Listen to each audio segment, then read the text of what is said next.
Inside Stone's Gambling Hall in Sacramento, California, you'll find Sammy's Restaurant and Bar. Recognized for its innovative, healthy global cuisine, Sammy's offers menu selections made with local, organic ingredients. Indulgent options like truffle fries, duck tacos, artisan wood-fired pizzas, fresh salads, and more, along with an eclectic selection of craft beers and classic handcrafted cocktails. Plus, with 40 big screen TVs, Sammy's is also the perfect place to catch your favorite game. Satisfy your craving anytime, 24/7, tableside or in the dining room at Sammy's Restaurant and Bar at Stone's Gambling Hall.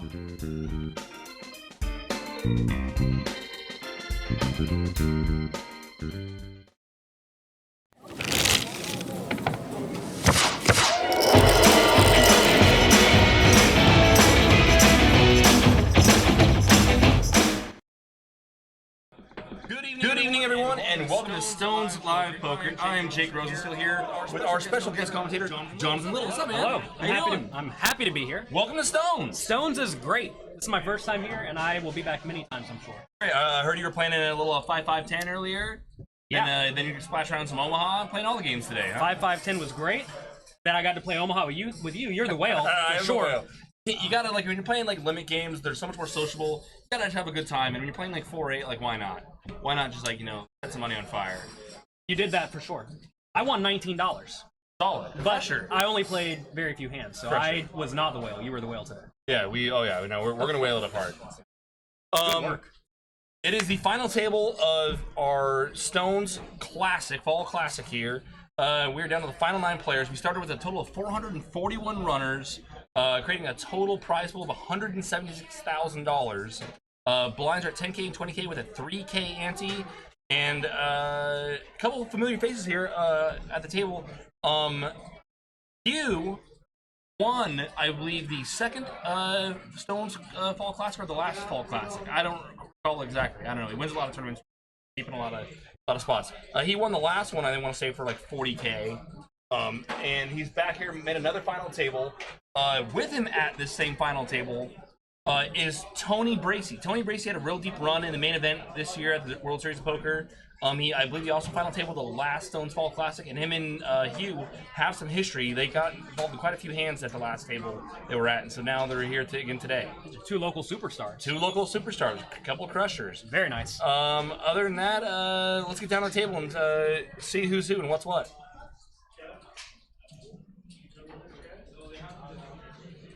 Getting down to the table, or not, or we'll just sit here and talk to you about your own poker. Look at all those chips. It's a lot of chips. Of course, with our bigger tournaments here, we will use the plaques. They are in play. We have the 25K plaques, the 5K lavender chips, and the 1K black chips.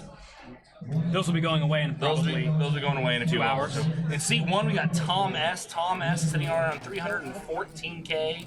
Very, very, very workable stacks. We got about 15 bigs.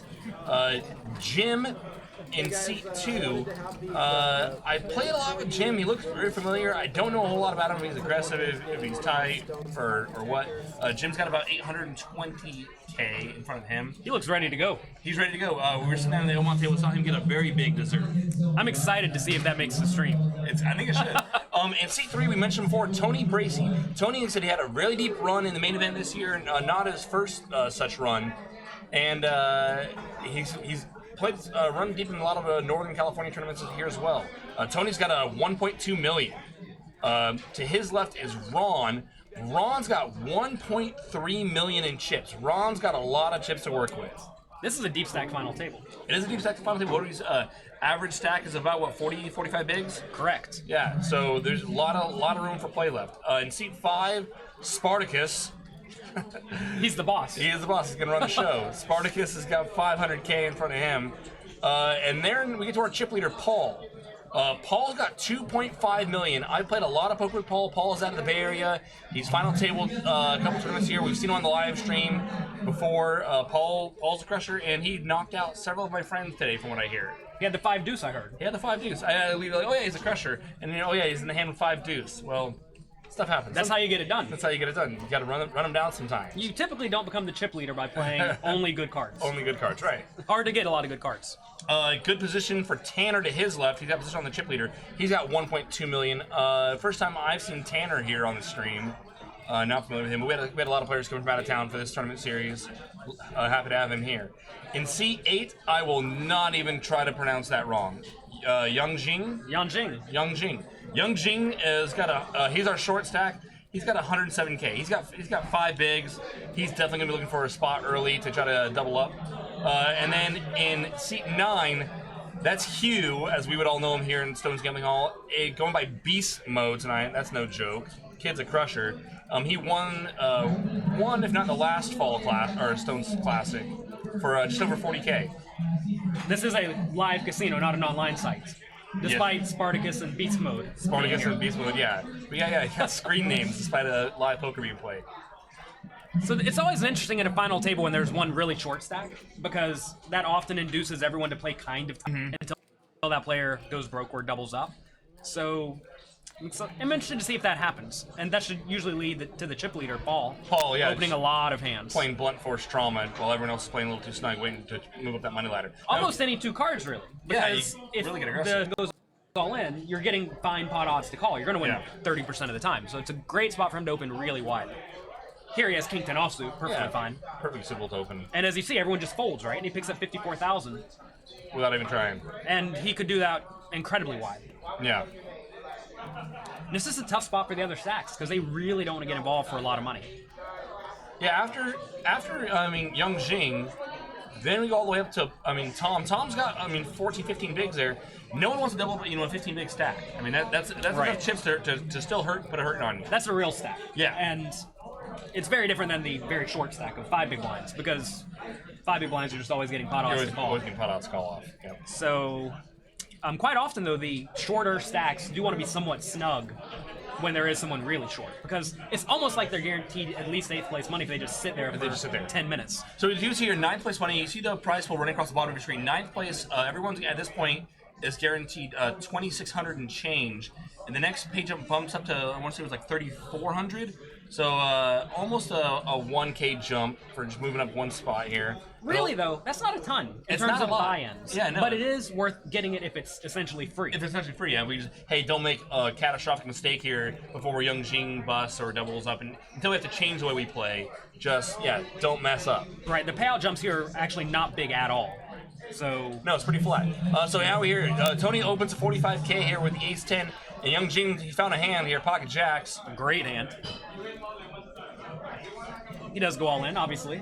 Don't slow play, don't do anything silly. Just go all in, get it in good.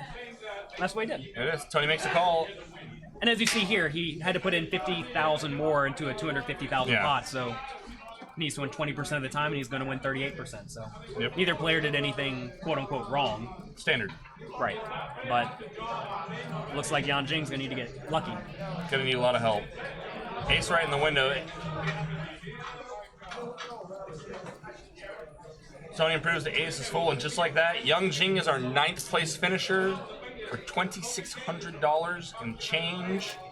Whenever you make a final table, would you rather just get it in good and go broke immediately, or would you rather hang around for a bit, then end up doing something dumb, and then going out in 9th or 8th place? Always want to get it in good, and if it's gonna happen, let's just get it over with. It's okay to get unlucky. It's okay because he did nothing wrong here. I mean, who knows how he got short to start with? Yeah. But at the final table, he played great. Yeah. And now he's gone. Easy game. So now we're down to 8 players. So there it is. 8th place now, 3,300. And the difference between 8th and 7th is a little bit more. So we go from 6,100 or 4,500 for finishing 7th, 3,300. So now it's a $1,200 pay jump.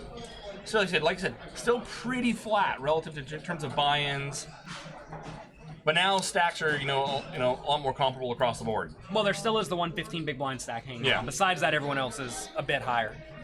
And it's always interesting to see how the 15 big blind stack plays, because if he's going to be very loose and aggressive, that should lead the middle stacks to not really do anything ridiculous, because they're almost guaranteed 7th place money to some extent.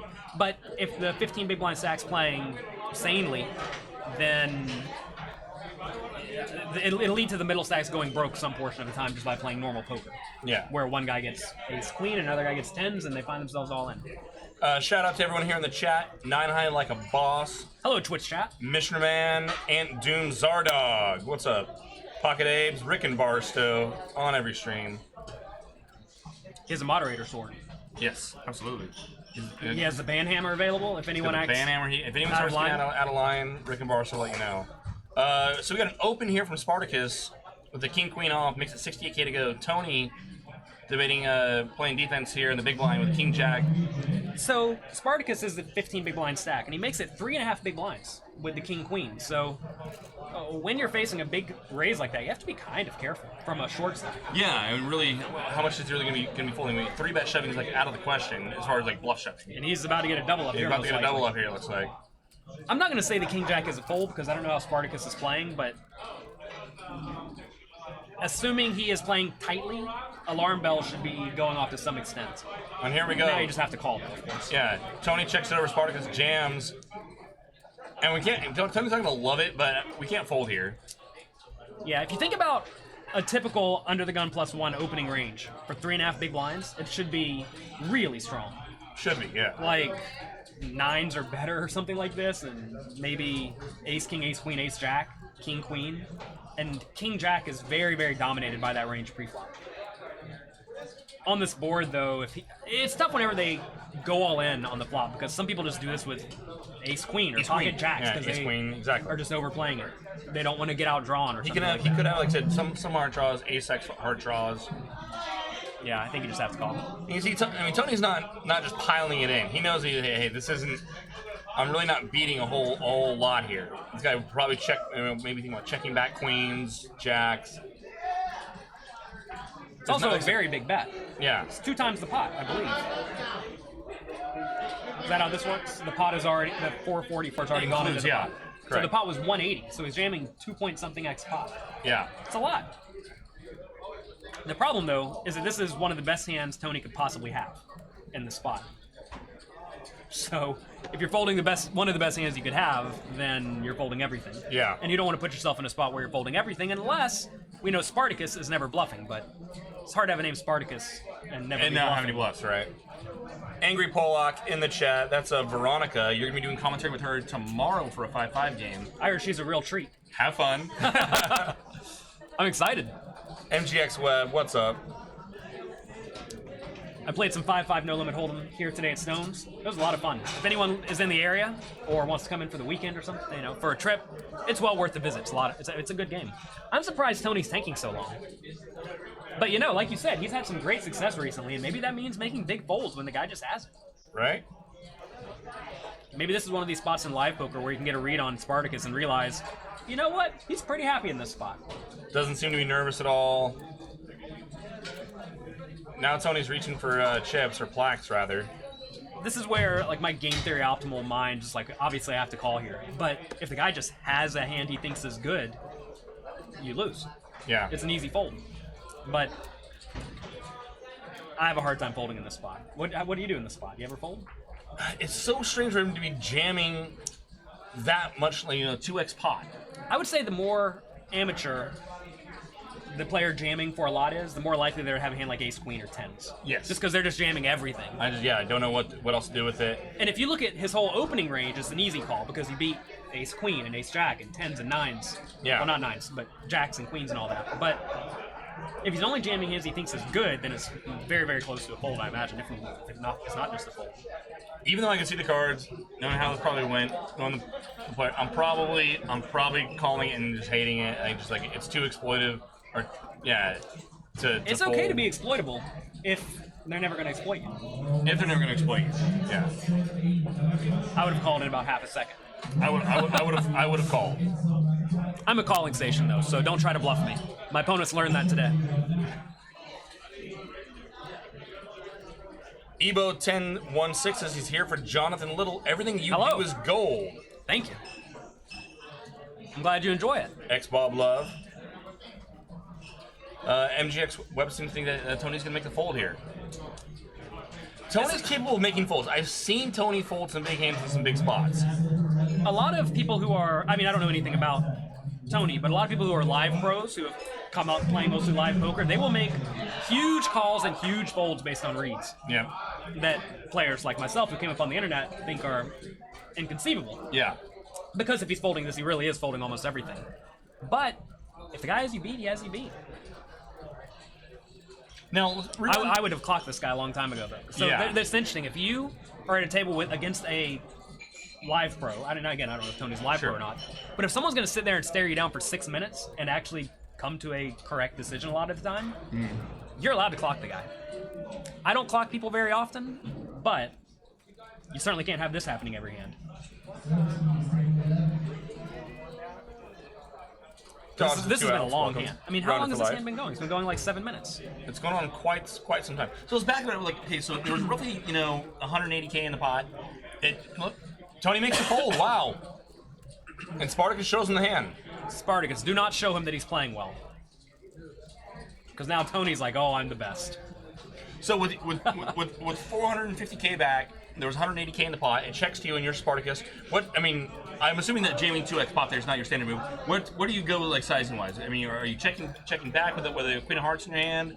I would just bet really small with my whole range probably. Yeah. Because you should have such a big range advantage in that spot, raising early position off a short stack, that your opponent probably can't do a whole lot in that spot, even if you bet 20% pot.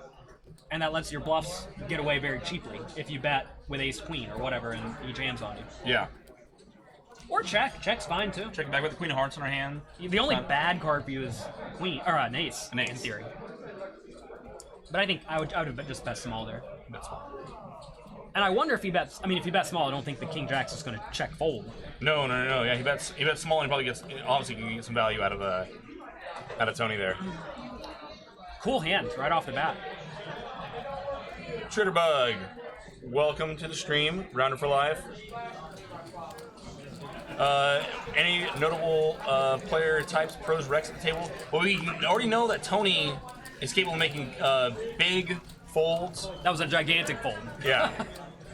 He ran deep in the main event this last summer. Hugh in seat 9 won this event last time, I believe. Our chip leader Paul's had quite a bit of tournament poker success here at Stone's Gambling Hall as well. He's out of the Bay Area. Tony raises it up out of the small blind with the ace-3, takes down the pot.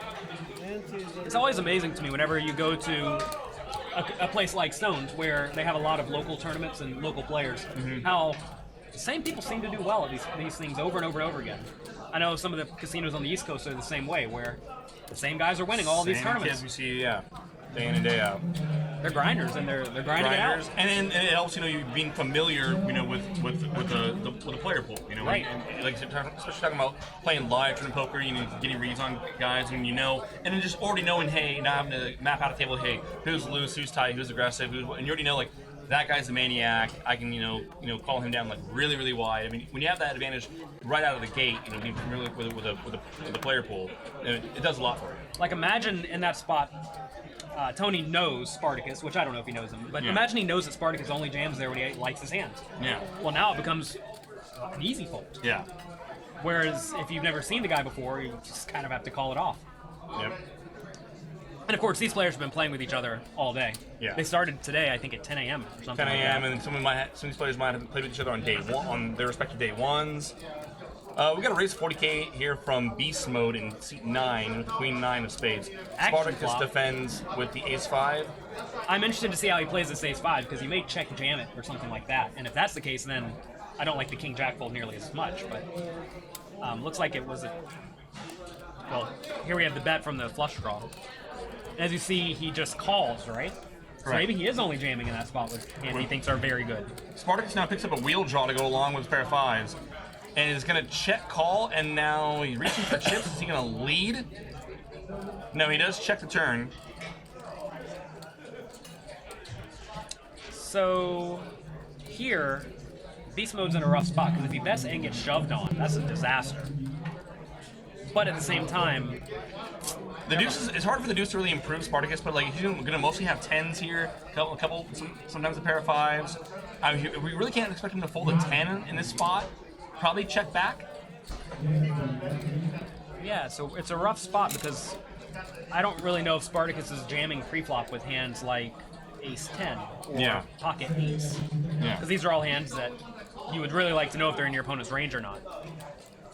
That said, Queen High Flush Draw is a hand that's usually very good to bet. You almost always want to bet with your draws they cannot win at Showdown if they don't improve. And that's exactly what Beast Mode has, so... That's like a great spot 130K, and now Spartacus is...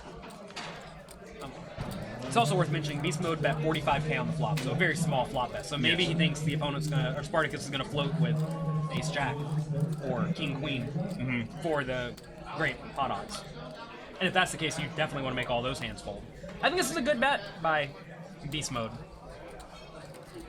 Unless Spartacus only has pairs and better. Yeah.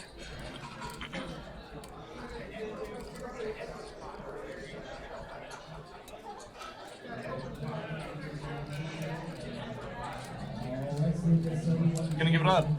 Nice bet by... I like that bet by Beast Mode. I don't think you're going to get check jammed too often because I think a lot of the 10s just check shove the flop because it is very draw heavy. Well, somewhat draw heavy, and a lot of 10s are vulnerable to the overcards.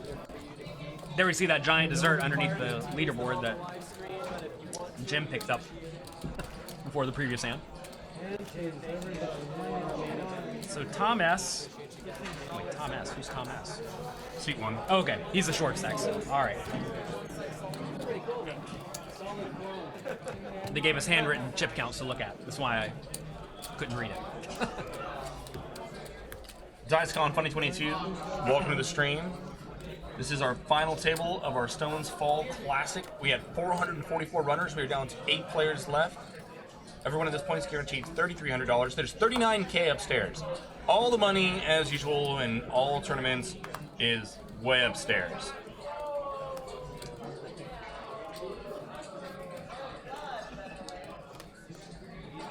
Now here's our short stack, Tom, picking up 9s. This is a spot where a lot of the online kids are just open shoving. And we see here from Tom. I think it's probably good to shove a decent amount of hands in this spot because just picking up the blinds and antes is quite relevant. So that's good. And the thing is, what's the alternative, right? You could min raise, but then stuff like, well, King 6 offsuit in the big blind call, or King 7 offsuit in the big blind calls, and then he outflops you sometimes. And it's usually ideal just to pick up the pot in spots like that. We had 15 bigs, 14 bigs, standard shove. So the next shortest stack is 25 big blinds or so, and a lot of those stacks, whenever someone raises, they should very often be jamming over someone if they open. So we may end up seeing in this scenario some of the 25 big blind stacks getting at risk, and maybe they go broke, which will allow Tom, with his somewhat short stack, to ladder up some portion of the time. So whenever you are the shortest stack here, don't think that you just have to get a double up immediately.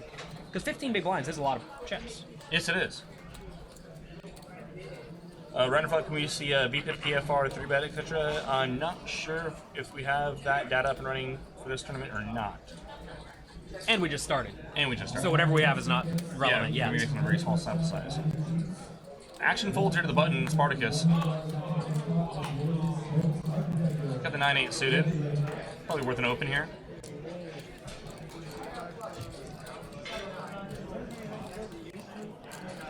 Open at 55K. It's another fairly sizable open. But you will see that quite often in some of the... And a lot of more local side field tournaments. A lot of people still just open somewhat large. Yeah. Which, there really isn't much wrong with that as long as you realize what that does to your opponents. It's going to make them less inclined to call you. So it should make them more inclined to 3-bet you. And here we go, Paul picking up a 3-bet or fold type hand, ace-9 off in the small blind. Going to take the aggressive line here, and he's going to 3-bet Spartacus to 135K. This is kind of what I was talking about, where when you raise here and get 3-bet, it may just be an all-in, as silly as that sounds. Wow, Spartacus is... He's calling. He's going to flat. Right? And the problem with calling is you're very often going to lose this pot when you don't improve. Yes. But if you jam pre-flop, you make a lot of your opponent's bluffs fold, and if you raise bigger and induce them to 3-bet you more, then they should have more folds when you shove on them. Paul flops top and bottom pair here. Spartacus picks up bottom pair and a backdoor flush draw. This is a great spot to bet tiny for Paul. Because if he bets big, he's only going to get action from top pairs, which are going to pay him no matter what anyway. He bets a third of the pot here. It's nice. And now that puts Spartacus in a tough spot when he has a queen or a 9. Whereas if imagine Paul went all in, now Spartacus just has an easy fold, right? Yep. This is kind of the scenario we were just talking about earlier when Spartacus had the king-queen on king 9-8. And as we see, Spartacus is, well, very near dead. He has the backdoor draws.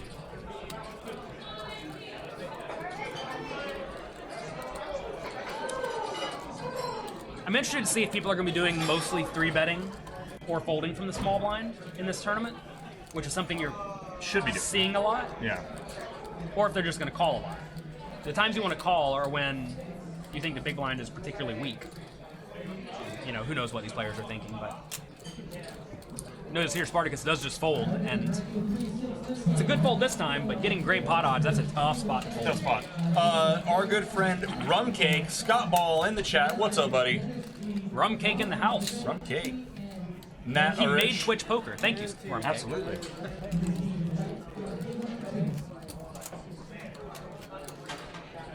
Scott's one of the best. We love Scott. Good guy. Did a lot for poker. I mean, you can't say. I mean, Twitch has helped poker grow. Quite a bit. I would imagine. For sure. Yeah. Louis Vegas, welcome to stream. GJ the Boss. What's up?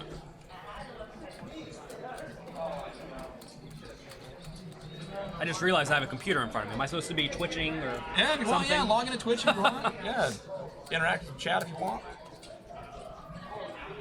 I'll just use yours. So here we have a limp from Jim. Under the gun +1. Which I imagine is actually under the gun +2, 9-handed. Is that accurate since we're 8-handed now? We are 8-handed, yeah. Okay. You always have to be a little bit careful when you look at the position of the early positions, because they'll say under the gun, but under the gun 6-handed is really Yeah. the low jack seat, right? So it's different. So you have to be aware that under the gun it varies. The weakness of under the gun. Jim optimistically limps in the ace-10 off. Spartacus flats the queen-9 of spades. Tanner and Beast Mode complete the blinds, or Beast Mode checks his option big blind. And 3-way to the flop. And now Tanner is in a great spot with a hand that if someone raised pre-flop, he would have probably just folded his jack-10 offsuit. This is the real weakness of limping. You let the small blind and big blind realize their equity for free, Yeah. or very near free. And now Spartacus, another player who maybe would have just folded to a pre-flop open, now he's turned the best hand. It's a good check by Tanner. Some people just think they're supposed to bet any pair, but this is a really bad turn for Tanner. Yes. I'm not going to say he should necessarily fold, but Tanner's hand went from being pretty good to now very, very marginal. Spartacus bets 45K. Tanner's getting 3-1 on his money. He's gonna go ahead and let it go. That's probably just a good discipline fold. That queen's a really bad card. And Jim's going to enjoy his Sunday and pass on it. So notice here, Tom S. has 15 big blinds. Spartacus has not a whole lot more than him for about 20 big blinds, I suppose. 26. But that is 5% chips. Yeah. There's 15 minutes left in this level. I think we are on 40-minute levels, if I'm not mistaken. I think you may be mistaken. Hour-long levels? We're on hour-long levels. Hour-long levels. Oh, yeah. We're going to be here all Buckle up, night. We're going to be here all night. Maybe, what do you think the over-under is? 3 or 4 a.m.? Where did you get this coffee? I need to get some coffee if we're going to be here till 3 or 4 a.m. Service.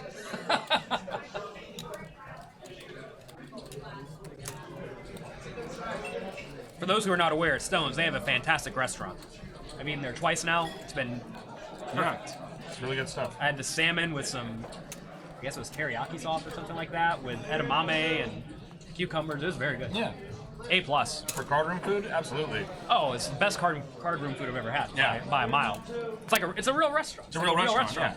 Yeah. Jim here is going to open up queens under the gun. He does not limp this time. No. Raised to 100K. 5x open from Jim. Man, so I'm really against varying your raise size Yes. because very often it does indicate a lot about your hand strength. You'll find some players open very big with the hands they think they need to protect. That's usually ace king, queens, jacks, or tens. And imagine you told your opponents, hey guys, I have ace king, queens, jacks, or tens. Yeah. What are they going to do? Well, they're going to fold. And you don't really want them to fold with those hands. By raising smaller, you are going to get outdrawn sometimes, but that's the risk you have to take to win a poker tournament. Rob Malt, 75. Do you think we should shove 13 bigs and build your stack? I'm not really sure what you mean there. Maybe the ace 10, or I don't know what he's talking about. Yeah. I don't know. Let's see what you were referring to. Mufasa or Musafa. I'm saying that wrong. Scared poker betting that much, Bree. Yeah, I mean, find a standard raise size for whatever level you're playing. I feel, and just keep it there. That's going to change, of course. If you got limpers and everything like that ahead of you, but You should, well, I say you should. You could certainly vary it. Maybe some people in these games think of 5x is super weak or something like this, but you typically want to vary your raise size based on who is on the button and who is in the big blinds, because those are the players who you're most likely to play the pot with. So you want to ask yourself, do I want the button and the big blind in the pot? If they're bad players, and the answer is yes, you can very often use a min raise. If they're good players, very often you should consider raising bigger. This comes up a lot in very high stakes tournaments where the field may be, or your table may be 6 or 7 really great players who you don't really care if they fold, and then 2 or 3 real amateur players. yeah. And if the players on the button or the big blind are really amateur players, you'll find a lot of the best players in the world are min-raising everything. If the players on the button and the big blind are good, they're 3.5x. Because there's just more value in picking up the pot. Right. You don't really want a good player in the pot because they're going to play well no matter what. Ron is going to open up the Queen Jack offsuit to 55K under the gun, It's aggressive. and Jim is just going to call Ace King out of the small blind. Couple interesting moves here. I actually don't mind this just call from the small blind here because Ron has not been active.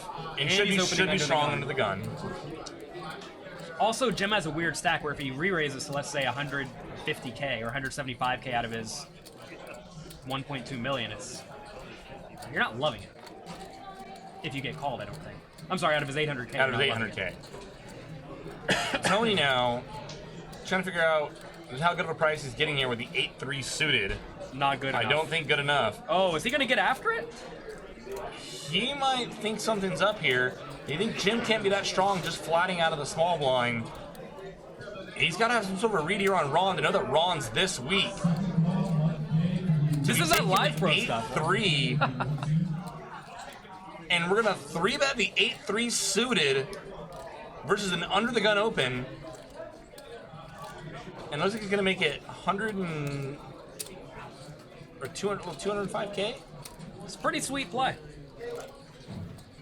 199K. 200K. There's probably some bet sizing tell right there with 199. Maybe he knows that Ron raises slightly bigger or something like this. Again, this is a live pro thing where if you know this guy makes it 55K with his marginal hands and 45K with his nut hands. Now, can Jim back raise rip ace king here? I would love an all in. So now you don't really want to call because if you do get No, an no, ace it's or a calling king, suicide. Yeah. you're not going to get paid necessarily for the full amount of an ace or a king. And if you jam, imagine Tony sitting there with pocket 8s or something like this. No, that's probably your Jim. He's got the same read that Tony did. Jim just let Tony 3-bet out of the blind versus an under the gun open. You can't imagine Tony's pretty strong here, right? Yeah, but ace king's great. And now, once the pot gets to this size, you're not going to play so well after the flop. You're going to end up check folding incorrectly a lot. Especially if we think Jim can squeeze here with who knows what, jack 10 or 8-3. Or 8-3. It looks like he does just call though, I think. Jim just called, so we're going to go heads up in a 3-bet pot here. The old ace king versus 8-3 classic race. Notice here, the 8-3 suited's 38% to win. That's strong. Crazy, right? I'll take the 8-3 in position. And look, he's probably going to win. Probably going to go check that fold.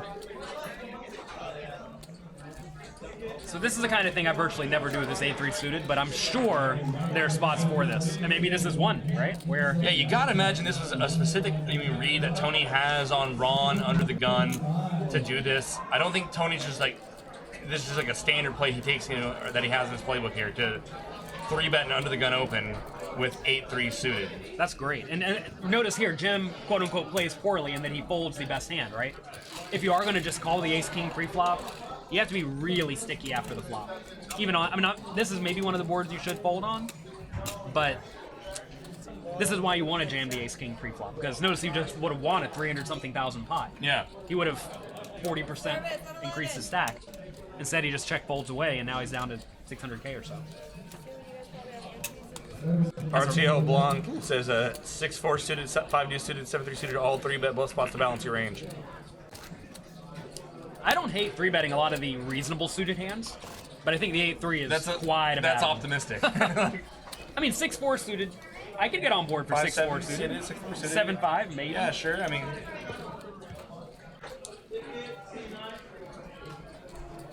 Excuse me, service. Black coffee, please. I'm okay right now. You all have not met Justin here at Stones. He is a great host. Top of the food chain. I hate college 209. This is he folded ace king pre, that'd be worse. I still think flatting. I think folding Well- or shoving. I would prefer. I mean, I don't like folding. I like shoving. Flatting has to be better than folding, but flatting kind of implies you're going to be very sticky after the flop. Yeah. Given the great pot odds you're going to be getting. I just see like flatting there. Like I said, we flat there. We're check folding just so often. I mean, because I mean, From out of position, you cannot realize all of the equity of your hand. yeah. After the Which flop. is, I think So just like if you're gonna play the hand, shoving realizes all of the equity of your hand. yes. And that's why shoving from out of position in that spot is usually way better than calling. But folding would be the worst. Because ace king's great. Blind versus blind here. Jack 10-7, 2 clubs. Tony outflops Ron. It's a pair of sevens. Ron does have the ace of clubs in his hand.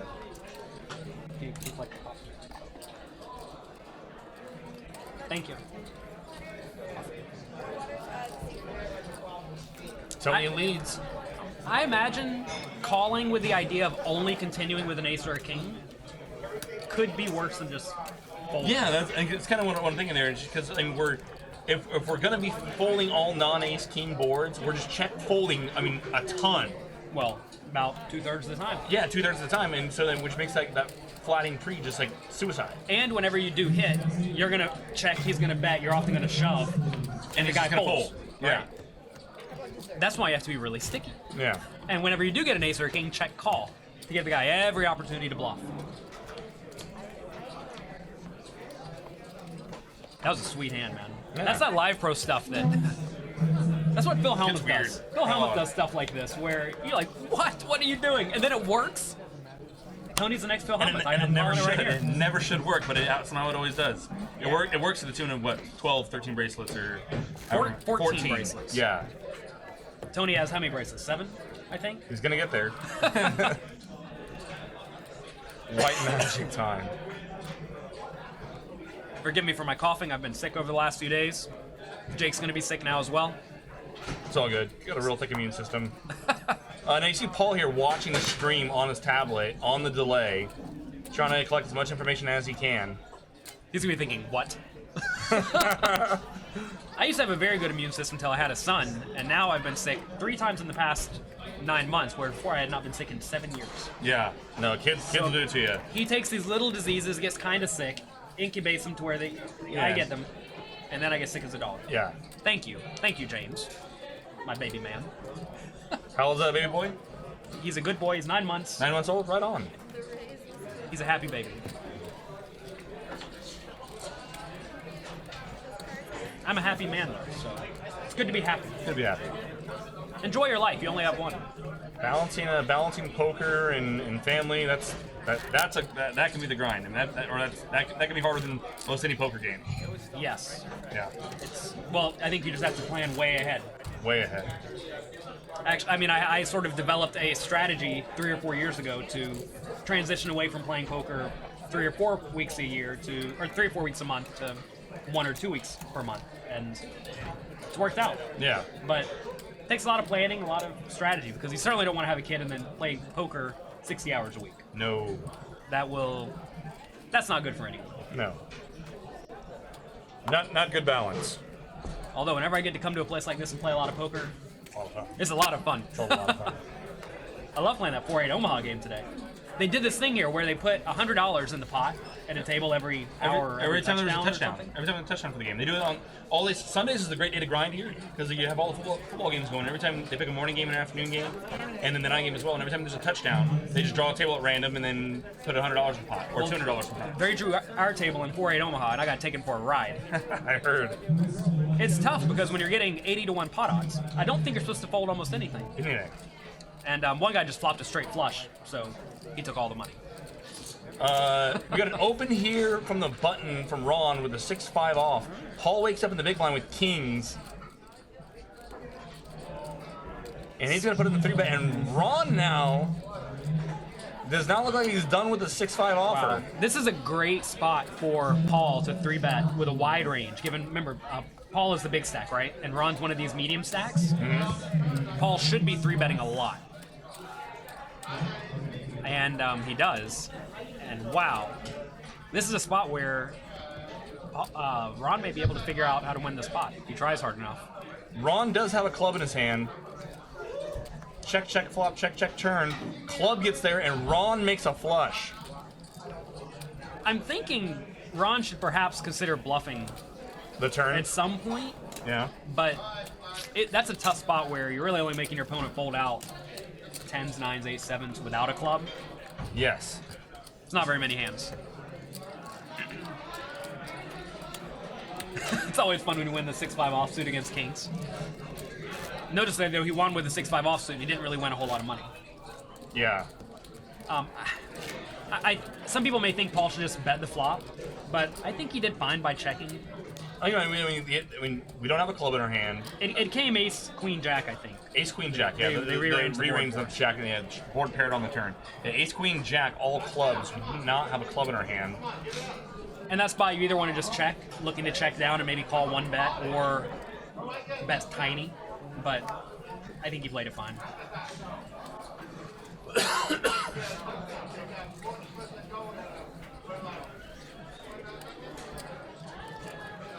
So Ron's splashing a bit. Whoa.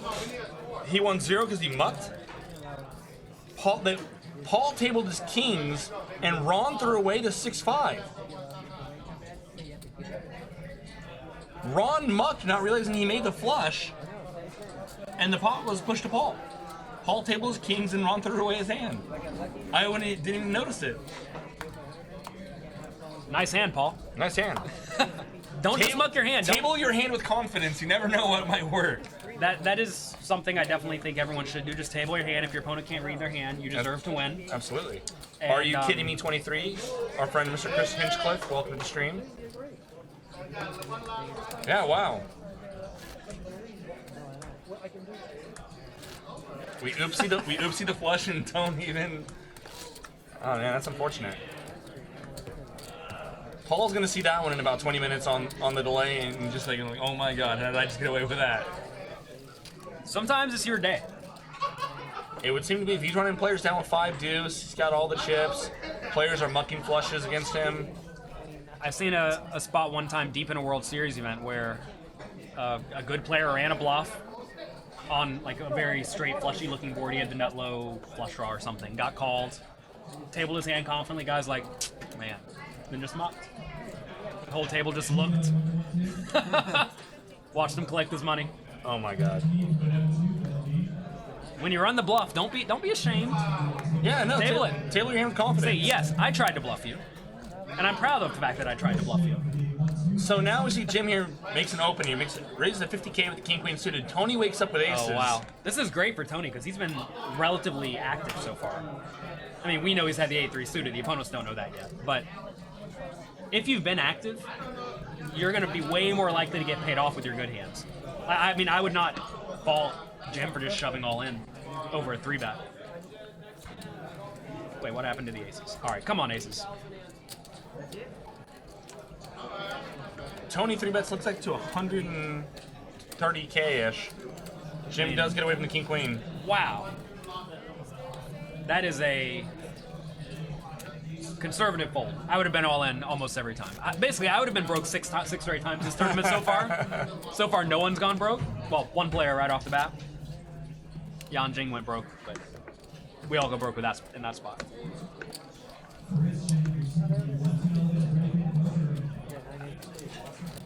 In spots like this at the final table, I think you'll find a lot of players who have a lot of wins, also have a lot of 8th and 9th places. Yep. And this kind of happens if you're playing aggressively in these spots, because the difference between 9th place and 5th place is actually not that much money. Yeah, but the difference between 5th place and 1st place It's a ton. is a ton. And quite often it's worth it to gamble a bit, call it gamble, whatever you want to call it, to try to get a hold of a decent amount of chips so that you actually can win the tournament. Yeah, position yourself to get into the top 1 or 2, maybe 3 places. Alternatively, other players just play really tight and they end up taking a lot of 5th places, but sometimes they sneak in and get a win. But I think this strategy, like right there with the king queen suited, I would have been all in every time. Especially if I know my opponent can 3-bet 8-3. Yeah. If I knew that. And even if I didn't, I've seen him 3-bet already once over the course of the first 30 minutes. Mm-hmm. So I'm just in there. I think the blinds have gone up too. Blinds have gone up, so we're now 12 and 24K. Jim limps in the ace-jack off. Tony's gonna limp behind him with 5s. Paul's now in the in the cutoff with a 9-10 offer. And he's gonna overcall as well. I would definitely suggest Over limp. you just raise a lot of hands, because when you limp, notice you're letting hands like 10-9 come along, and I mean pocket 5s maybe would have called regardless, but you let hands that would have otherwise folded stick around. And if you think about which hands are going to stick around against the ace-jack, and we got disco here. Tony flops a set of 5s. Jim, who limped in under the gun, hits his ace. And if you look at Jim's stack size, if he raised, Tony should almost certainly just fold his 5s pre-flop. Yes. Because Jim is so short stacked. You're not really getting great implied odds. But when you're facing a limp, now you can splash a little bit. And it looks like he's going to end up getting a nice pot. It's a bet of 100K from Jim. It's a pot-sized bet. So do you like slow playing here with this set, or do you raise it up? I'm expecting Jim to have a lot of aces here, and I mean, if he's gonna have a hard draw with his stack, he's not folding anyway. So I think we can just raise and get the monies in. I don't think with his stack he's not folding the ace. I don't think he's folding a hard draw. He's talking a hard draw. And he's probably not betting worse, right? And he's probably not betting worse. So I don't think he's gonna be folding much. So I wouldn't want to like play flat and let's say a heart come off and then have him, be able to hero fold an ace. The one downside of raising is that if someone yet to act has a jack, they get to fold. I'm sorry, if somebody yet to act has an ace, they get to fold. But like you said, Jim just has an ace a lot here. And Tony does just call, turns a 4. We wouldn't expect Jim to have many deuces limping under the gun, so this card should not scare Tony at all. you say that, but it's harder to gauge to some extent at this point. Yes. Because imagine Jim keeps betting. What is Tony going to call with? He's going to either have a flush draw. Okay, Tony puts in almost all of the stack here. Tony leads, looks like for 230K, he's only got like 100K back. Well, Tony, Jim bet again. So yeah, Jim leads like 230, Tony shoves. For not much more. Not much more. And now, yeah, lead for 250. He led with 2/3 of his remaining stack. Jim wants a 2. Deuce to chop, and that's it. It's tough when you're drawn to a chop. Deuce to chop. Chop it up. Sick. That was a lucky giant dessert that Jim ordered. Live poker's rigged. And look at the look on Tony's face. He's like, you gotta be kidding me. Guy is drawing dead to a chop. No, that wasn't me. They just said, hold on. And Tony's looking at the board like he still can't believe it. So sick. Poker and stones, man. This site. So bad. We need a new dealer. The dealers at Stones have been fantastic, by the way. Like A+. Yeah. A+ food and A+ dealers. And it's a beautiful card. It's got a lot of good things going for I'm it. absolutely impressed by this place. It's not in the middle of nowhere. Nope. Right here in capital California. You go to a lot of places, a lot of poker rooms or casinos are way out, a long way away. This place is just right here, like 10 minutes from the airport or something like that. Yeah. It's great. Jim's texting his friends, "I'm playing great." Oh goodness. Look at that Sunday again. He's eating the whole thing. That's Lucky fantastic. Sunday. All right, so now we have Tom, 9 big blinds. The blinds are going up, and a few other 20 big blind stacks hanging around. So I think we should see a lot of raising and then shoving, but it seems like these players are a little bit more willing to do the limping game, or the raise and then call And game. just call, yeah. Everyone just wants to see a flop and then make some, more informed decisions after that. It seems like. There really is a lot of value when you are short and just picking up the pot pre-flop whenever you're winning 2.5 or 3.5 big blinds. Because that's usually a 15 or 20% increase to your stack, and if you can get that with no showdown, Yeah. you just get 20% of your stack for free, like 60% of the time, and that's a huge. That's huge. That really is huge. Tony under the gun with the queen 10 off should be folding. He does. Well, you say should. I would not hate opening really wide at this table, because if people are not going to jam on you, unless you realize the equity of the queen 10 off, so even though it's not a good hand, you don't want to be opening if you're going to get shoved on, because then you just have to fold a lot. Yeah. But imagine they're calling you with stuff like ace jack and ace king. Wow. It's not so bad. Don't say it. And if you are one of the bigger stacks, like Tony is, it's a reasonable spot to open Just wide. pedal down a little bit. I would not open ever. I would, yeah. But if you're going to be the guy 3-betting the 8-3 suited against an under the gun open, that spot starts to look a little bit, or this spot A little bit more looks attractive. more reasonable, right? Ace on the button for beast mode opens up the pot. Do not get any defense out of the blinds. All right, so we see there are 3 stacks there with about 500 to 600K. So Spartacus and beast mode, and one other player. I got confused by the online too. Yeah, right. I saw a real name in there. Didn't really know what to think. But those players, I'm interested to see what they're going to do with their shallow-ish stacks. But again, there is that 1-9 big blind stack hanging around that should make them not be too insane.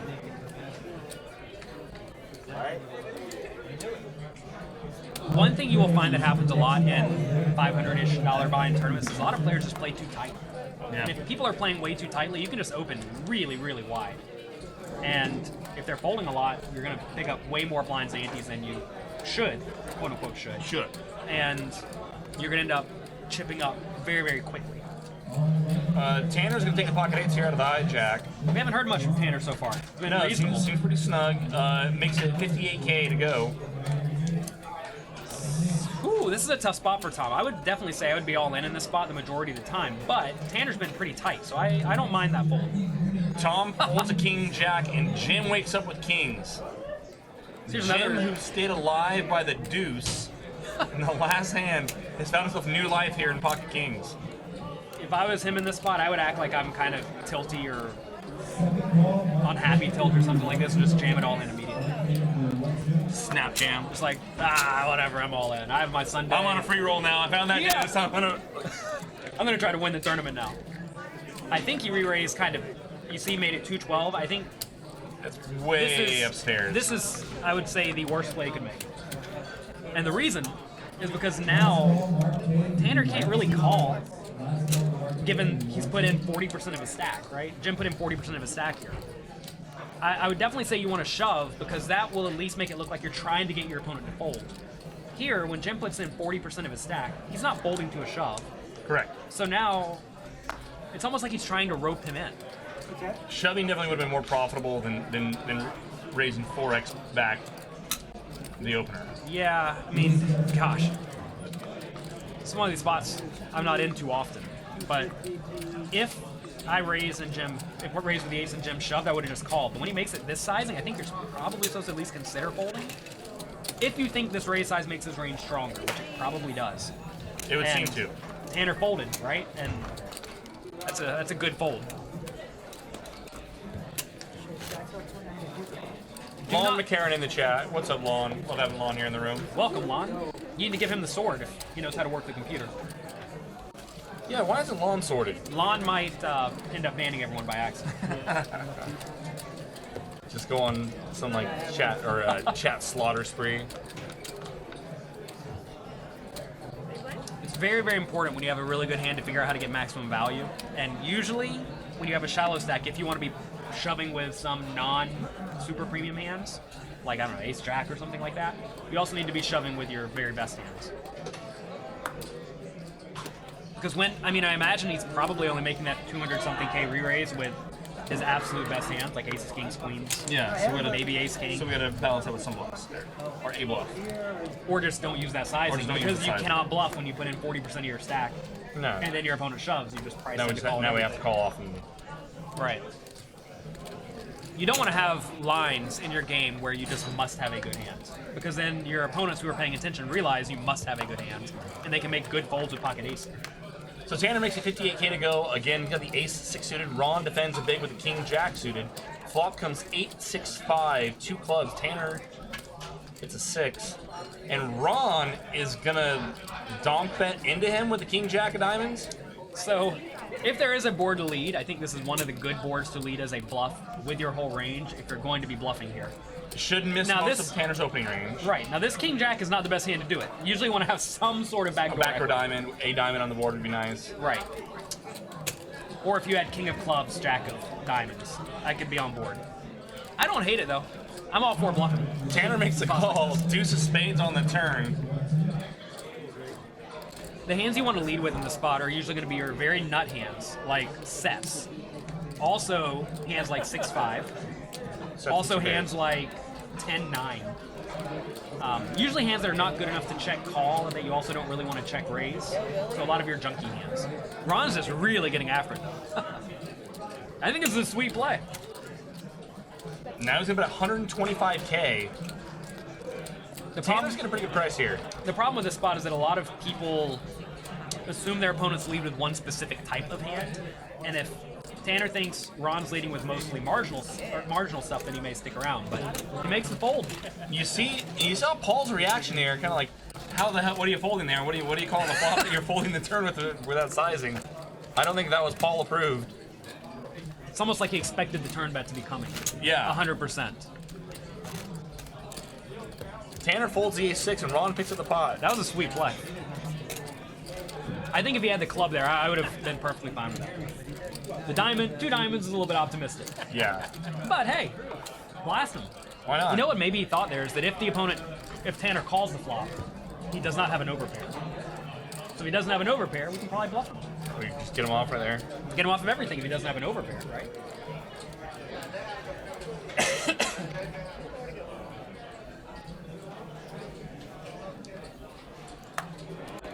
Last Man. couple hands have not gone Tanner's way. I was gonna say Tanner, he's played only good cards, and he's just not working out for him.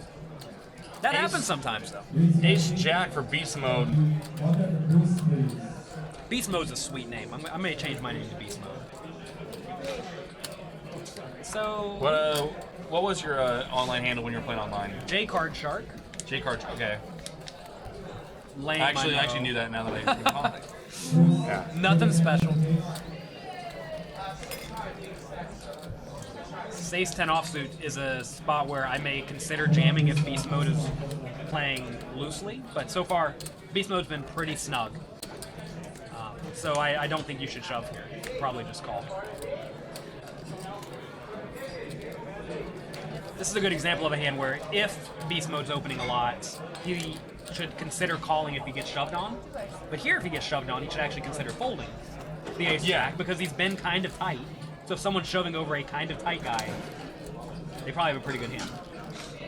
But Queen 5 deuce. if Beast Mode's a lunatic, he can raise and then call it off with his hand. Yeah, because then everyone's gonna shove light it too. Right. People ask me sometimes, like, oh, if you raise ace jack and get shoved on, what should you do? The answer is, well, who knows? Depends on what you've been up to and also what your opponents are doing. Checks through and the ace-jack is gonna play. That's probably a fine just check down. If Beast Mode bets, he can't really get called by many worse hands. No, and we wouldn't expect our opponent to fold a pair at this point. Right. Or, I mean, at any point throughout this hand. Yeah. That's just a nice check down hand. No need to put money in the pot there. If you do bet, make sure you bet small, because you're either trying to get value from garbage or make 8-7, some garbage fold like that. Ro Walker 88, welcome to the stream. Sean 415 says that he plays poker with two of these guys here in the Bay. Nice. Who are they? Give us some reads. Well, I gotta imagine that Paul's one of them. I know Paul comes out of the Bay. I'm not sure. Tony, possibly. Well, I know Tony mostly here from playing in Sacramento.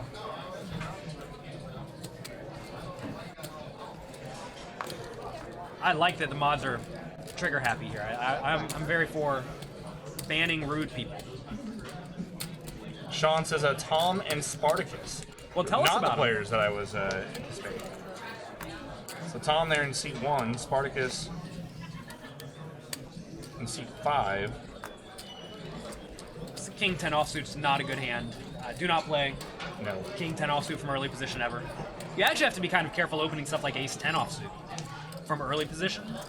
Just because it's so likely that somebody attacked has a better hand. And here we go. Beast mode opens at 53K, and Ron's gonna flat aces. I like this call, actually, given the way the players have been somewhat fold to 3-bet happy, and also how some of the players he has active have also been somewhat splashy and whatnot. Price is in Paul out of the big blind with the Queen 6 suited. And the flop is 6 eyes, 6-4 deuce. And notice now you have Paul in drawing thin. Beast mode may throw out a bet. And here, now it looks like Ron may just be making a bet to try to pick up the pot. Because certainly he shouldn't have a whole lot on 6-4-2, right?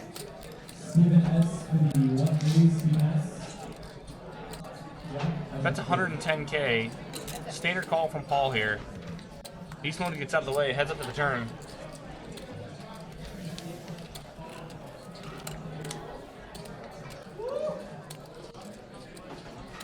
People always ask in the spot, like, should you try to protect your aces by blasting it? And usually the answer is just no. There's so much more value in keeping your opponent in drawing pretty thin. And notice Paul now is leading out, I think, right? Is he maybe trying to lead small, trying to maybe just get the showdown, kind of like a defensive blocker bet? I don't think he here? led small. I think he bet like 200 or something. Did he misread his hand and think that he has Jackson? I know I got a 6 and a paint card. It's a fun spot for the aces, because if you raise and get called, I don't think you're loving it. So he actually did bet small. Smallish. 155K. It's a weird lead. Wait, what? Whoa!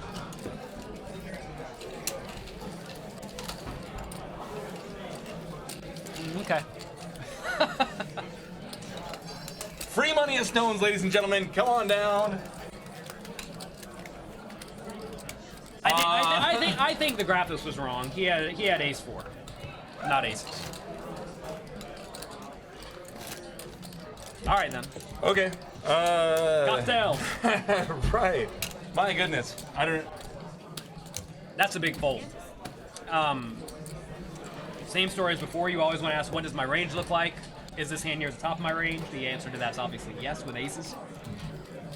Can't fold. I mean, Can't fold there. I mean, and we know Paul actually had Queen 6, but it's hard to imagine that the 6 really improved. I mean, what he would expect Paul to be check calling with? Well, you only lose to a set that played it weird. Yeah, that played it weird, exactly. So it's hard to think, that the Jack really changed a whole lot there.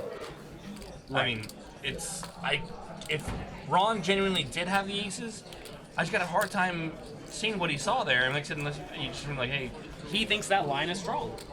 Check called and lead the turn. It is a strong line. Sean, thanks for the kind words. So, Gorefresh, what is he doing leading that turn with the Queen 6? I actually think that's reasonable, because if his opponent has some random overcards, you protect against that. And those hands do have a decent amount of equity. Plus, you can't really check call too easily. So it's like he's leading small for value and protection to some extent. I don't think it's necessarily the best play ever. He can get value from a worse 6. if Ron's the button with like 6-7 or 6-8 suited, that might have just flatted pre. That, and also though, you just make ace jack fold or ace 5 fold, like hands that have some equity that may be inclined to barrel you. Well, I mean, I'm worried that if you think that maybe Paul or Ron's on the button trying to pick up the hand with like overcards, that the jack actually might hit someone's hands, king jack, queen jack, some of those. I mean, I would have just check called or check folded personally. Yeah. Or bluff and make your opponent fold aces. yeah, standard. Actually, Tanner, a sweet bluff. Tanner here flops a lot of 4s. Tony's going to continue here with a king queen. Tanner, who defended the big here, flops the world. And the question now is, how do we get the most value out of Tony? Tony bets 55K. This is a rough one because I think Tanner should probably check raise if he's going to be aggressive, but calling here is really attractive.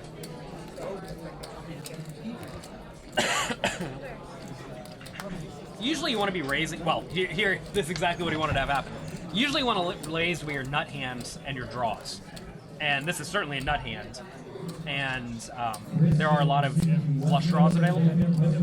For the big player in the big blind, he could have presumably a lot of the spades. So check raising is really nice in these spots. Especially if your opponent may be sticky with a hand like ace-jack or clearly all the overpairs, right? So now, the problem with check calling the flop and checking the turn is that it's going to check through a lot. But if the opponent does bet, and you raise him, he still may just fold a lot of stuff. So it's really hard to get maximum value by checking. If he does check call here, though, I imagine Tony's just going to keep betting the river.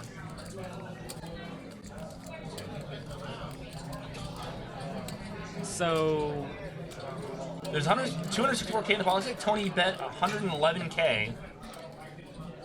I like that. That's pretty nice.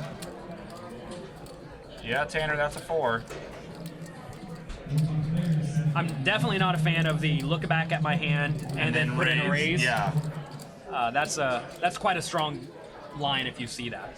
So for that reason, if you are going to look back at your hand because you can't remember you had ace 4, ace 3, I would definitely recommend calling. But like I said, it's a tough spot to get paid. Here he's probably only going to get paid by a queen, right?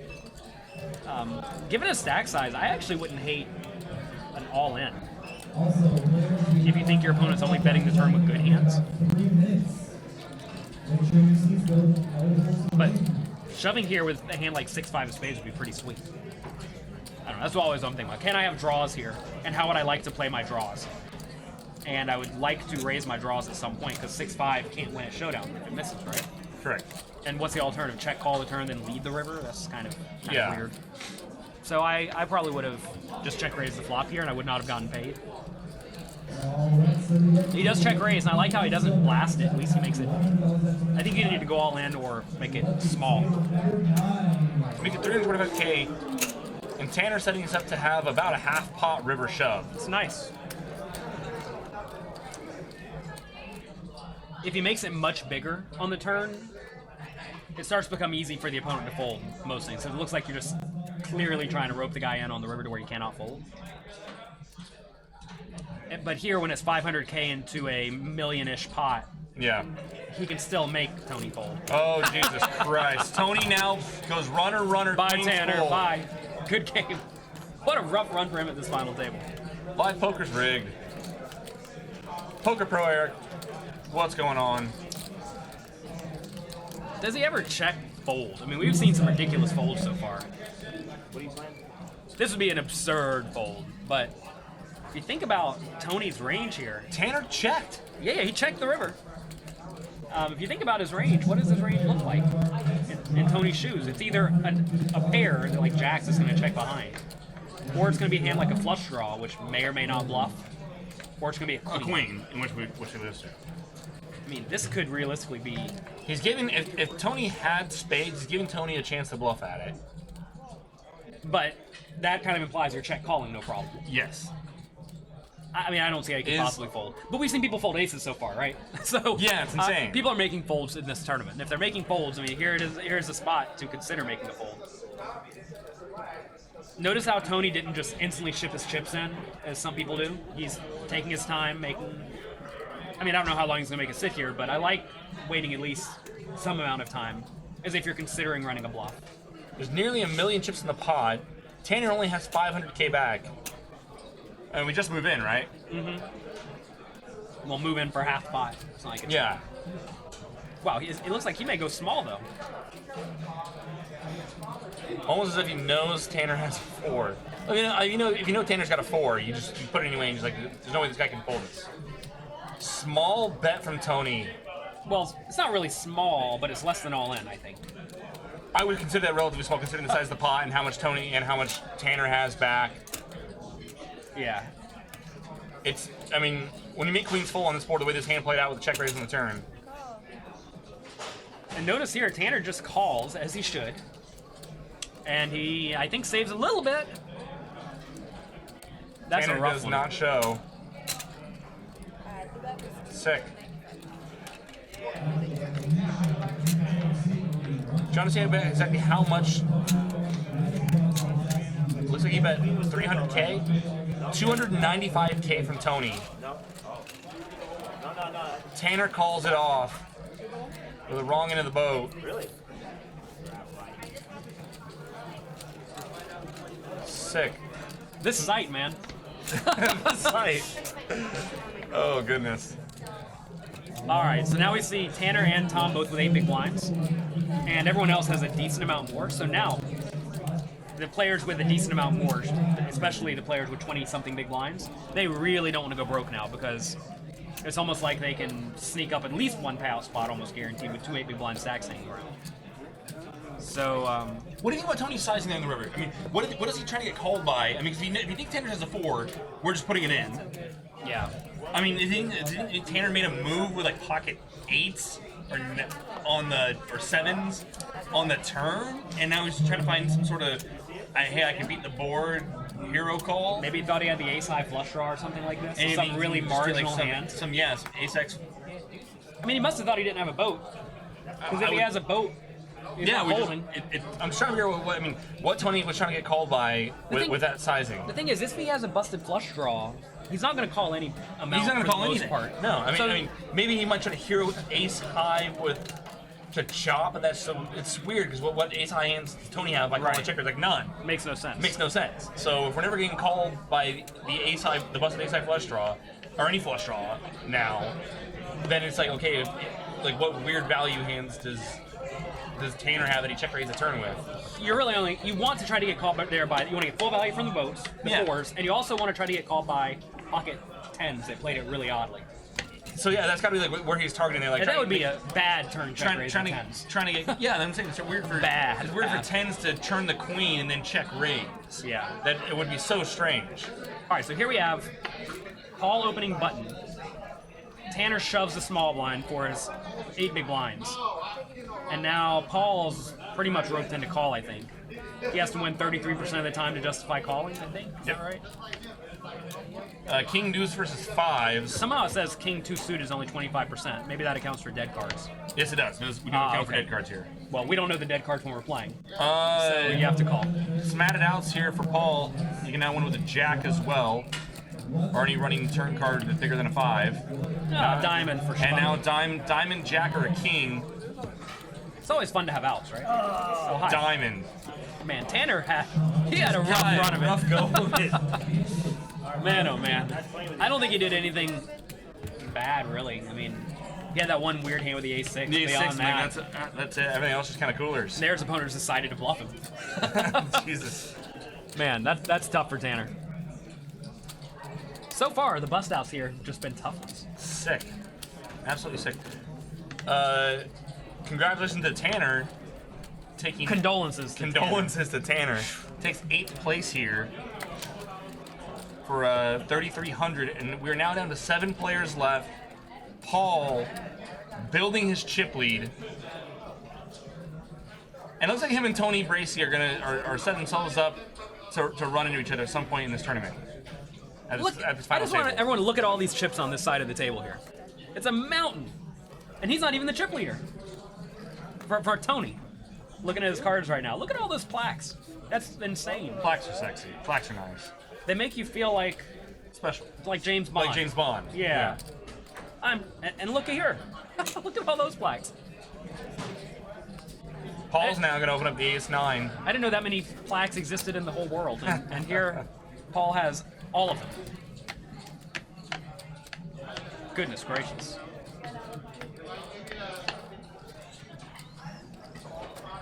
So 10-6 suited, or 10-6 offsuit's a pretty rough hand to call within the big blind, even facing a min raise, but I think I don't mind defend. Oh, actually, he's very short. So whenever you are very short, you should actually be more inclined to defend, because it's very easy to realize your equity, because if you make any pair, you just don't fold.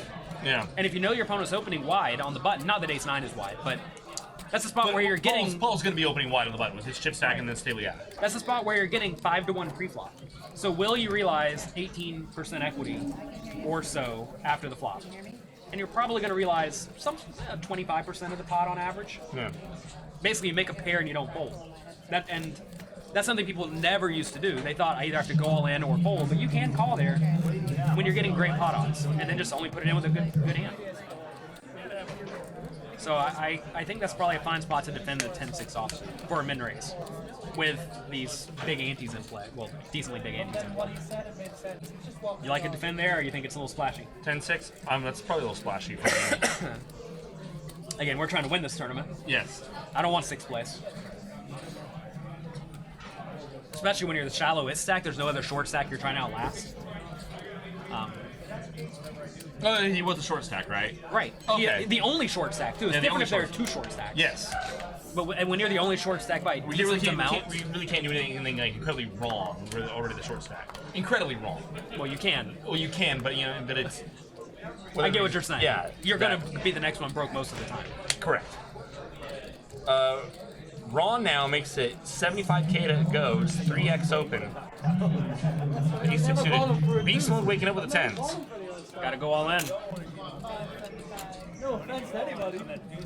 He's just gonna call on the button. So he's the only reason to call here is you really don't want to go broke before Tom. Or is it Tom?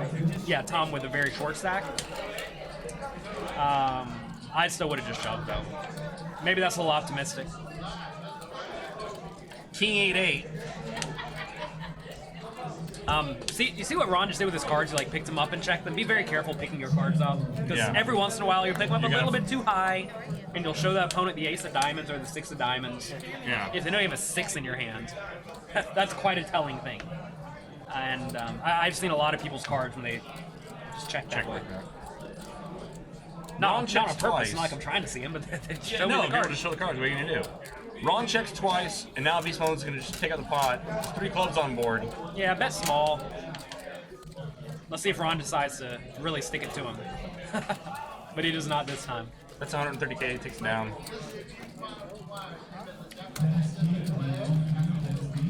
I would not count out Beast Mode. I mean, he's way short, obviously, relative to Tony, relative to Paul. Not even that short though. If he doubles up, he has 1.5 million. Imagine he doubles through Tony, and Tony loses 700k. They have almost the same amount of chips. Yeah. He's got enough to hurt someone. Okay.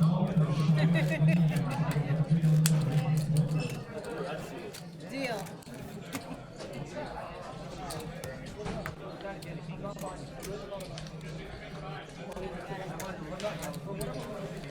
Money with 7s probably should be folding here. I'm not sure what Fitzmoney 100 is talking about. Fitzmoney's talking about 38 minutes ago. 38 minutes ago. Yeah, we don't remember those hands. If you're gonna give us comments about a hand, it has to be like the last hand we're talking about, Absolutely, yeah. because my memory is terrible. Jay can remember everything, but I can't remember very much. We're getting fan. 7 players left. At this point, every player is guaranteed $4,500. Our next pay jump is 6th place gets $6,100. $1,500 pay jump. And this was a $500 buy-in, right? So Yeah, we're getting $4,500, yeah. $4,000 profit Yeah. on a $500 buy-in. It's pretty nice. Yeah, solid for a weekend's work. I think you could buy in multiple times. Is that correct? Correct. Multiple times, multiple flights. So you could, I think it was So- unlimited. You could fire a lot of So bullets in this someone one. could be still down. Oh, we've unloaded the clip in this thing before. Yeah. All right, so here Beast Mode gets 5s in the cutoff, which is always a dicey spot with these small pairs. But you just gotta play them. Actually, I say you have to. You actually don't have to play them. I think a lot of people think they have to play all pairs from all positions, but from early position, especially at a 9 or an 8-handed table, you can just fold 5s. It's fine. And here we go. Wow, what a great spot for Tony. He should 3-bet so much here, so often here, given Beast Mode is that middle stack, and we still have I think it's Tom with only 5 big blinds. I would not put them all in, but I would definitely like a 3-bet to 150, or Yeah. maybe even 175, an amount that makes it look like you're trying to get him to fold. Yeah. We're not begging for a call. Right. You don't want to make it 100, like a min raise, No. because then alarm bells should really go off. And this is a spot where I may be a little bit too aggressive, given the payouts. Like I would not hate an all in at all from Just knowing that okay, Beast like mode. that Tony should be 3-betting me pretty wide. I got a pair, and The key word there is should be. Should be. Is he? That's the thing you always have to ask. Is this guy doing it? And Tony so far has shown that he can splash with the 8-3 suited, right?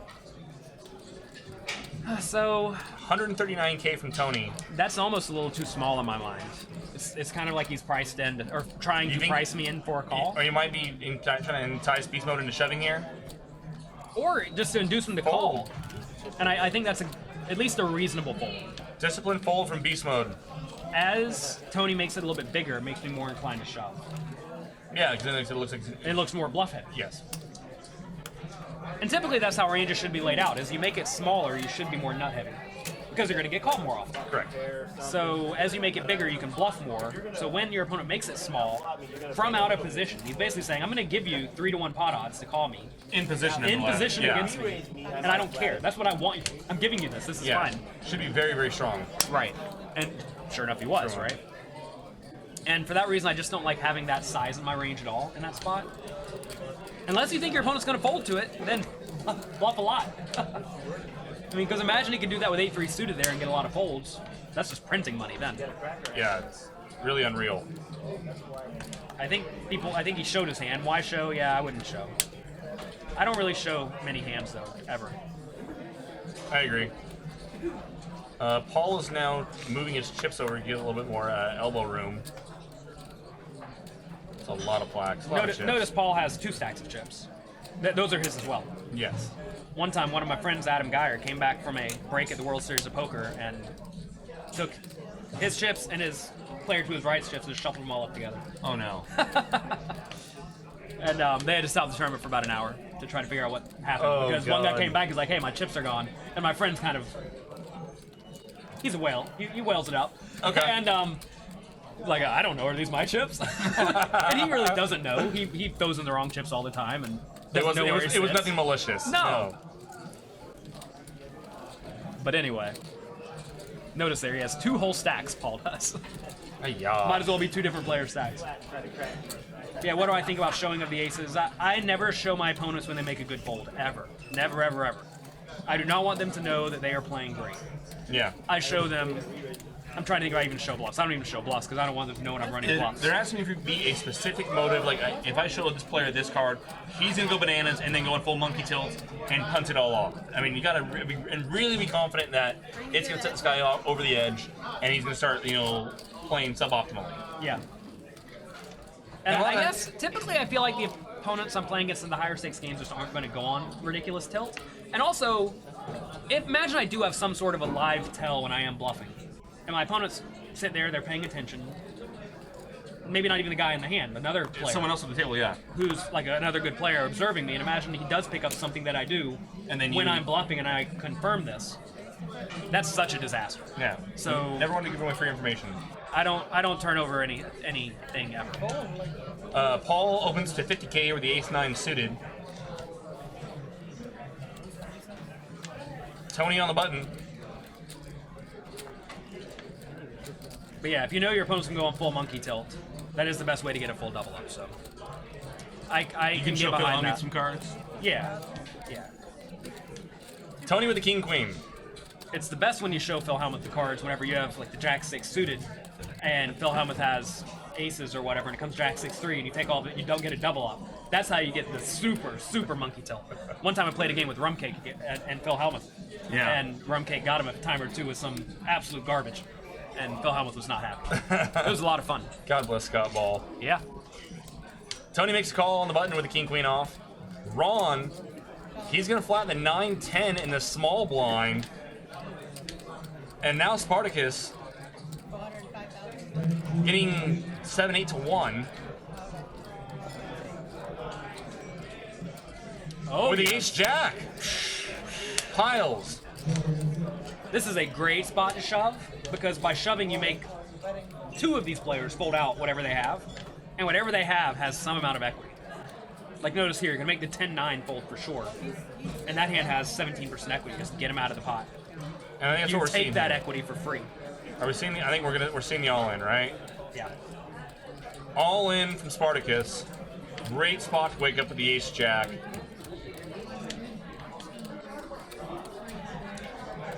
So Poker Pro Eric says they get to see the cards on a 30-minute delay anyway. First thing, everyone's not seeing the cards.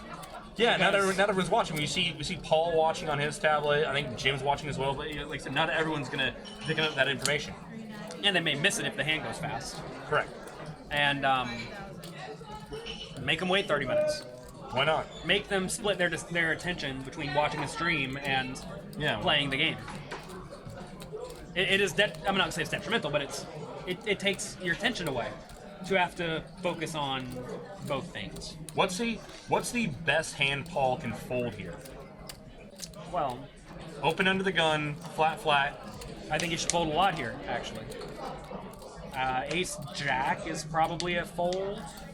Ace Queen, I think you just have to stick around. King Queen's probably a fold. I think maybe nines are better. You can probably call. 9s plus you call. It's tough because it's hard to know if the players yet to act are trapping ever. Or just playing kind of tightly because there's that 2 big blind stack hanging around, right? Or Tom has. I think Tom's still here, right? Tom has almost no chips.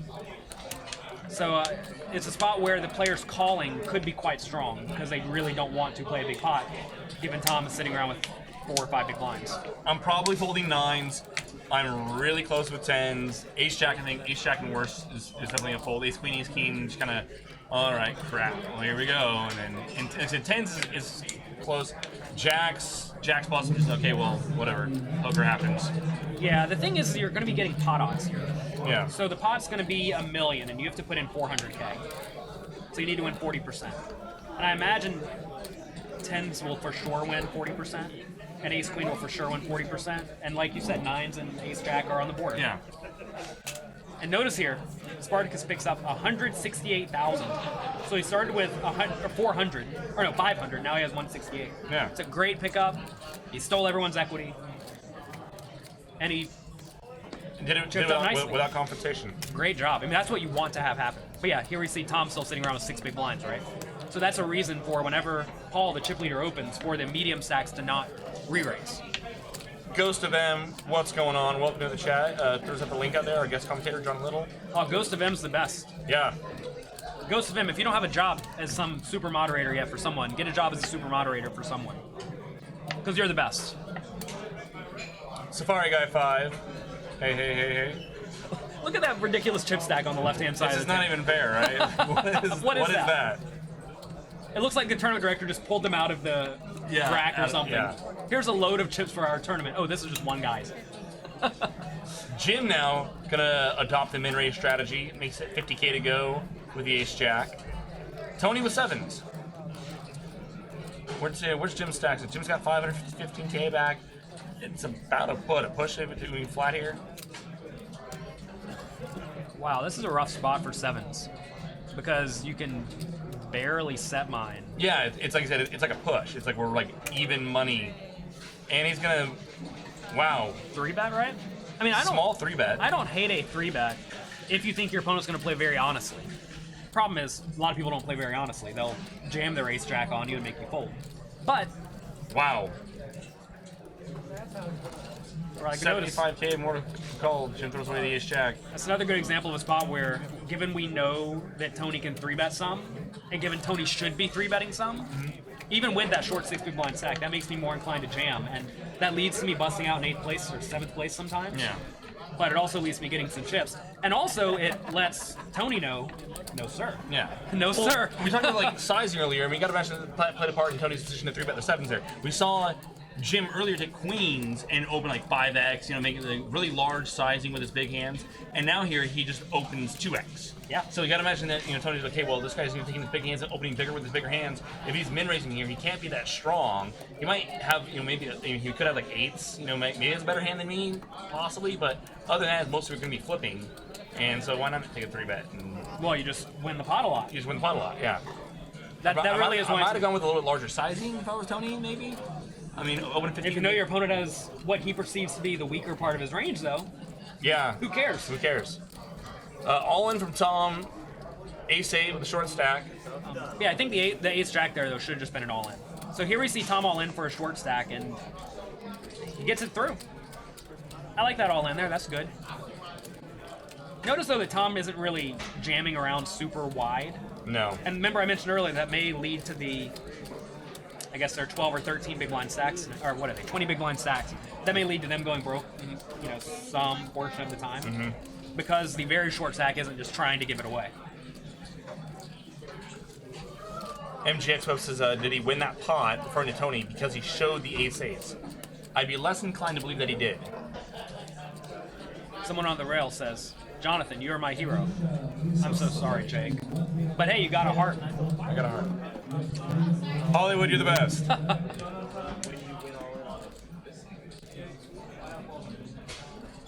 You're my hero as well.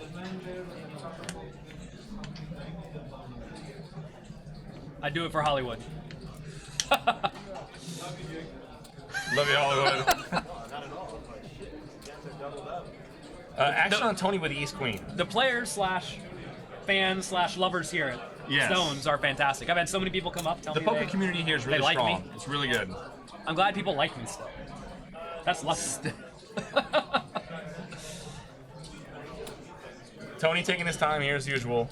Tony's had a lot of really good hands, but he's also had a lot of really optimistic spots that have worked out great. And if people let you get away with your aggression, shit, just pile it on, man. Good job, Tony. Notice he started with 1.5 million, I think, and he's chipped up to 2.6 million. Yeah. Not doing. I mean, he's doing everything, is what it amounts to. And he had that huge hand with the queens or the king queen versus the ace-4. They got through. Well, that was lucky. Okay. Yeah.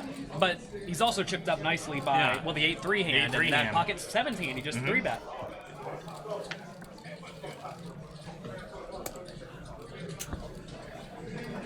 He's probably thinking, how am I not getting action?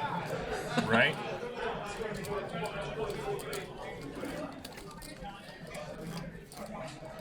So Tom's still hanging around. Check race him. He said 10-10 folded. Someone have 10s there and fold? Nah, I don't believe way. it. I don't believe it. Then again, you wouldn't believe that someone folded aces on deuce 6 or 6-4 deuce turn jack. I mean, we wouldn't think that either, but hey, it happens. One of the easiest ways to win at poker is by making your opponents fold too often. And if they fold aces and 10s and whatnot, just keep raising, man. And I don't know who folded the 10s, but Thank you. that's a spot where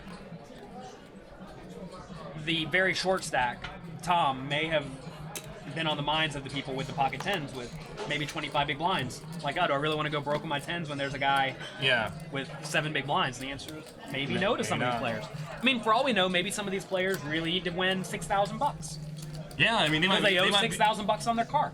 On their car, or they might be in for, how many bullets from in this thing, One time at one of my final tables, a guy said to everyone, I really need to take 4th place so I can pay off my house. That's good information. That's really good information. Really good information. So I abused him to death till he got to 4th place. Then once he got 4th place, I snapped his all-in off with ace-10 and he had jack-8 offsuit. And the commentators then were shocked. How can he call with ace-10 knowing the guy hasn't played a hand? Probably, hasn't been playing a hand. Well, he told me he needed 4th place. And now he has it. So I'm not saying that's what's happening here, but a lot of the time, that kind of thing is leaning on people's mind, especially whenever they're playing for big money. Yeah. A lot of these players, definitely not Hugh, not Tony, but some of these other places, first place here might be definitely the biggest cash of their careers. It's hard to win a 400-person tournament. It is. It ain't easy, I'll tell you that. Not for lack of effort. Jim Blue says, use my tournament cheat sheet in the last live tournament and got over $3,000. Holla. Nice. 25. So Ron here is going to open up the Queen 9 off under the gun. Ron's not afraid. I like that Ron is getting after it. I mean, he did the King Jack play earlier, remember? Yeah, he did. I think it's good. Blast him, man. Blast him.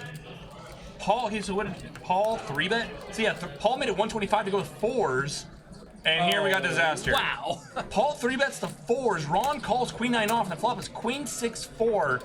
Happy birthday to Paul. So, one thing that's very relevant, whenever you do raise with garbage, like Queen 9, and you get 3-bet, you just need to fold the garbage.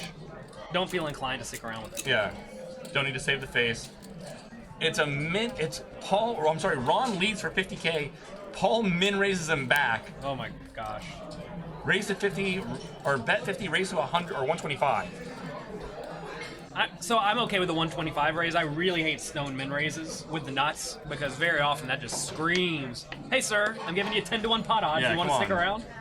The answer is no. I don't want to stick around if you can give me 10 to 1. Ron is not going to get away here, and he's drawing damn near dead. He's going to need to turn a queen or a 9 to stay alive.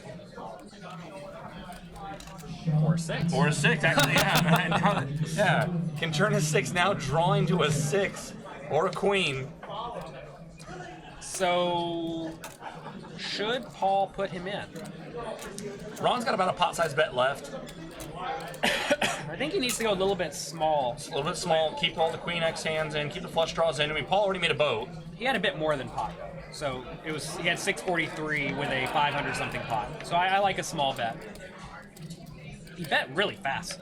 I would have hemmed and hawed at least a few seconds. Wow, and Ron gets away.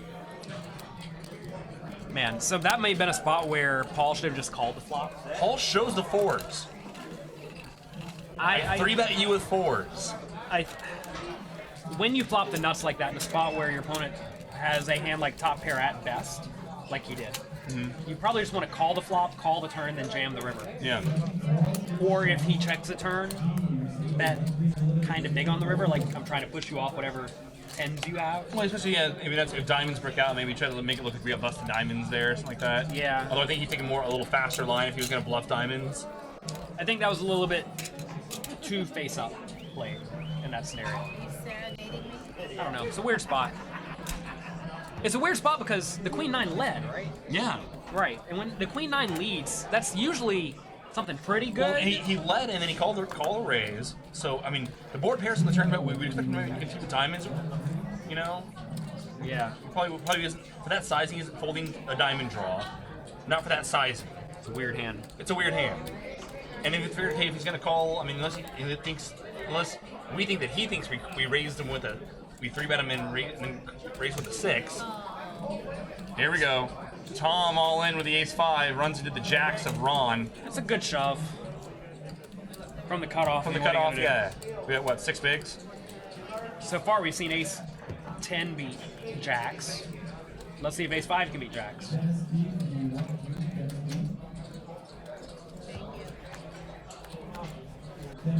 I don't think it is. Oh, wow. Tom turns, or flops spades. You think it's going to win now? It's 53%.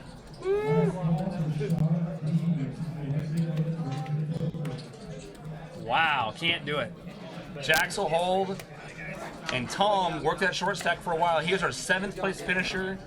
He will take home $4,500. Not a bad run for him. I mean, Not at all. He came in 8th out of 9th, and he ended up taking 7th. That's Yeah, not bad at all. little bonus. Little bonus. sprinkle. And Ron, who we love seeing him play poker, he's got some more chips to work with now. Left seat open. Yeah, I like Ron. Ron's fun to play with. 6 max, 6 players left. Jim, now Jim's out of the short stack, but Jim's still got 19 bigs. 19 bigs can really hurt someone still. Yeah. You don't want to double up a 19 big blind stack. No, we do not. Poker's a lot more fun whenever the short stack is It'll play 20 big blinds. Yeah, exactly. Because He can still 3-bet shove over most opens and still have, the world for full equity.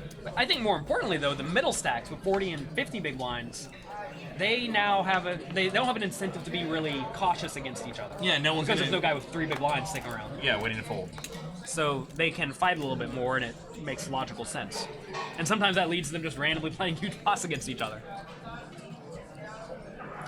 What I want to see is a Tony and Paul confrontation, but so far they've done a great job of not messing around with each other, Right?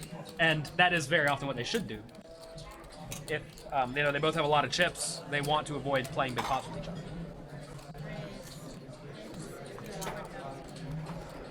Unless one of them figures out the other one wants to avoid, And then The you other start one? like literally three then betting. you just lean on the guy. Yeah. Oh wow, like 10-8 suited. Spartacus, I would have been all in with that hand for sure, buddy. When the button opens and it is Tony who's And opening it's a Tony, lot, yeah. and you have 20 big blinds, that's a great shove spot.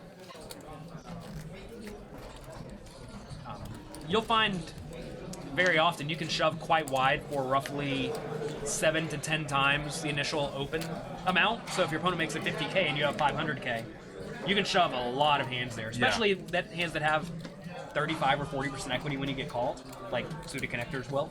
Yeah. So I would have shoved there. And you pick up the pot a lot. And you're going to find that if your opponent's not calling your shove like 30 or 40% of the time, You just have to put your We're card. pretty they're going to money, hold way yeah. too often. And there, if he's opening, who knows how wide he's opening, maybe he's opening 75% of hands, means he has to call with, gosh, probably about half the hands or something like this, half of his opening range. People aren't calling with half their opening range. No. Tony's got the ace jack 40% now. of his opening range? Yeah, 40% of his opening range, what he has to call with. So he has to call like the top 30% of hands. Jimmy Buffett, that is Tony Bracy. Hendon Mob, look up Tony Bracy. Is that how the Twitch chat works? I can just tell it to do that? Yeah. Yeah? You ask and they shall obey. Thank you. All right, so next person out gets $6,000. And now we're paying the tax man. What does that mean? Well, anything, live cash over 5K. 5. Okay. In Yeah. a lot of places it's 3. 5K. You still got the average. Well, depends on where you are. California, maybe. California tax man maybe is 5K. Maybe that's what it is. Well, federal is the same. If you read the 06 UGIA, it's 5K. I know. Where are we getting paying taxes on 3? Well, you say paying taxes. What do you mean? They give So you a well, tax you get form. like a W2G for any Yeah. profit over 5K. 3K. I think it's 3K everywhere, or the vast majority of places. I just got one from Borgata. I got too many like 3K caches.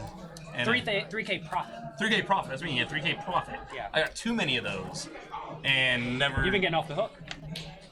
No. we should bet this. Google Twitch 2000 chat. Yeah, the 2006 UIGEA Look up how. Okay, so they're saying it's 5K. 5K. I don't know what planet I've been living on for the I last don't know 10 either. years. I've been getting out that you've been getting hosed. Yeah, I guess so. If you've been paying the tax man on 3K caches or 3K profits. Well, I pay the tax man on all of my cash. Yeah. But then you write everything off. So Correct. It's okay. Open to 68K here from Tony with the ace queen. Beast mode waking up here with the jacks. So this should be a fun one. He's got I 22 mean, this is another example. I'm just all in. bigs. Again, from out of position, if you call, you're gonna have a tough time realizing your equity. 22 bigs over Tony. I think we should be shoving here. And the Academy Award for Best Actor goes to Hugh for his role in Pocket Jacks. All in a snap call. And I like the call from Tony. I think you just have to call here. Your hand's too good. And this is one of the spots where neither player did anything wrong, but Beast Mode could just be out. If he gets a double here, this could be trouble for the rest of the players. You're a Beast Mode fan. I played a lot of cash with the guy. He's a very, very good tournament player. He's one of the guys where if he has chips, he can do some good things here. You said you won a tournament here recently. I think he won the last one of these. That's won the impressive. You won the last one. Don't mess with him. Yeah.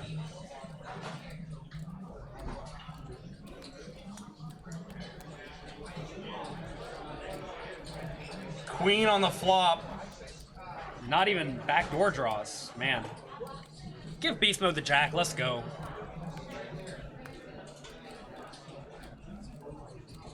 Dead to the jack. Maybe only one jack, apparently, because it says 3%. And that's it. Good run, Beast Mode. Beast Mode finishing in 6th place here. It's pretty good. I think, last one to take 1st place. This one finished 6th. Next time, 12th, I guess. We're Maybe 15th. Pretty solid showing here from Beast Mode.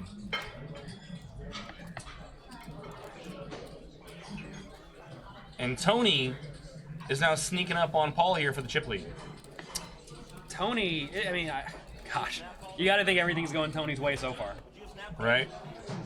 I mean, Tony has been in Beast Mode the whole final table, pretty much. Absolutely. Absolutely. And now he's taken Beast Mode's name as well. And we were just like that. We were down to 5 players. There's 20 seconds left in this level. I'm not sure. Do we go to a break up this level or not? We'll find out. We'll find out in about 10 seconds.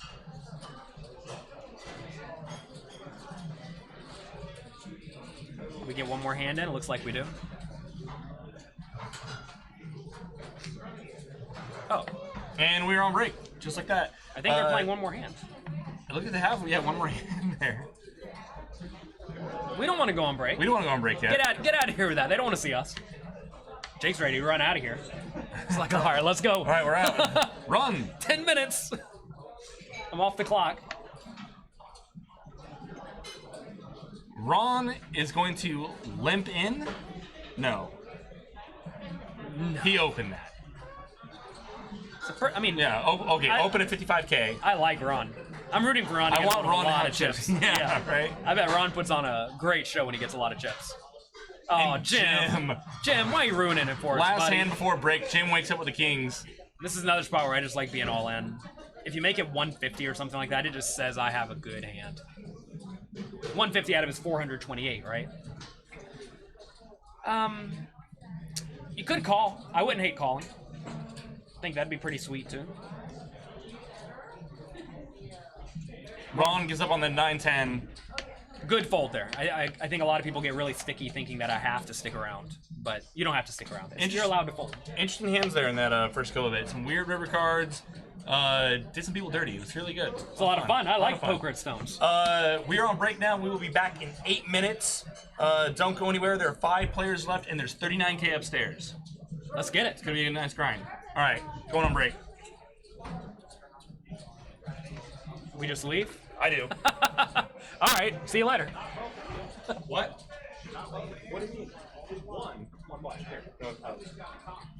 One something. We're not going on break. Oh, I evidently. welcome back. Welcome back. We're here. I thought we were. Okay. What do you want to talk about? Whatever. No, it's good. Some of the hands we saw on that first level, or that first go about it. If you guys need to take a break, I can. I'm good. I was under the impression that we were going on break because that's what we've always done. Yeah. I would like a 2-minute break at some point. Take a break. I'll jump in with Jake. Here we go.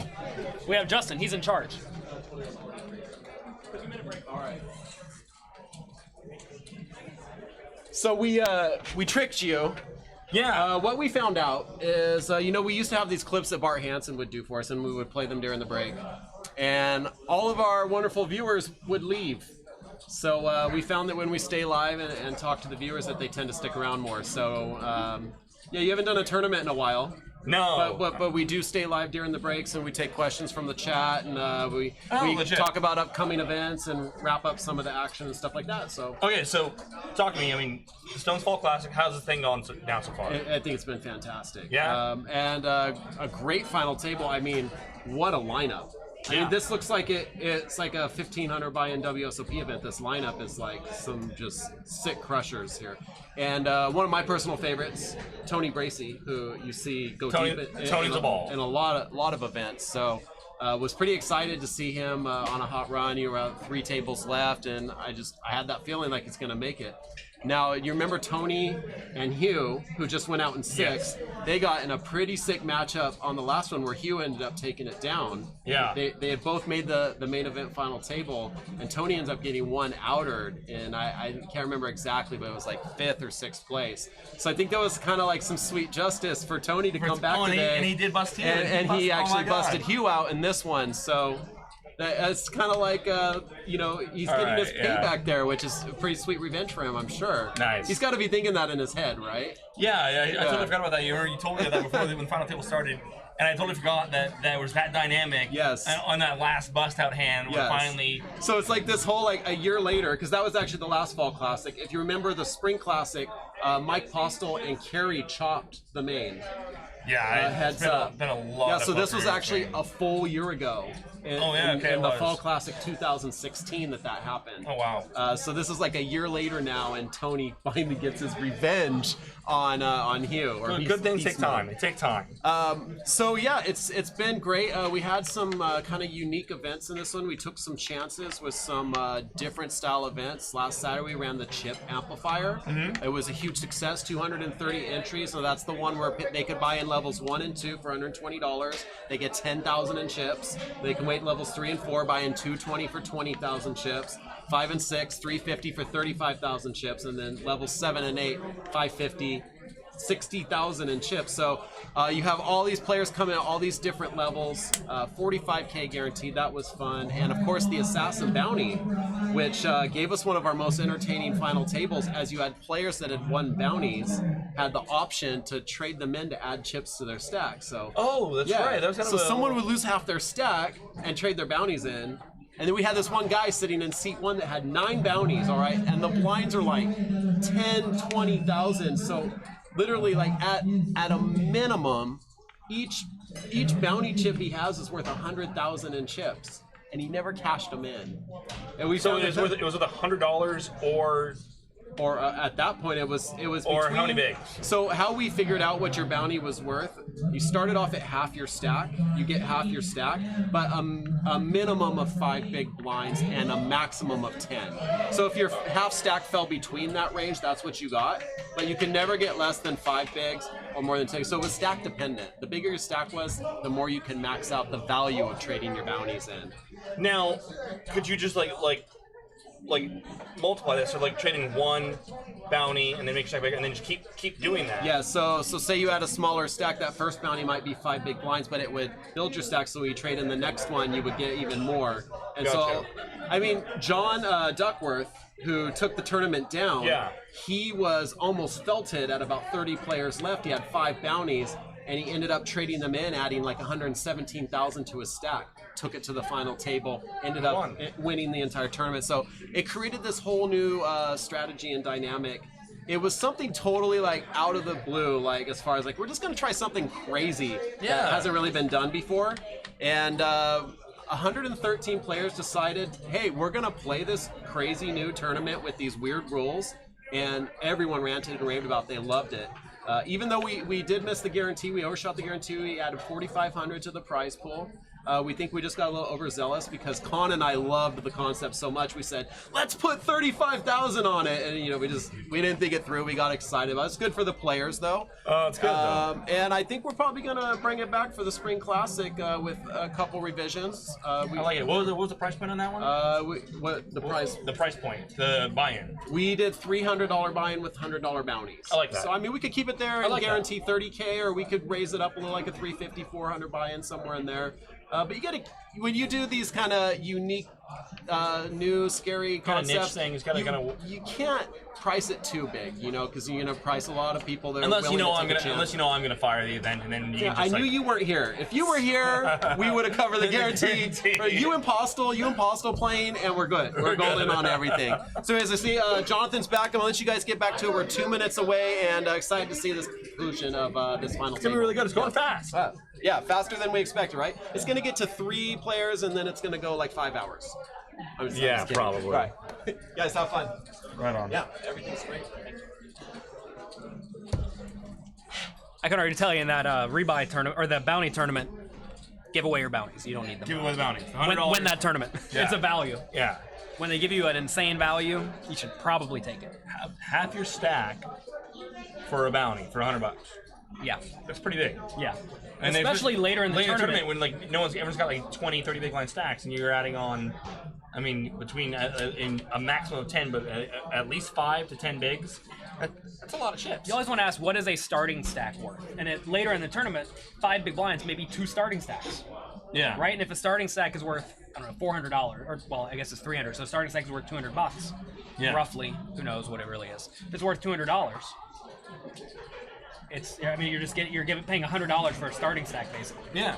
And that's usually a very good deal when the starting stack's worth $200. Yeah, very good. Even though it may only be 5 big blinds. Yeah.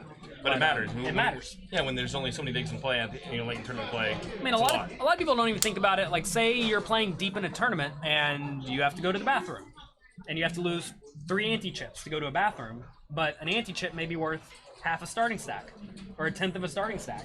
Yeah. It means you're paying like say you're playing a $300 tournament and you're losing 3/10 of a starting stack. You're paying $100 to go to the bathroom. And I don't think of it that way. Oh, I definitely think of it that way. Wow. And is it worth $100 to go to the bathroom and/or not plan your bathroom breaks intelligently? I try to just play in the bathroom break. So, being a poker player, I've kind of built up the bladder strength quite a bit. I can go exactly 2 hours. Exactly 2 hours. That's why I said, look, we've been going 2 hours, guys. I gotta go. Need a 2-minute break. But don't miss blinds. Don't miss antes. Yeah. Because it really does matter in the long run. You don't feel it very often. But when No. it does cost you, it costs you huge. Because everyone's had a tournament where they had, 2 big blinds and they came back. Yeah. And if you just happen to blind off that 2 big blinds this time by missing your hands for whatever reason, talking to your friends at the other table or whatever you're doing to miss hands, Yeah. it will cost you sporadically. And when it does cost you, it's detrimental.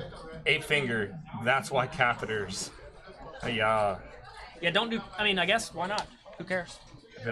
Yeah. Whatever makes you happy. Catheters plus EVs. New thing in the poker world.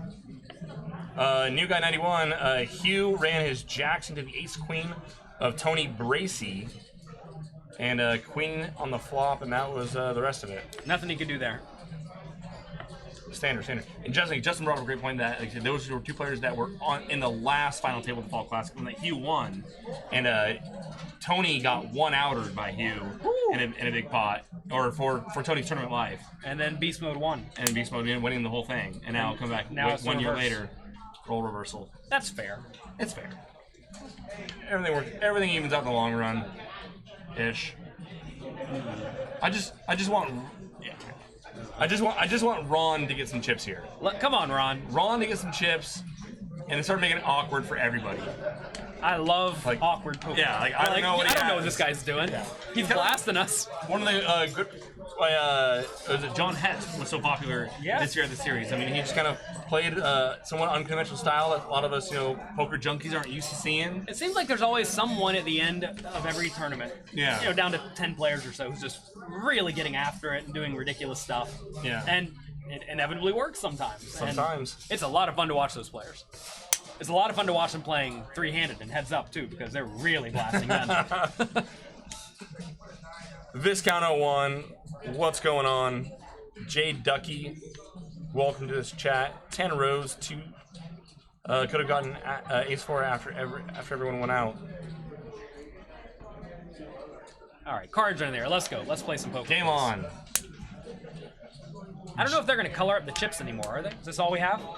I'm not sure. Usually the plaques are the biggest denomination chip. Correct. We don't have anything bigger than the plaque. That I am sure of. So we're just going to get a load of plaques then.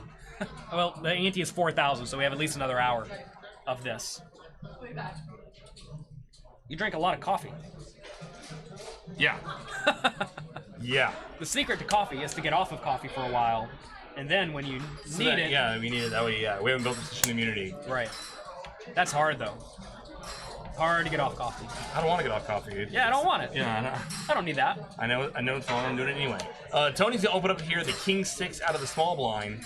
Ron, This defense. is the first time we've seen where it folds to the small blind, I think.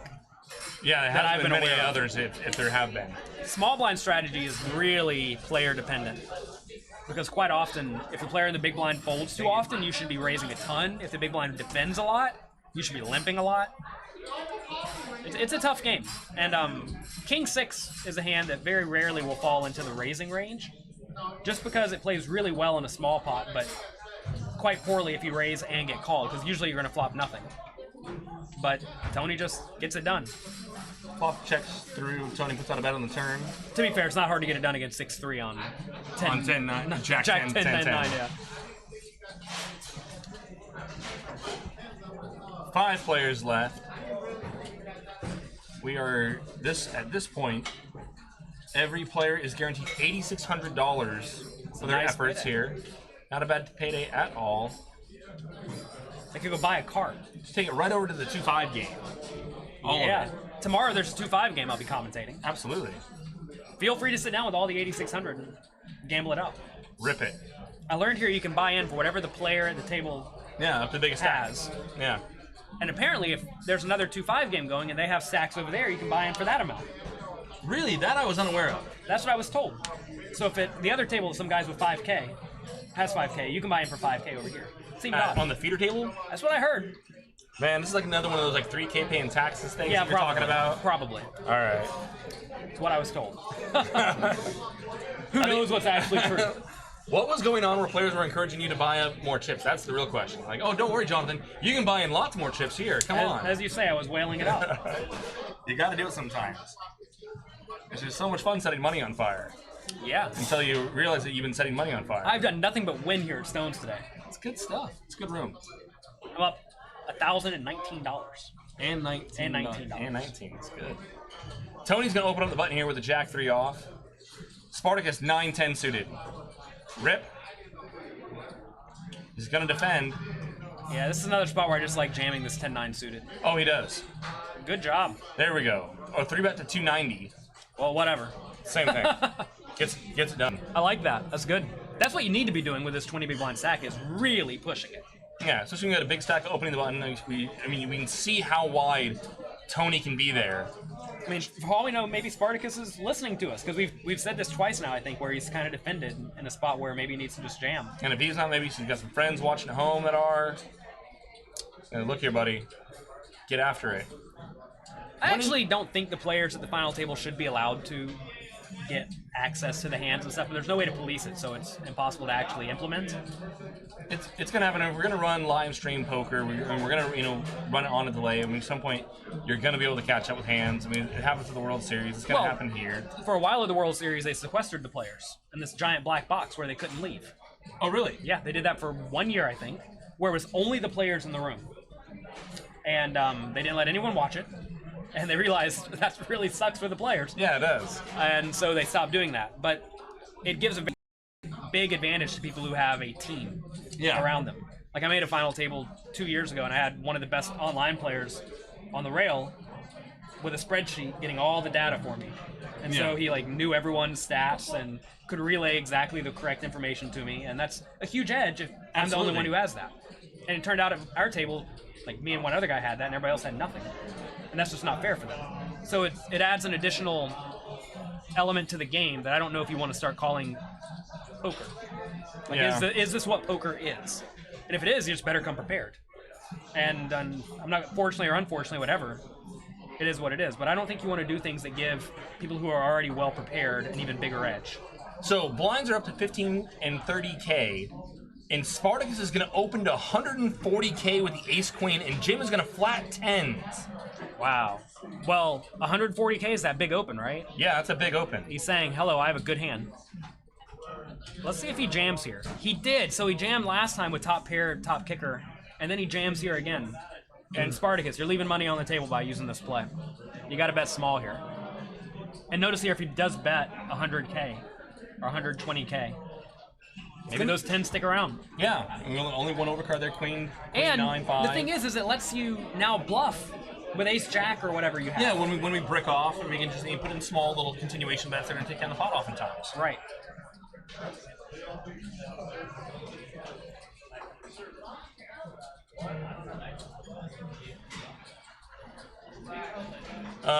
And we see here Ducky in the chat says, I was the only guy at the table watching the bounty tournament, and he felt it was a big advantage for him. He ended up taking it down. I mean, if you know what your opponents have and they don't know what you have, it makes it really easy. Yeah. And like right here, so far we've seen Spartacus make this jam on the flop twice, only 2 times. Yeah. Both times he's had top pair, good kicker, and top kicker. So, I mean, typically people don't just drastically change their strategy. No. So I would assume that when he's not jamming all in, he does not have a very good hand. Okay, so here, Jim raised small here again. Now, the last time we saw Jim raising big with his big hands and then small with his weaker hands, he now raises min raise here with the Ace King. Tony defends a 10-6. Yeah, interesting. One thing I'm going to say you just don't want to do from the small blind is min raise, because the player in the big blind is getting 3-to-1 minimum. Yeah. Sometimes 4-to-1 pot odds. And it's hard to not win 25% of the time in position. Absolutely. And like even there, like you don't want your opponent to win 10-6 suited when you have Ace King. No. I'm not saying you want him to necessarily fold, but you don't want to give him 3.5 or 4. He's not making a pot mistake odds. by calling. Right. And that's the problem. Yeah. He's playing well by calling. Yes. And we want to make our opponents make mistakes. You want them to make mistakes. And very often, like, you know, whenever Spartacus was jamming the flops, right? He's making his opponents play well, Yeah. instead of giving them the opportunity to make a big error. I think a lot of people in that spot, they have their top pair and they think, man, I really don't want to get outdrawn. But usually your opponents can't outdraw you. They have 2 outs or something. Yeah, exactly. And you want to give the guy his 2 outs to try to outdraw you, especially if he has to pay a little bit. Because whatever price you give him, it's not going to be good enough. Paul now with the Queen Jack suited. It's going to make it 70 to K. What a pretty hand. I lost a hand today in the 5-5-10 game with Queen Jack suited. I flopped top pair and a gut shot and a backdoor flush draw. Turned the backdoor flush draw. And just Brick City on the river, huh? Brick City for me. Ron now with the jacks. Ron wakes up with jacks in the big, and he's going to put in a 3-bet. It was worse than Brick City. The turn was an ace. River was the front door flush. Oh, gross. Completed a bottom straight. I was like, I'm just got to fold. So let's see what Ron does here, because Ron looks like he made it 160K. it's another spot where I would probably just rip it in. But given the way Ron's been playing, Ron has been by far the most creative player. I would not hate it if Paul plays this hand in one way or the other. He's in position, and we know that Ron's been a little bit he's been spry.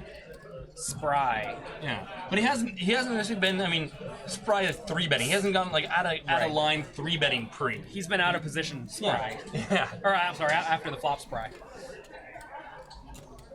Well, not much of an action board here. This is the spot where Ron could definitely bet small. Right, this is another good example of a spot where you really don't want to go all in. But I like a bet of 125. I think that's pretty sweet. But Ron leads for 150. It's hard. It's just hard to get action. Shows the jacks. Tommy LOL says Stones is awesome. Won $400 at the 1-2 game. Nice. So this may sound crazy, but I don't really mind Paul showing his hand. Not Paul. Who is this? Ron. Ron. I don't mind Ron showing his hand there, because Ron actually has been Ron's been doing some splashy. ridiculous stuff. Yeah. The times you want to show your hand is when you know your strategy is to be ridiculous. So you want to do everything in your power to make your opponents think you're playing mostly good hands. So how do you do that? Well, you show your good hands, right? Because your opponents already have in their minds that you may be too aggressive and whatnot. So if you can do anything to reel that in, it'll let you get away with your bluffs more. if he's not going to change gears, if he's going to stay splashy and stay creative, which you probably have to, playing 5-handed, you can't just sit around and wait for premiums. You're going to have to get a little bit creative.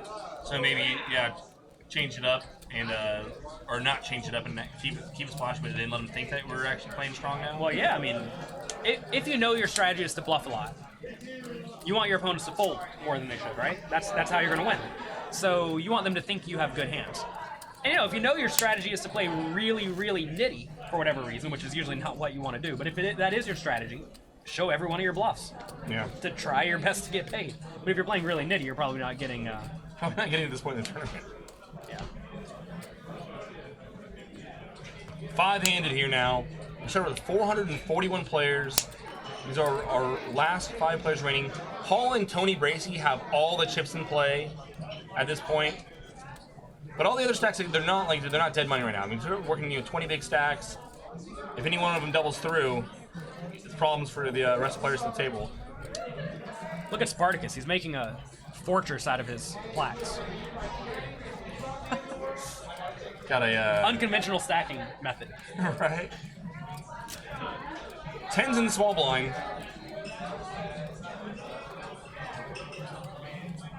Can't get any defense from Paul.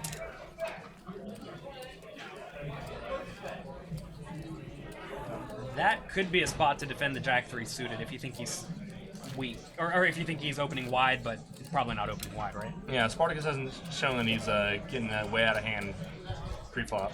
Oh, that Jack 3 suited, though, in position, getting great odds. He is getting great odds. What was the open sizing to from Spartacus? It was 85K more. 85K more. So it must have been to... Oh, is that right?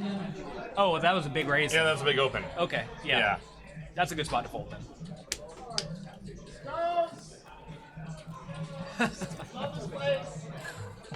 Everyone loves stones. You have to.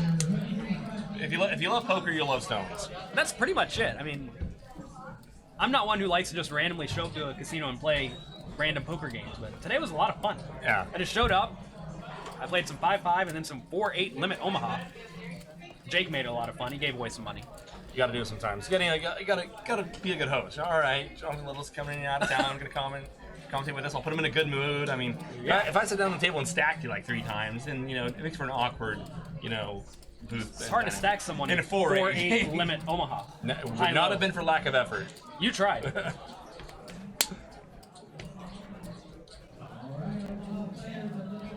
Yeah, this place is great. I may move here. This is a lot of fun. It's a blast.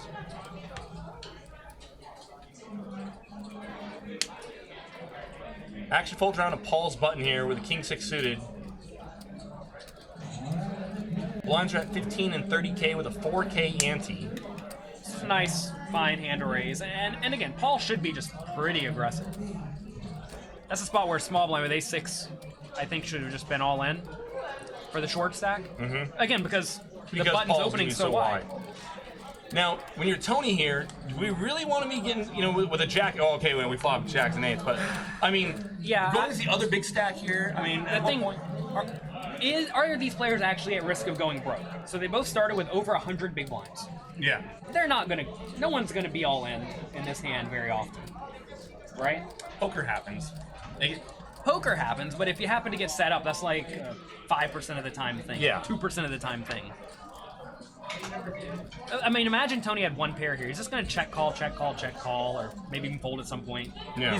They're very rarely going to play for all the money. So I'm fine with this. If you fold in this spot too often, you just let Paul open all of his buttons, no problem. Especially if small blind is going to be folding a6 and not defending that nearly often enough. So you're saying you wouldn't adjust your big blind defense range here, going against the other big stack? A little bit, but not a lot. I mean, you got to realize we're still just playing deep stack poker. Yeah. If Paul's just really blasting it, maybe you want to tighten up a bit because you don't want to play all in. If he's going to make you play all in every hand, yeah, you do need to tighten up a bit. But if he's just going to be reasonable, and Paul has not shown that he's insane. He's playing reasonably. That's a situation where I am just. Oh, let's see if he gets unreasonable. Unreasonable. So Paul continues with king 6, gets check raised from Tony with bottom 2, and then Paul puts on a little bit of a Hollywood act there, maybe. Reaches for a bunch of plaques, maybe trying to get a read off of Tony, see what Tony's doing. But even if we think our opponents just like check raise us with a flush draw here, do we really want to get sticky with king 6 at diamonds here? We don't even have a diamond on the flop, and we got a backdoor straight draw technically, but I mean. Typically, if you don't have anything, you should fold. Yeah, I mean, even if we suspect that Tony might be up to something, it's nothing. Every now and then, to let a player get away with one is not, the end of the world. And notice there that that's an example of a spot where Paul didn't make Tony play for all of his money. No. Right? It's just a medium-sized pot. And the vast majority of pots among these two 3.4 million stacks are not going to be huge. Yeah. It's a little bit different whenever we're talking like 2 35 big blind stacks. Yeah. or two 25 big blind stacks, if those just happen to be the chip leaders and there's like 5 big blind stacks or something like that, then you should be a little bit more cautious because any top pair versus top pair, you're just all in. Yeah, the money can go in. But here, this is not a spot where both players just have to be all in every time. Something else people do sometimes in this scenario is they really overestimate the value of being the chip leader, right? Because now Tony is the chip leader, but he has effectively the same stack as Paul. So it's not like either player has a huge advantage over the other. Correct. So don't think, oh, I'm the chip leader, now I can run over everyone. Spartacus opens up the ace king under the gun, gets through. 3.5x again, big open with a big hand. It's not what you want to do. You want to same open size. Very, very important, especially when you're playing with hole cards revealed. Absolutely. So now, if I was talking to Spartacus as his coach, I would tell him, start making it big with your garbage. Yeah, open up the 4 or 5 suited and blah blah blah, and do it with the same. And then min raise with your nuts. Yeah. And that's quite a strong strategy if your opponents know, because they've seen it, that you're making it bigger with your premium hands. But now that I've said this, I've just screwed up everyone. So it is what it is. And where sometimes players get caught leveling themselves, thinking, okay, well, I'm doing this, and you're counting on other players' level of observation. Or how much is this? Because you're counting, if you're doing that, you're making that adjustment that other players are paying attention to that kind of stuff too. And sometimes nothing against any of these players, but sometimes in a $500 buy-in tournament, you don't get as much as that as you might be counting on making some of those adjustments. Right. A lot of people are just watching the stream to see what they had.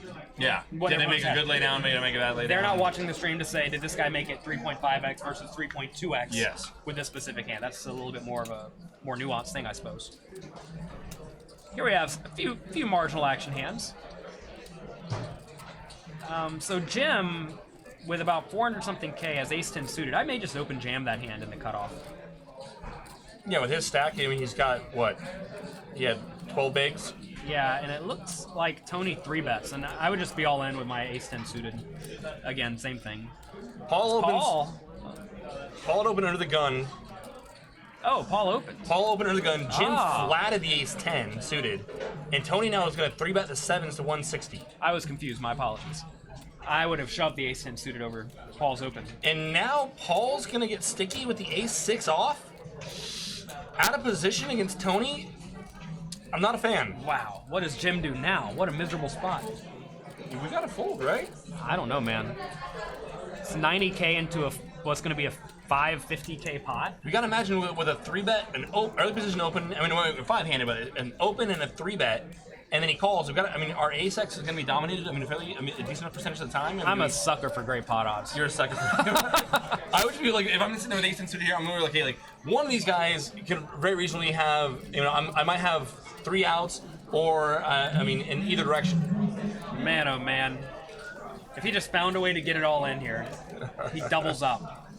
So sick. And I think he had two reasonable opportunities, but pre-flop, versus the initial raise, just got to be in.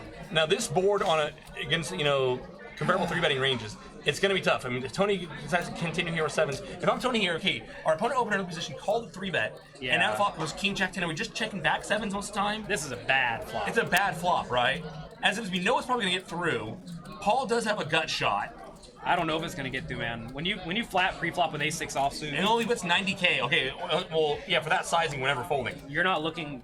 Insta call from Paul. Turn 4. What I'm more curious to see now is Tony going to try to bluff Paul off of a hand like ace-jack or ace-10 or queen-jack. So, does not look like he does. Notice again, right? You said that these two players want to get involved with each other. Yeah. Medium-sized pot. No one has a great hand. They're not all in by now. The thing is, it's just hard to get 100 big blinds in the pot. Tony checks back the turn, and now front door hearts get there. We're gonna have less heart combinations heart combinations in 3-bet pots if we're Paul here. But at this point, we got ace side. We just take a stab at it here. Well, Paul certainly has the worst hand he can have, besides 9-8, right? So given he has the worst hand he could possibly have, that's always at least a reasonable hand to consider bluffing with. Ace high is just never good. No. So I think you have to bluff with it. He bets 175 into 600. So This is an interesting scenario where you want to have some small value bets and some big value bets. So you have to figure out how to, if you're trying to be balanced, you have to figure out how to separate your bluffs into small value bets and big value bets. So typically, or to small bluffs and big bluffs. So typically, you're going to want to bet big with your hands that have blockers to the hand that your opponent could very easily call with. So when you have a heart in your hand, you're usually going to be bluffing bigger, like pot, Yeah. as you would play your flushes. When you are value betting, or when you're bluffing smaller, usually you're going to be doing that with the non-heart hands. So I think if he is going to do that with a small bet size, the hand like he has is the one he wants to do it with. Yeah. The one without a heart. Paul leads 175k on the river, takes down the pot. Yeah, it's just a bad board in a 3-bet pot for the 2 big stacks. That was a funny hand. I mean, Tony bet 90k on the flop, and in which point, for that price, Paul's just can't fold. I wonder. I mean, if I'm Tony, I'm probably just like checking back and I'm just like conceding the pot. Yeah. Because my opponent can definitely have ace queen. He can already have the show. He can have all the one pair and straight combo hands, all of them. I just don't think we're ever like for that sizing our opponent in the 3-bet pot is ever folding anything for that sizing. I mean, other than nines or 8s. On that exact board, On it's that exact hard to board, get any folds. anything to fold in a 3-bet. Like even if he has pot. ace-5 suited or something, Yeah, he's gonna float. he's gonna float. Like we saw him do with the. Well, he did with ace-6. ace-6, right? Yeah, So- if we're gonna bluff 7s there, we probably need to go bigger. Or like I said, I would if we did 3-bet 7s on that specific board, I'm probably just conceding and checking back and giving up the pot. And at that, it probably just goes check, check, turn too. Because then Paul probably checks turn because because Paul could be, or because Tony could still be trapping. Right. Yeah. That was a weird board. It was. I mean, it's almost like the 7 should be barreling. If you're going to be betting the If you're gonna be flop. betting, yeah, no, yeah. If you're gonna bluff the flop, I feel like we should make it bigger. Yeah. 90k here- was just. Look at here, another little battling pot. Here we Let's see go. what Tony does with the ace-5. He There we go. gets rid of it. Paul shows some 10s. This ace-5, ace-6 offsuit, those are not very good defending hands. Yeah, It's because they flop so poorly. Because if Yeah. you get an ace, and your opponent wants to put in a lot of money, we're never you're ahead. dominating. Yeah, we're always in bad shape there. Always. You generally want to play hands that can make pretty strong hands. And ace-5 does not make pretty strong hands. And that same thing goes for king-6 and queen-4 and all this stuff. Commentator, or the Twitch chat thinks I ramble on. That's okay. If I ramble on, sir, I think you're fine. I'll let you know. realize I'm not the most concise. Tony with a 5-4 suited lets it go in with the gun. I like the 5-4 suited hand. It's pretty good. 5-handed, absolutely. As a big stack, It is way worse than a hand like 9-8, though. 9-8 suited. Oh, absolutely. You'd much rather have the 9-8 than the 5-4. Just because 9-8 makes pairs, like good pairs, whereas 5-4 does not make good pairs. Ron opens up and gets it through. 5 players left. Blinds at 15 and 30,000. 4K ante. So Jim, what's happened to Jim? He has no chips now. Jim's playing Well, the waiting he's game. just been hanging around. Hanging around. He called that open for Paul and folded it when he got 3-bet in that last hand against Paul and Tony. Each player guaranteed $8,600 at this point. Our next jump is up to 4th, which goes all the way up to 12-1. We're starting to get real jumps here. Yeah, now we're getting some money involved. I was just commentating on a World Poker Tour final table recently, and they had very small jumps all the way up to 3rd place, like surprisingly small jumps. And I think the jumps from 6th to 5th to 4th were all almost the same amount. It was very bizarre. Weird. But But here- also almost like encourage like fast action. Like Yeah. And then it went like double, double, double at the end. Wow. So here it's going already. It's already getting Yeah. significant to where you don't mind moving up a payout jump. Yeah, it's like a 50% jump from 5th to 4th here. Going from 8K to 12K. And as we see here, Jim is pretty short with 10 big blinds, and the next 2 stacked duos have 25 big blinds. So this is actually an interesting scenario where the 2 big stacks with a lot of chips, not anywhere near risking going broke, should be involved in a lot of pots. And what's going to happen is, on average, they're going to chop up the pots, they're going to break even against each other on average. And that means they're going to basically win the blinds and antes of the 25 big blind stacks. Yeah. So even if they are playing, let's say, 20 big blind pots against each other every hand, they should chop them up on average. On average. And that means there's going to be a dead 2 big blinds in the pot on average. Yeah. And they're winning a big blind each every time they play these pots. And so they don't really mind raising and re-raising to get the other 2 guys to fold a large portion of the time. Which it should.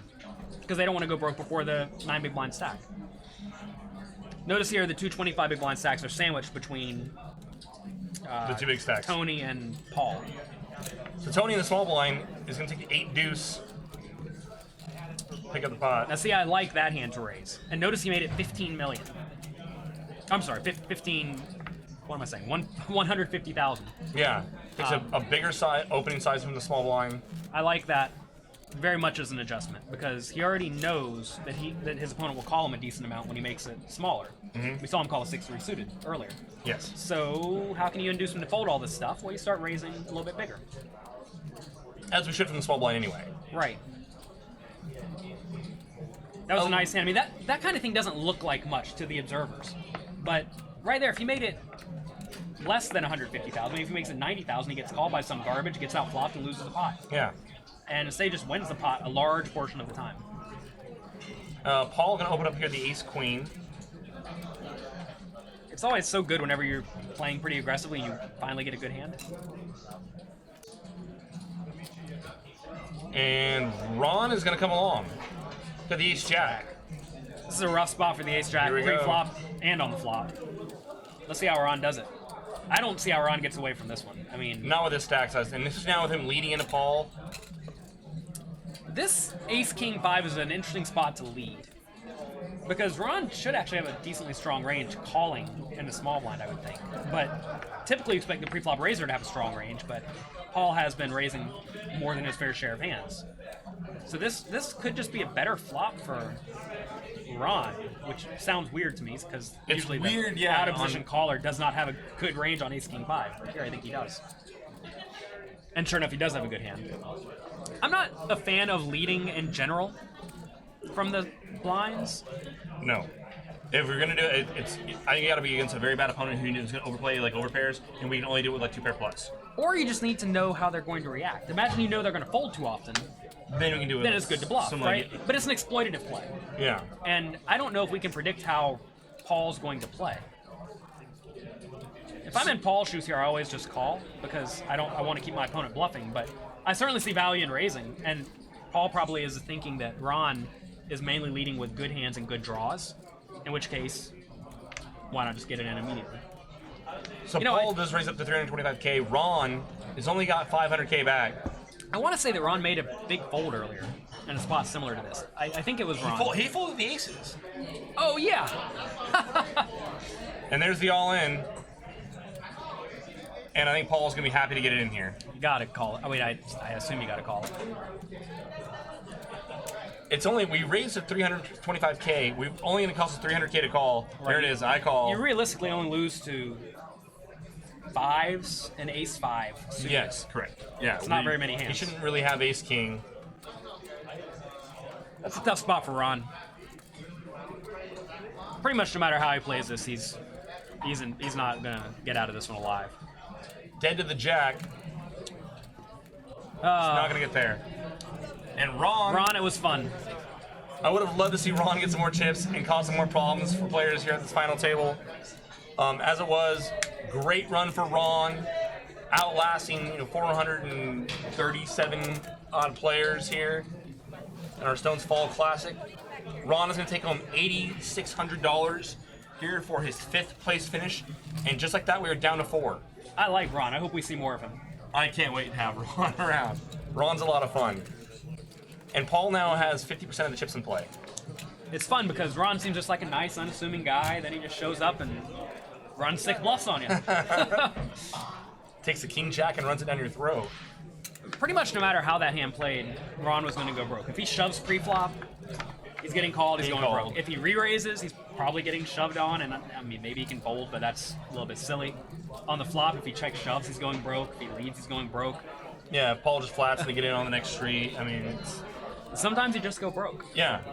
You get set up, and no matter what, no matter how you try to revise the hand, and that's something that players that we dangerously will, kind of like now analyze their play and like, okay, well, how could I not have lost here? And like come with some wacky line and adjust how they're playing in the future based on this one time they went broke. When you're actually, it's just a cooler. And coolers happen in poker, and that's just part of the game.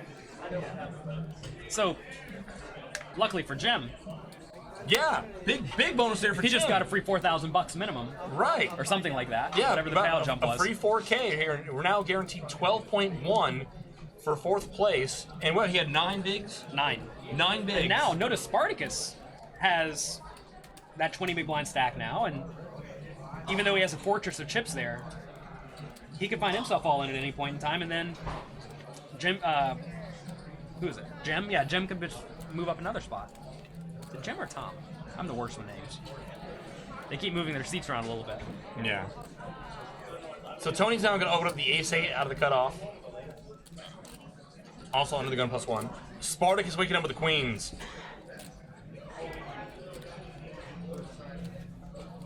Spartacus verbalizes all in, and Tony snap folds, I believe. It's a good fold.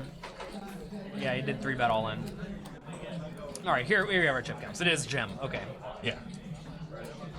So Spartacus has chipped up a decent amount now, to where he has almost 30 big blinds. Mm-hmm. So he's not so in risk of going broke, but he actually is in a pretty nasty spot where he should not be putting very many chips into the pot, as long as Jim is As long around. as Jim's around with his effect. Now, if Jim were to double through either Tony or Paul, that changes the story a little bit. A little bit. Right.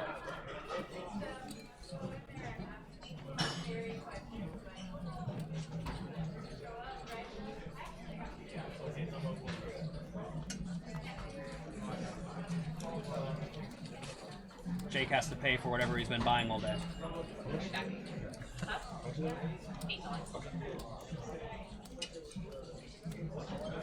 I wonder what the protocol is for stacking your plaques. Yeah. No one knows what to do with them. No one, yeah. Look at Spartacus. They're sideways on his pile. Paul just has a load of them.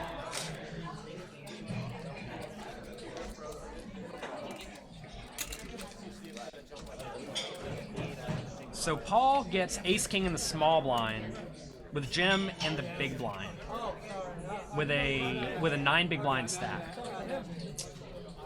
And he makes it 2.5 big blinds. This is another spot where I don't really hate calling in Jim shoes with a lot of stuff. Even though it is Queen 3, I mean, Queen 3 is a bad one. The thing is you have to put in 45K to win a pot that's going to be 170. And you're in position. And you know you can just go with any pair. If that's a spot where we're not better just like maximizing what any and all fold equity we have and just ripping it then? I don't think you have any fold equity. Okay, so just like that point then we're just hoping to flop a pair? Yeah. So a third of the time, so think about it like this. A third of the time you're going to get a pair. Let's assume that's good, I don't know, 70% of the time. So a fourth of the time we're happy. Yes. And we're getting 4-to-1 pot odds, 3-to-1 pot odds. So You're getting roughly the right price right there. it's about a. And sometimes your opponent just check folds. I don't know. It's like you're loving it, but when you have 6 big blinds or 8 big blinds, and you're told you can get an edge for 0.25 big blinds, that's what it is. You're fighting for these 0.25 big blind edges. And I think you have some tiny edge there with a lot of garbage. With a lot of garbage. Just because of the pot odds you're getting, and the fact that you're in position. And that's just mainly because your opponent has to bet first, right? If your opponent bets any amount, he's roughly committed, and you know which flops are good for you within reason. Yes. And you know when you miss, so it's not like you lose more and it comes any random board. The only time it's bad is whenever it's, whatever, ace something 3. That's when you don't really know what to do, but I wouldn't mind splashing a bit. So Spartacus under the gun. I didn't see what he did here. Looks like he limped because Paul just put in the 30K on the button. Yeah. And now we have Justin, our tournament director, at the table. Maybe Spartacus limped in because he thought it was the big blind and just put in 30K unintentionally. I'm not sure. So open limping is a reasonable strategy if you are concerned with every time you raise, you can get jammed on or re-raised, as this middle stack, as Spartacus is. So limping actually is a reasonable strategy, given there is a tiny stack, because you can limp and then call a raise to 120k. Whereas if you raise to, say, 75 and get re-raised effectively all in, well, now it's just miserable, because you're probably supposed to fold a lot of stuff. So we're limping like the very top of our range as well. Yeah, to for balance? sure. Okay. Limping everything. Limping everything. This was probably just a misclick. Yeah. But there are reasons for it. So Tony checks his option, and we go three-way here to the flop. 10, 6, 3, 2 spades, top for Spartacus, who we don't know if he intentionally limped or not. Seems like there might have been some confusion with whether or not he was big blind. Well, either way, I imagine we should not see a whole lot of action. Yeah, should Maybe Paul loses his mind and gets after it. And these guys love showing. Maybe they have a deal they're just going to show every hand. You know, it's actually, if you know one of the kids at the table is going to have his internet friends looking up all the hands for him, Yeah. a really good way to kind of counteract that, so that he doesn't really have much more information on you, is to show all the hands with all of the other people. Make the deal with everyone else. Make the deal. All right, we're all going to show. Right. It's probably the smart thing to do. Take whatever information he's gaining And nullify it. and nullify it to the best of your ability. You don't get to see his cards because he's not going to make that deal with you. But beyond that, you've nullified some amount of the edge. See ya. I guess I'm by myself now. Jake just almost tore down our apparatus around here, trying to leave the little room. For those who've never been to Stones, we're commentating right in the middle of the casino. In I'm back. a plastic glass enclosure. Penalty box. Oh, it's a penalty box. Yeah. Yeah, it does look like a penalty box. Yeah.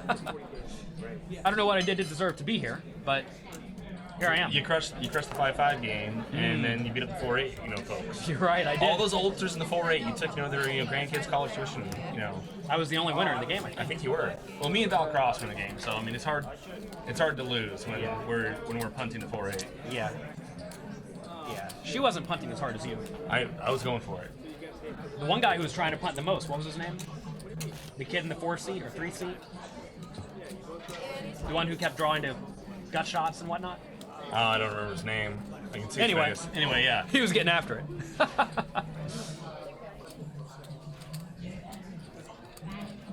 Omaha 8. Yeah, limit Omaha 8 or better. So. Yeah. It's an action game if you want it to be an action game. Which you did. I wanted to be an Or it's a action game. nitty game if you want it to be a reasonable human being game, like I did. I played about 4 hands, and I got half There we the go. pot on 4 hands. Yes.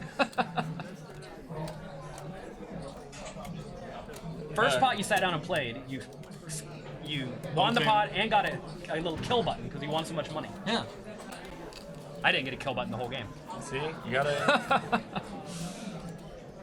know how to run over a game. So I think here we have more limps. Jack 5-4, Paul, who got to check his option in the big blind, flops open-ended. Tony with a gut shot and an ace. Wow, this 3-2 is a saucy betting spot. I like this. And here we go. Ace-2 has to stick around. So this is a spot where we may end up seeing a triple barrel. And I think it's just good. Well, now Now, we're for sure going yeah. to see a triple barrel. But this is the kind of situation where you will often see the 2 big stacks butting heads when they both have some piece of the flop. But I imagine in this hand, Paul's going to win it almost every time that Tony does not improve. Assuming both don't improve. Yes. Because I think this is a great triple barrel hand. Anyway, he made the nuts. So notice, though, he didn't need the nuts here. No. He could have had any of the random draws, and he would have won this pot. Yeah, and Paul just reaches for chips here. Like you said, had he gone unimproved, if Paul would have put in the second barrel there. As soon as Paul reached for chips, Tony immediately relinquished his hand. Or even if he got called on the turn by the ace-2 or whatever, and he puts in the triple barrel, he's probably only getting called by a jack there at that point a lot of the time. Yeah.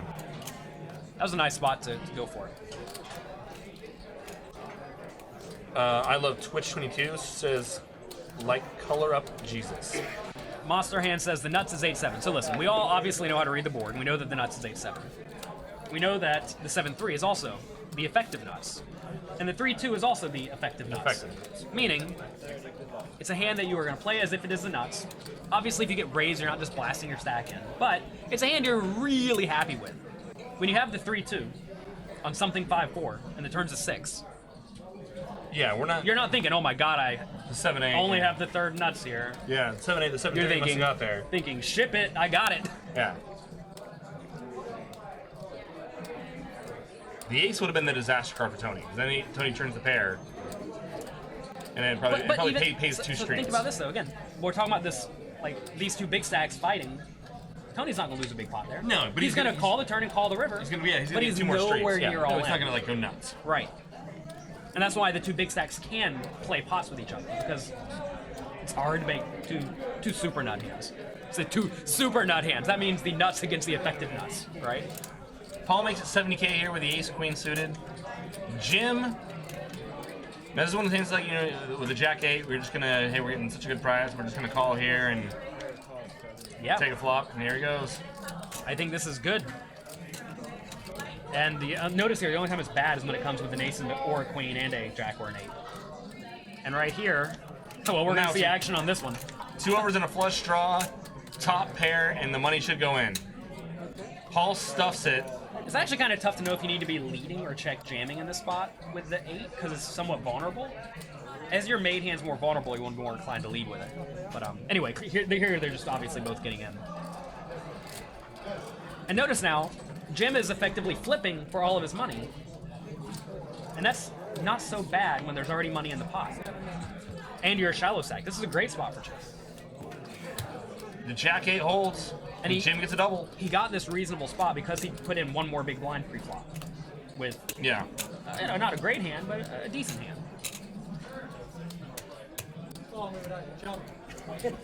Alicia544, welcome to the stream. Prime form. Welcome to everyone here on Twitch. Absolutely. We're all happy that you're spending your evening with us. Is it the morning yet?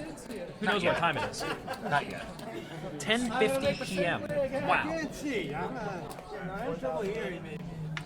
I flew in from the East Coast yesterday. It is 2 a.m. there. I should probably get some sleep. Tomorrow we have a 5-5 no limit game. That's going to be a lot of fun. Yeah, well. Yeah, well, Oh, man. you're the easy one. Is that what I'm hearing? I'm the easy one. They're going to lock you in a box with Veronica Brill. A penalty box. Penalty box. Me and Veronica. Good luck. All right, I'm excited. She's toned down a little bit. I'm going to say she's. I want full force. I'm going to tell her. Full Yeah, I force. don't Get think- after it. Let's go. Oh, man. Get the drinks flowing, Veronica. Come on. I don't even know what you're signing up for.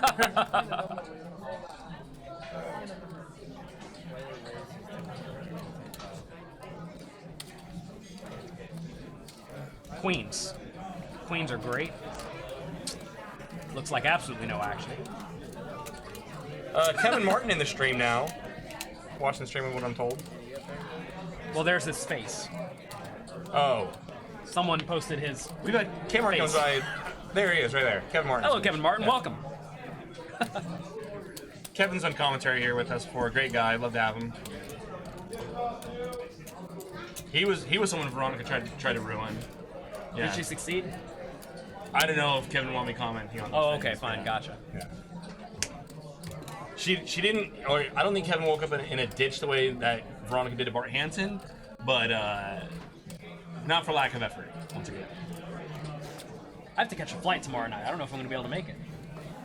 Sounds You, like I may you die might tomorrow. not. Yeah. Sometimes by trying to die, that's how you know you're still alive, though. You gotta, Oh, man. yeah. I'm just a Gotta good walk old that boy. I line. don't want any trouble.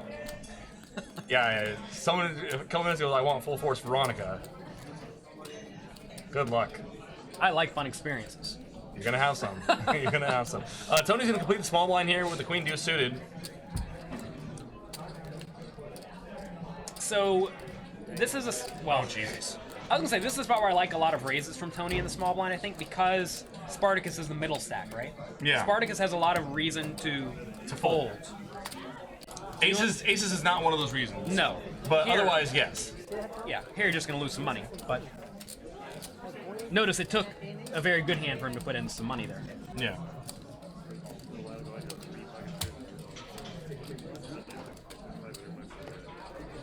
Do I watch a lot of poker streams or live poker? I watch some, not a ton, but some. I definitely think watching and studying poker is certainly a great thing to do. Absolutely. Assuming you care about getting good at poker. A lot of people don't care about getting good at poker. They just want to come and gamble and have fun. There's nothing wrong with that. Yeah, absolutely. It's how people that do put in the work and the study time make money playing poker. Indeed. You should work on your Omaha 8 or better game. I'm just gonna throw that out there. If when I'm really trying to play OA, trust me. I don't know if you know how. Oh man. I saw you today. Brutal. Brutal. I think you played Jack 10 6-4. Is that a good hand? I played Jack 10 4-4 in the blind. You capped it, I think. No, I was in the blind. I was in the blind, and I did not have to call that. You called the 4-bet, I think. Oh. Erroneous. Tony makes it 80K to go, takes down the pot. I do like that these players are playing very fast. Yes. No one's sitting here wasting all of our time. We're going to be here till 3 a.m., but they're at least trying to get it over. Gotta respect him for that. Yeah.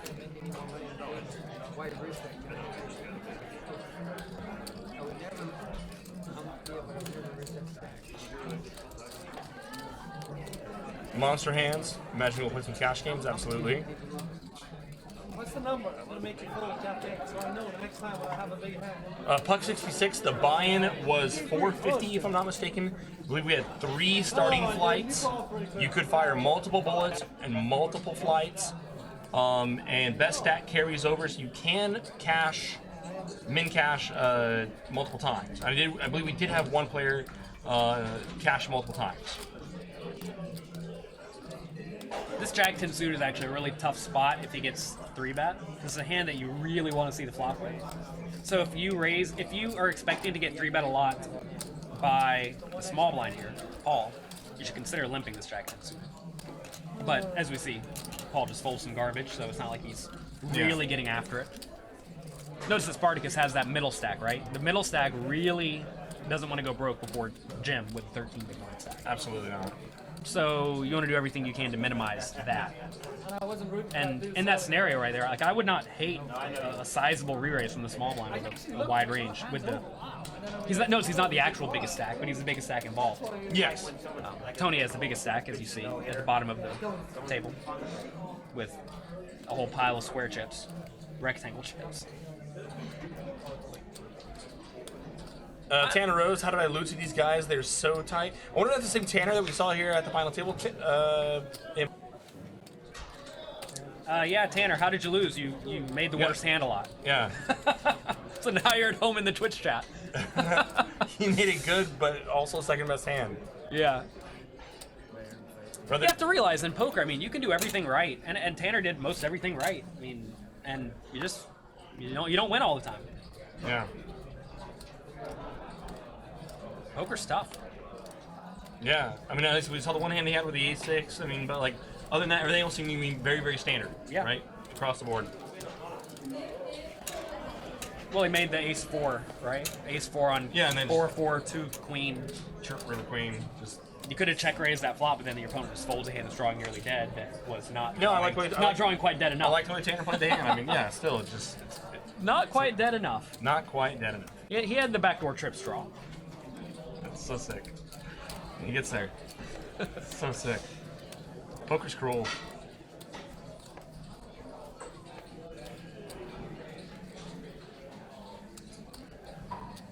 Thank you, Integra, says you like my YouTube videos. I have videos on YouTube. Yeah, it's good stuff, man. Search for Jonathan Lilly, you'll find them.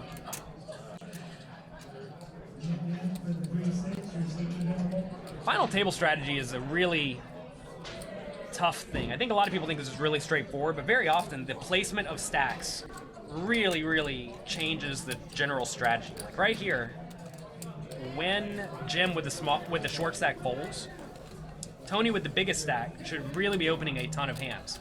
But if you just switch the stacks to where now, let's say Jim has a lot of chips and Tony's a short stack, when Jim folds, Tony now can't really play a lot of hands as a short stack. And also, if the stacks were reversed, the guy with the big stack can't open very wide because he has to open into a guy with 10 big blinds. Yeah, who can just shove on you. Shove on him with like a whole ton of hands. Right, so there are spots where the big stack can play a ton of hands, and spots where the big stack can only play reasonable hands. Here, though, is a spot where the big stack can play a lot of hands. Really, like the max. Well, I'm sorry. Is this right? No. This is a spot where Paul can play a lot of hands. No, Tony. I'm so wrong. I'm so bad with names, man. I'm rambling again. It's okay. They need to have a mute for me. Is there a way to mute me? Tony on the button with the Queen 9 suited. The Deadhead AA, welcome. Long time no see. But yeah, Tony can open a lot because notice the 2 stacks of Tony's left are the bigger stacks, right? Yeah. That's what I'm trying to say here. In 3 words.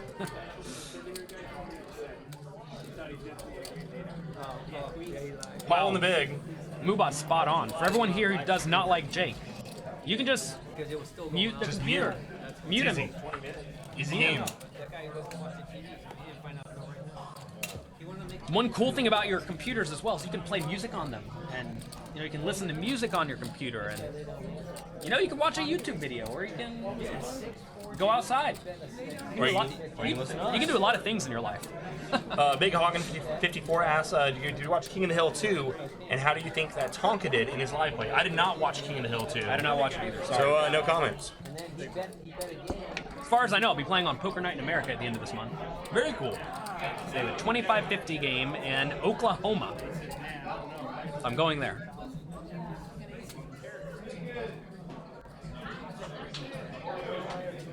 King Jack of clubs. Let's go.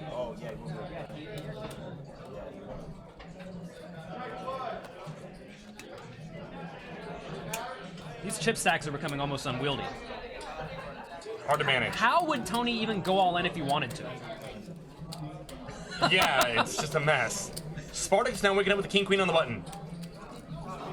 So this is a spot where I think you should probably just call, as rough as that is. Because if he 3-bets and gets jammed on, he should probably fold. Yeah. He does take the aggressive line though. He's gonna 3-bet. Makes And- it 280. The tough thing about this spot is that he's going to make Tony fold a lot of his garbage, I would think. But he should probably have some bluffs when he jams.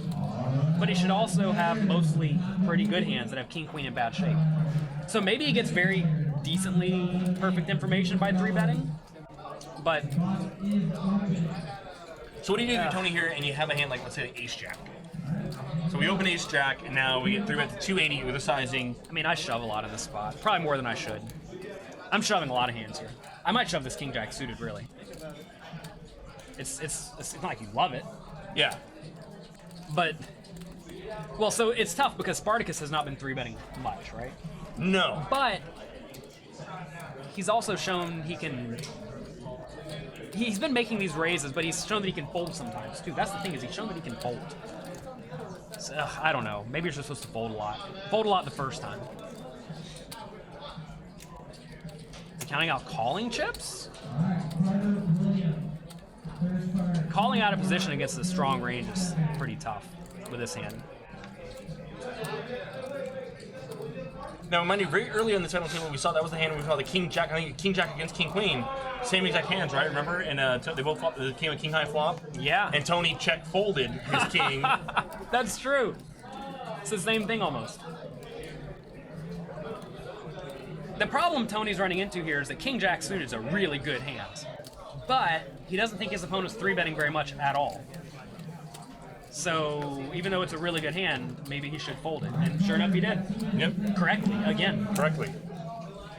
To recap that hand from the beginning of the day, it was Spartacus, right? Yeah, it was Spartacus Spartacus. raised King Queen under the gun, I think. Yep. Tony calls big blind. It comes with King Jack. It comes King 9-8.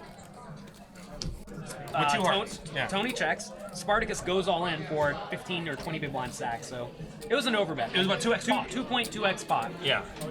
And Tony thought for forever, the longest hand today by far. Easily. I thought, oh my god, this final table was going to be miserable. But he thought for forever and then folded. And that has to be one of the best hands in his range when the opponent raises 3.5x from under the gun. And then shoves 2x pot on Right. Yeah. He just folds top pair, second kicker, or third kicker, perfectly.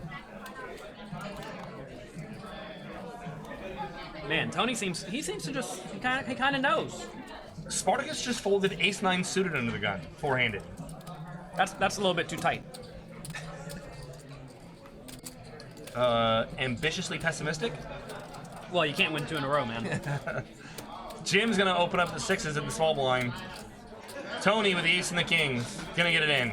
And for Jim here, we just call off, right? Oh yeah. If I was Jim, I would have opened shoved pre-flop. Yes. He did the min raise play though. Again, I don't like the min raise, especially with the small pairs, because that lets the big blind call you with all sorts of junk. But even junk has Gonna have decent equity. 50% equity. But yeah, I mean, here you gotta assume Tony's gonna be shoving stuff like ace 3, ace 4. So you just gotta call. I mean, you're roughly 50% against the vast majority of Tony's range. Here we actually see he's 58%. I guess there's some dead cards that. Well, yeah, the dead ace, I guess. Spartacus is too busy building his phalanx to for the ace 9 suited. Jim is not So- called yet. It's a good word to pull out. Wow.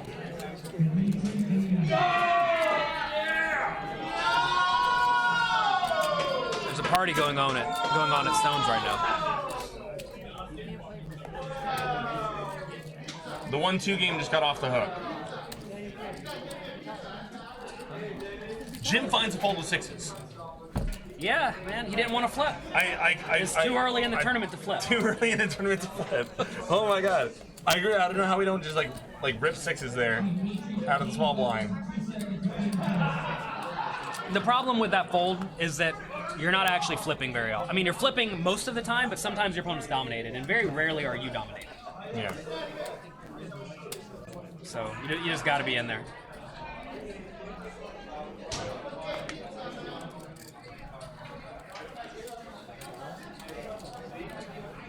Spartacus gets the walk. First walk of our final table. Wow.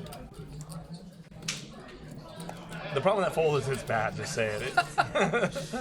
Well, I'm trying to explain why it's bad. Yes. Because if you think about it, the opponent's probably shoving 2s, 3s, 4s, 5s. It's 4 under pairs. 4 of them. Almost all, But every all the ace-X over hand. pairs, Yeah. right? So that's what your fear are the over pairs. Sure. But even then, that's such a small portion of your opponent's range Yeah. to where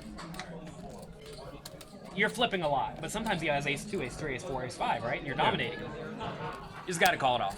Well, or just open shove pre-flop because you don't care if your opponent folds the 9-7 offsuit. Correct. Let's see if he does something similar with the 5s.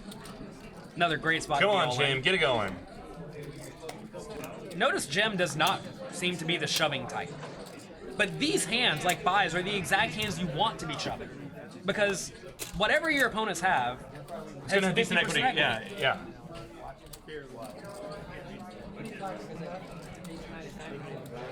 Spartacus is Jack 10 suited. Folds the Jack 10 suited. Paul the King Queen. Well, he makes it 5 big blinds here. Okay, he made it 5 big. Okay, wow, that's a huge. I mean, I'm okay with this. I mean, he might as well shove, but I'm okay with this. Paul, what does Paul do here? It's either call or And shove. He shoves. I don't even know what's better here. The problem with calling is you check fold, quote unquote, incorrectly. sometimes. Yeah, I don't think we ever flat anything that's silly. I don't know if it's silly. I think it's silly. Yeah, the guy, he's got half a stack in What already. if it comes 8-7-4? You just check fold. Still like it. There are a few flops where you have almost no equity. Obviously, if we know he has 5s doing this, you can't ever fold. Yeah. Like right here, notice he has 26% equity, Paul does, so if you check and Jim shoves, you still have to call it off. Yeah. Might as well just shove. Just get the money in. Yeah. No flirting with it. Yeah. Jim gets a double up. All right.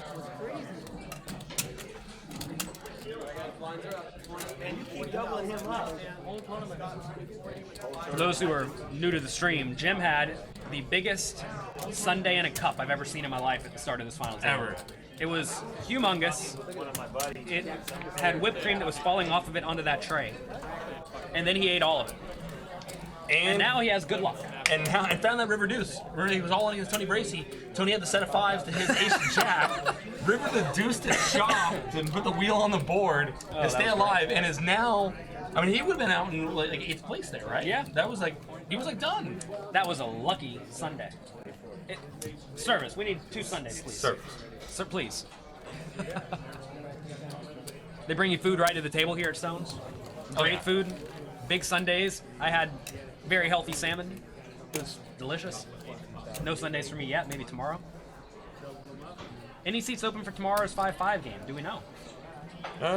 We could you could download the Stones app. You can check the list. Oh, you can get on the list for tomorrow's game? Yeah. That's sweet. A good friend of mine, Boyana, she says, tell Jonathan Little hi. Hello. Thanks for watching on the text message. It's like advanced Twitch chat. Twitch chat for special people who know Jake very well. There are also special people out there that know me very well. Wow. No one's texted me this whole time. You must have way more friends than me. I'm a pretty likable guy. I mean, when I'm wailing up through the 4 a.m. Oh yeah, you make a lot of friends. Make a lot of friends. When's Jake coming in? Yeah. Come on, buddy. When Jake comes in, can we get the game going?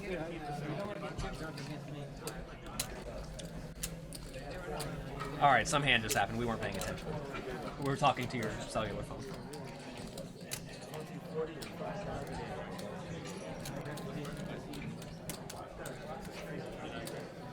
Whoever the crew is putting up these chip counts, we appreciate you putting up these chip counts on a regular basis. I like that.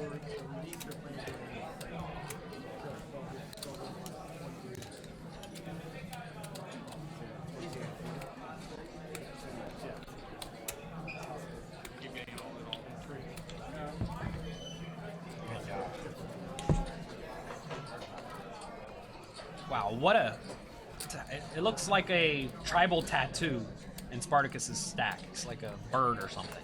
Primeform asks, how much am I up or down at poker this year? Oh, don't tell him. Don't tell him. Yeah, Don't tell him. I've got an ex-wife. I can't talk about any of that kind of crap. And because it's got to be bad. I played with him today.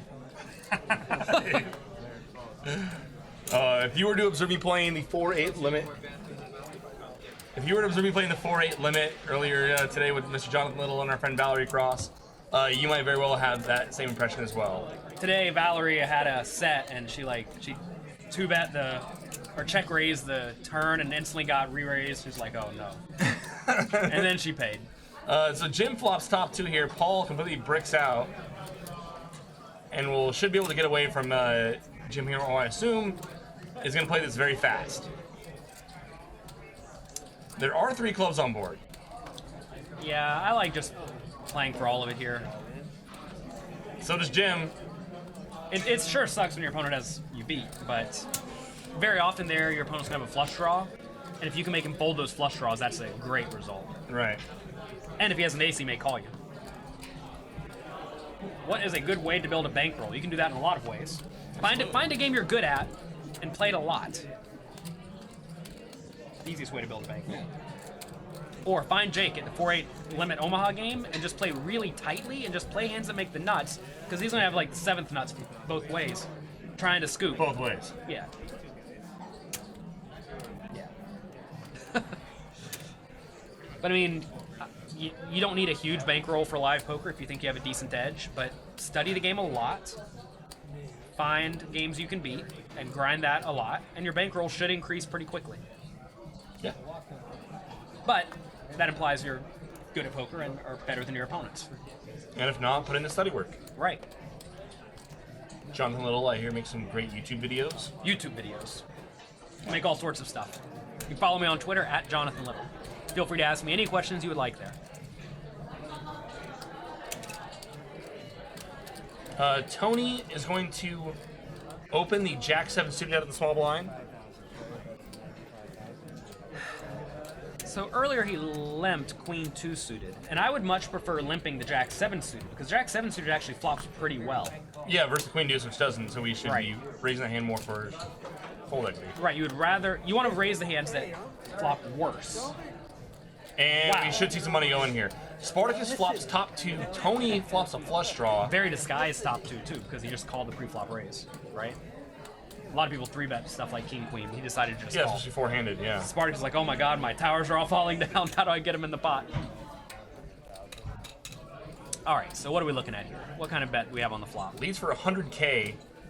So, this may sound crazy, but I like an all-in from Spartacus, because it's very likely Tony has either nothing, or a pair, or a draw. If he has a draw, you don't care if he folds. If he has a pair, he's probably going to call it off immediately, thinking you have a lot of draws. You think and he's are trying gonna to push him call off around? with like Queen 10 here? Maybe.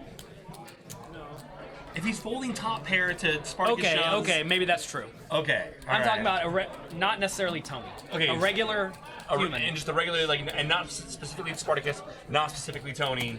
Right. Notice here, though, Spartacus does make it 250, which I think is fine. Perfectly good, perfectly fine. But very often on boards that are really draw heavy, you should strongly consider shoving a lot of your nut hands. And there's a big card for Tony. Tony turns the flush with a redraw to the straight flush. What a bad card for Spartacus.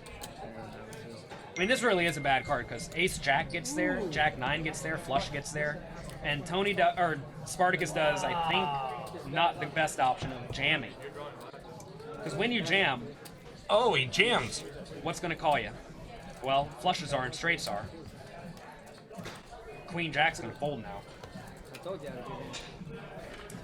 That's a tough one for Spartacus because Really bad. I think if you just jam the flop, he folds.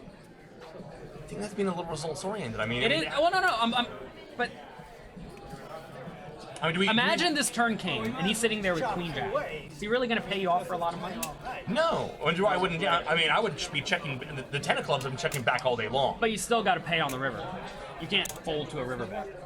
No, And- yeah, and but we're on the not- river, he only had a pot size bet ish left after making his big raise on the making his 250 I don't raise think on the Tony flop. makes pot size bet. You saw that queen, the He ace may be four bet hand. small. He might bet smaller, but I'm checking. Yeah, we're checking. I think I'm checking back turn and calling river. But I'm saving, quite a bit of chips. No. Well, some chips.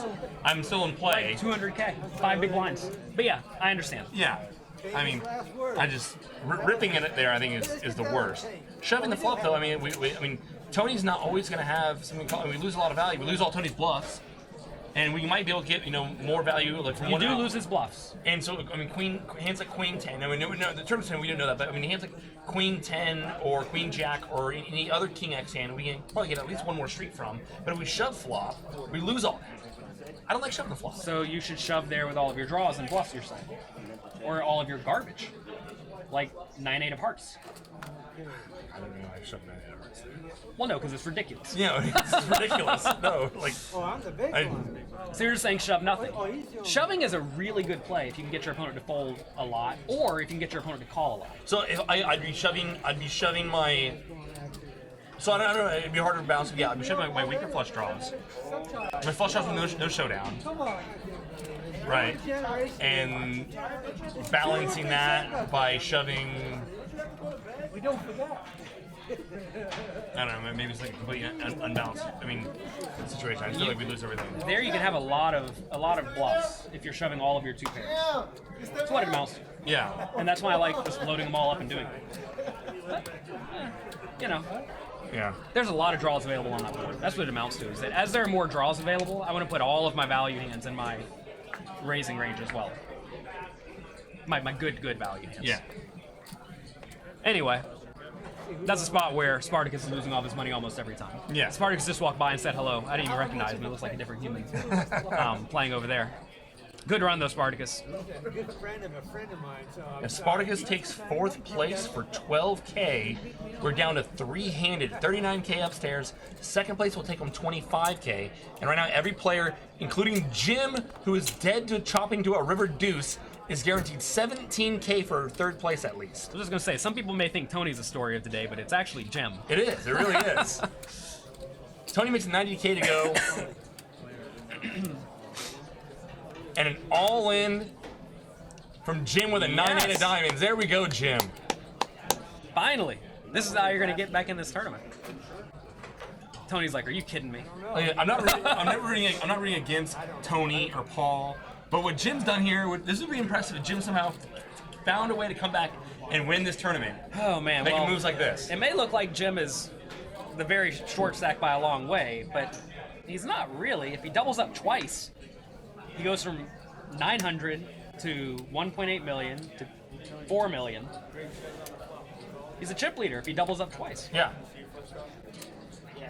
Not so hard to double up twice in No Limit Texas Hold'em. No. Now we're playing 3-handed. Okay, so we have a fun race here. So the blinds are 20K and 40K with a 5K ante. So 200 big blind stacks and 25 big blind stack for fun.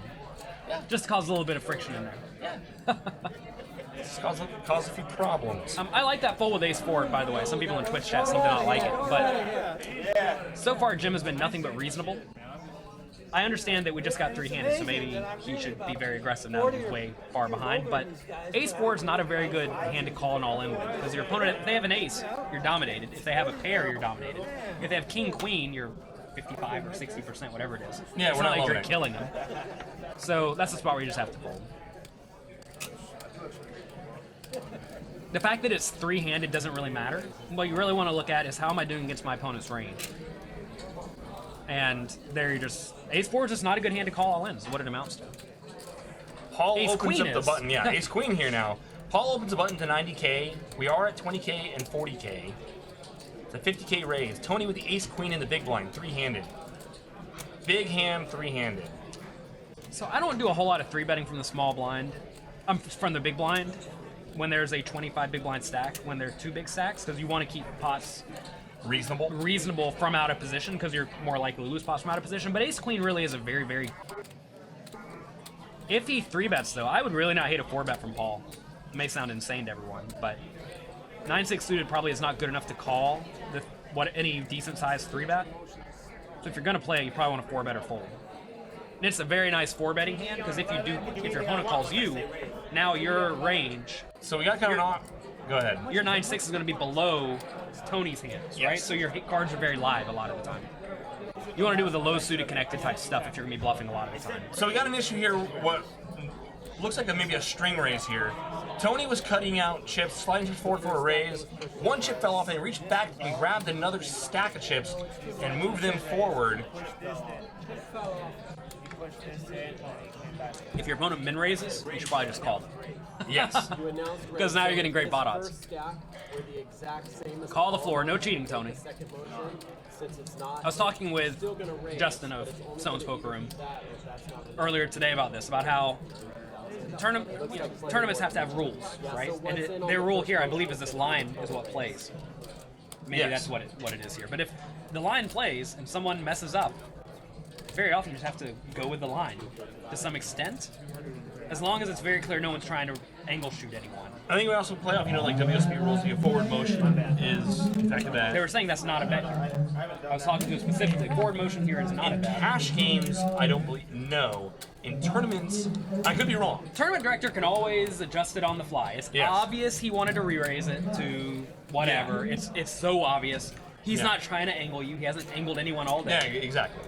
He seems to be nothing but a stand-up guy. I mean, at least at the table. He's not. Yes. He's not. Doesn't look shady or anything. So you let him put his money in. When weird stuff happens, though, I'm much more inclined to be nitty. So hopefully no one uses that on me. But if I see someone accidentally struggle to put their chips in the pot or something weird happens, I'm folding that 9-6 suited every time. Duly noted. When you see something weird happen, like your opponent put in the wrong number of chips or act out of turn or anything like that, it's almost always a sign of strength. Not that I think Tony's going to be susceptible to these things, because he seems to be a very good, well-seasoned poker player. Yes. Queen 10 in the small blind. All right, so this is actually a really rough spot for Tony in the small blind, because he's going to be out of position against the other big stack, right? And this is going to come up a lot, where he's either... Tony has a bad seat, right? Yes. Paul has the good seat, because he's going to be in position twice each orbit. Mm-hmm. Tony has the bad seat. Both players catch a little piece here. In theory, Paul should have a nice edge in this exact layout, but poker's crazy, so who knows what's going to happen. Notice that Tony checking, which I think is nice. Sure. Let's see if he raises or calls. I would expect just a call. No, he puts in a raise. I guess the issue is Paul bet tiny. He bet 50K into the 150, so he bet really small. As your opponent bets smaller, you should definitely be more inclined to raise. As your opponent bets bigger, you should be more inclined to call. Because if your opponent's betting bigger, he's building the pot for you, which is great. But if he's betting 50K, now if you call, he's almost getting the right price to draw to whatever garbage he's drawing to. Turn to 3 diamonds, and Tony's gonna lead. He did check Well, it's raise not a flop. lead, yeah.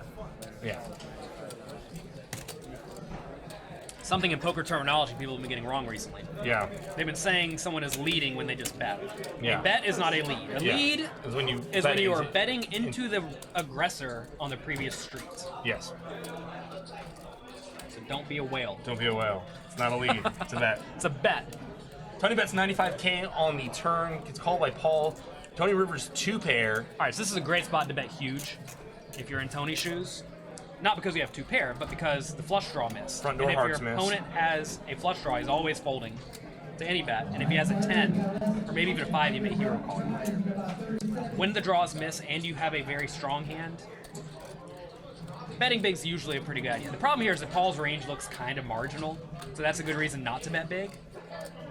But I still just bet big in these spots. He does go for the small bet, though, and I think it's fine. Especially if you have the vibe that your opponent does have some marginal hand, then betting small is sweet. Unless you think he's just going to hero call you, right? I mean, you got to realize, if your opponent's hand is marginal, but he can hand read to some extent, that's a good reason to try to make him think you're bluffing him. And how do people bluff, typically? Well, they bet on the bigger side.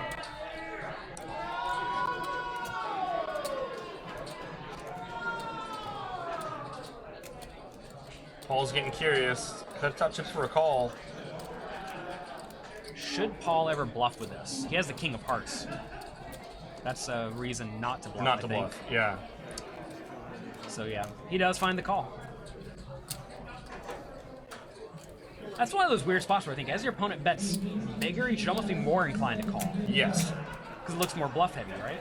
We talked about this earlier. When your opponents are betting bigger, they should have more bluffs in their range. It's a tough one when they bet small. I paid Valerie off today. She bet small. I paid her off with queen high. It's not a good call. That's not a good call. She bet 1 big blind into like a 7 big blind pot on the river. I paid 1 big blind, queen high. Queen high. She showed me top pair. You know, sometimes it's hard to get away from the queen high. Yeah. It's one of those pot odds and being laid 7-1 things, huh? Yeah. I don't fold with pot odds. Give me pot odds, I call. I don't care. Oh my god. I'm a math boy. Actually, I'm not a math boy. So in my mind, math boys are people who, if you give them good pot odds, they never fold. If you give them bad pot odds, they always fold. Right. I'm kind of in the middle, but no one had looked her up for a while. I wasn't buying it, but then I just realized I gave her $10 for free. Heroing Val is not the worst play in this poker room. We'll just put it that way. I don't feel so bad. It's I mean, not. a lot of the draws missed. Yeah.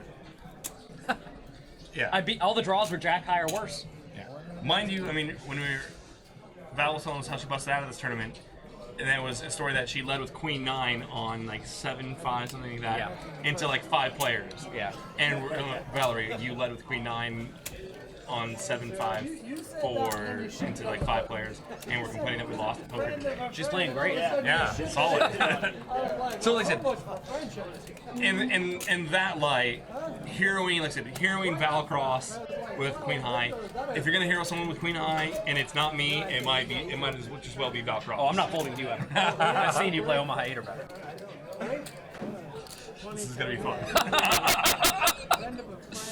Levels. 3-handed here. Stones Follow Classic final table. We start with 441 players. Down to the final 3. Paul, Tony Bracey, and Jim, who has been on the short stack, staying alive all night long. I mean, Jim has 11, or I think it was said 11% of the chips, maybe 10%. You think he's maybe what, 3-1 to win now? 3-1? Given the fact that he ate the lucky Sunday, Oh, and when you factor in the Sunday equity. Yeah. It has to be. maybe 2-1. Maybe 2-1. Sounds about right. The problem with Jim is Jim has to play hands in order to get lucky. Yeah, and he's just, right now, He's not really playing hands. He's talking to someone on his text message machine.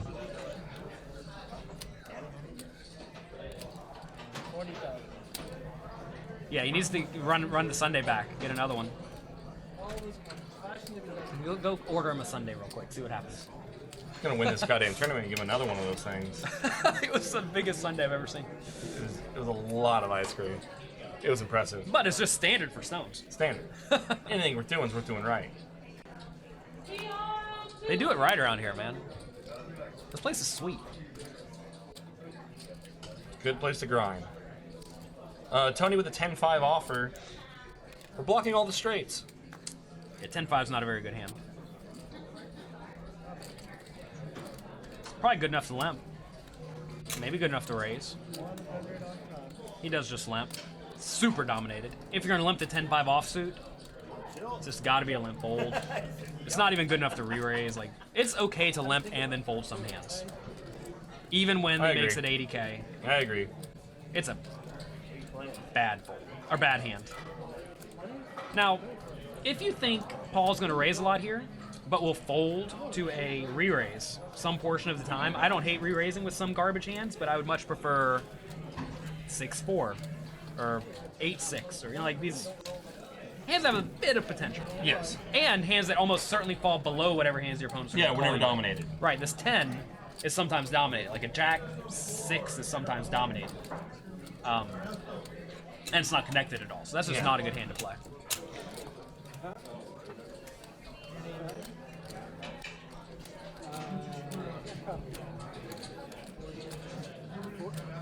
Tony's telling Jim, sir, you gotta play some hands.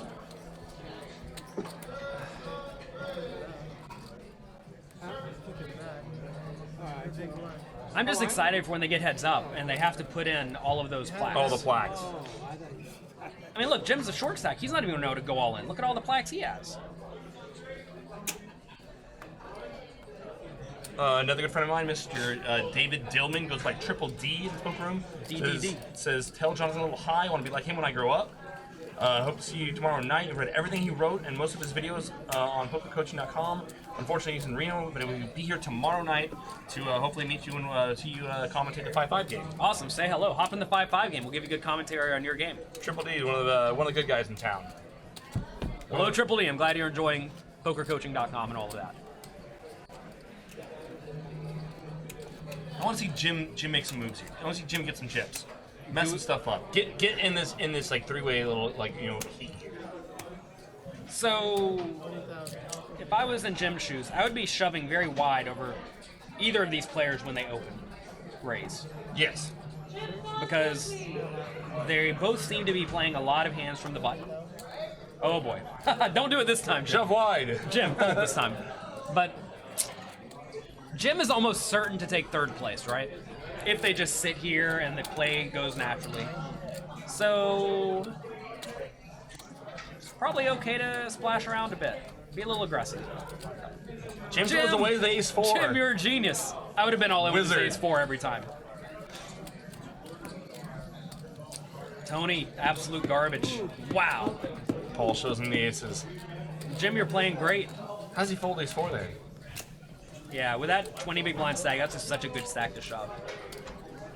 And the hands that you definitely want to shove are ones that played poorly from out of position. That's going to be small, medium pairs, and ace-x. Yeah, and so that is we- the prime hand to shove. We're blocking all the big ace X hands. in our hand. Apparently not. Evidently not. You're not gonna have one of the ace. You're gonna go to the ace hand. Yeah, the ace and the ace. I think a lot of people shy away from high variance poker, but they have to realize that quite often you're picking up the pot. Yeah. And when you pick up the pot, that slowly adds to your stack in the long run. Sometimes you have to get in these hands where you're just drawing dead, or drawing somewhat thin, but you will increase your stack in the long run, and that's all you really can do.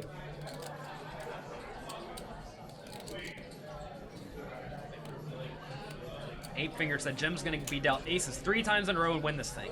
The problem is Jim's opponents aren't paying him off.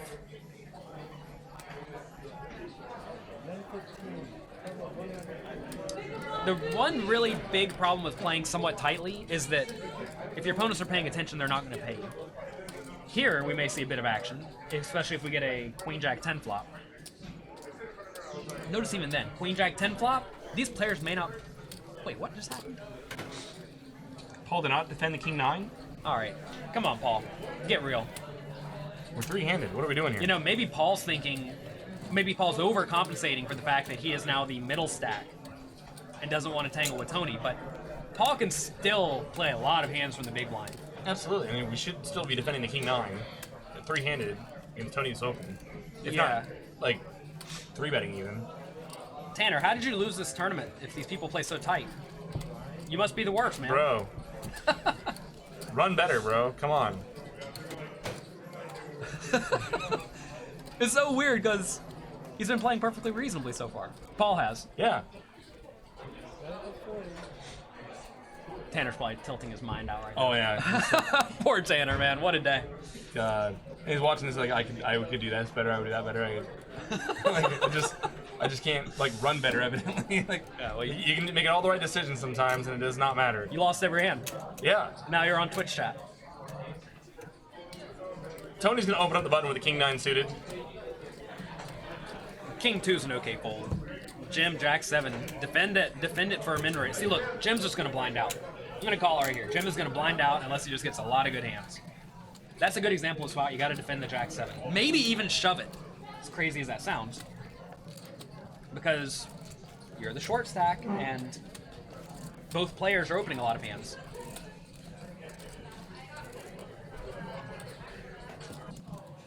Do I not know that Paul is clearly in second place? He is indeed, but he's nowhere near risking going broke. It's different if he had 40 big blinds.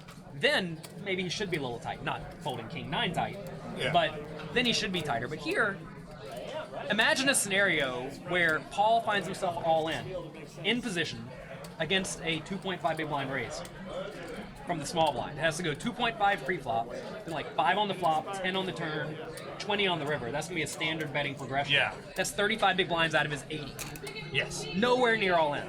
So the only way Paul has to play for all of his money is when it goes like 2.5, then a 10 big blind overbet on the flop, Yeah. 20 big blind bet on the turn, like a jam for 50 on the river. Yeah. And that's not happening. We haven't seen that all day. So Paul's just never going to find himself all in unless he wants to be. Jim opens Ace Deuce and Tony snap folds Ace 3. Oh, we may be here all night. I didn't sign up for this. I'm going to go now. I feel you. I can't blame you. I'm leaving at Gonna midnight. hold down the fort. Taylor Swifting, welcome to the stream. And yeah, Jim's image is super tight. If your image is super tight, you should be Exploiting that. You should be, the opposite of yeah, super be going tight. nuts. Give yourself a nickname like Action Dan, and then play the nuts are better. Genius.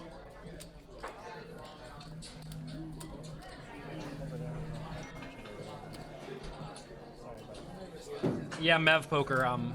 Definitely Tony should have played the Ace 3 in some way. Really though, Jim has been tight. Like if you told me you folded the Ace 3 there, I'm like, it's nitty, but But It's Jim. reasonable. Yeah, but it's Jim. it's reasonable, given what we've seen so far. Tony completes the small blind with a 6-7 off. Paul will check back the Jack 3. Heads up. So someone's saying the tournament director should make them chop when it gets heads up. I'm definitely against chopping in tournaments in general. I think what a lot of people do throughout most of their tournament careers, they chop every time they get deep in a tournament. Yeah. Big problem with that is that whenever you are actually playing for a lot of money, your opponent may realize you don't have any experience playing heads up. Then they're never going to chop you. Yeah. So now, here you are playing for a lot of money, When it matters the most. when it with matters the the least, most, with the least experience. with no experience. Yeah. So if you do play small stakes tournaments, don't chop when you get deep. That is the perfect learning time. Yeah, 'cause any and all of your mistakes are relatively inexpensive. Right. Yeah. And I was talking to Justin here on the way over here today. He was saying that a lot of people chop in the smallest tournaments, but almost never in like this tournament, one of Yeah. the bigger tournaments they have. And that's actually the opposite of what you should do in theory, from a gambling risk of ruin Yeah. minimizing perspective. But I mean, like I'm trying to think. I've never chopped any of my WPTs playing for $500,000 because I know I have a lot of experience in heads up, and whatever my opponent has, it's either like if it's more, it's not much more, Yeah. and I'm ready to go. Whatever they've done is probably not as much. Players in these spots where it's like, okay, well, like in these smaller tournaments, like daily tournaments, something, okay, they're gonna play it out for like a difference of like $100 or a couple $100, and these really, really minuscule payouts, and so there's like, okay, well, it's not worth my time, and so they justify chopping just to get on with their life and do what's going on that day. And then in spots like this, okay, now the money matters, now it's worth it to play it out. It's like I said, it's not the right way to think about it, go about it, but that's probably what I'd imagine is going through their minds when they're like deciding to just chop up smaller tournaments on the reg and then when they get in the bigger spots, okay, well now the money's worth my time to play for. I always view all of my poker experience as practice for the future. Yeah. And by chopping, you're basically saying, I don't need practice for the future. Yeah. No, So why do you not need practice in the future? Basically, you're saying I'm bad. Or you're saying, I think I'm the best. Or yeah, you're the illusion that you are the best. Right, but get your practice, because when you find yourself playing against Jake heads up in the next big tournament, he's going to say, no sir, no chopping for you. I've not been known to chop. No. I have never chopped a tournament without getting a better than quote-unquote fair deal. Yes. And I don't think many good players do. Yeah, you shouldn't. Paul with the ace king on the button. Pretty big hand, three-handed. Some people also don't like the idea that the tournament is going to go for a long time, but who cares? Play all night. I don't have a problem with playing all night. Yeah, how often do we get to do this all the time? And just like do it. You might do this, a couple times a year, once a month. Suck it up. Suck it up, and when you make a deep run, play it out. Play it out. And if you have to play heads up for 15 hours to win this tournament, you're going to feel good when you win it. And if you lose, you'll be like, well, at least I tried my absolute best. So here we finally get some action. Paul raises. Tony decides, all right, I've had enough. 8-2 suited, let's play. Paul probably going to check this back, I'd imagine. Tony's never going to fold a pair on 7-7-3.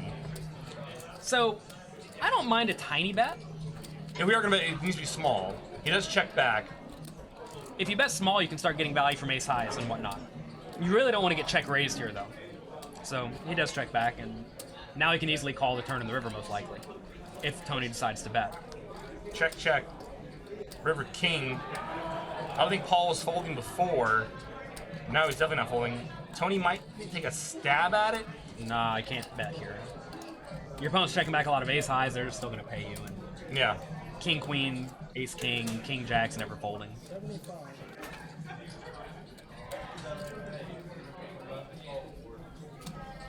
But notice again, we have this quote-unquote middle stack, Paul, not being put to any insane test by Tony. No. And this is just what happens, right? Yeah. You guys don't want to smash it up and start blasting off with one another. When Tony's they start- not trying to lose 3.5 million chips. Nope. Notice, if Tony does decide to double up Paul, Tony and Jim are going to have almost the same amount of chips. That's not where Tony wants to be. Nope. He's not trying to get there.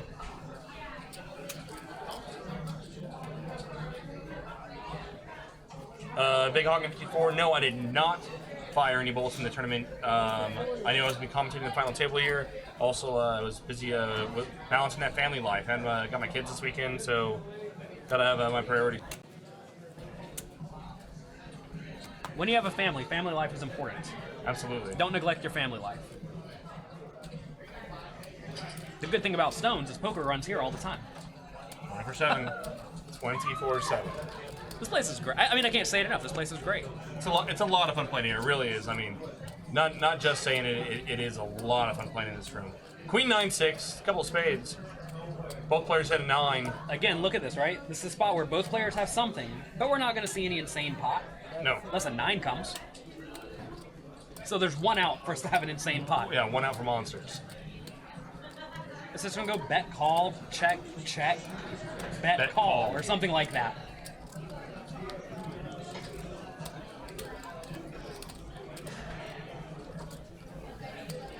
So here we have the check on the turn.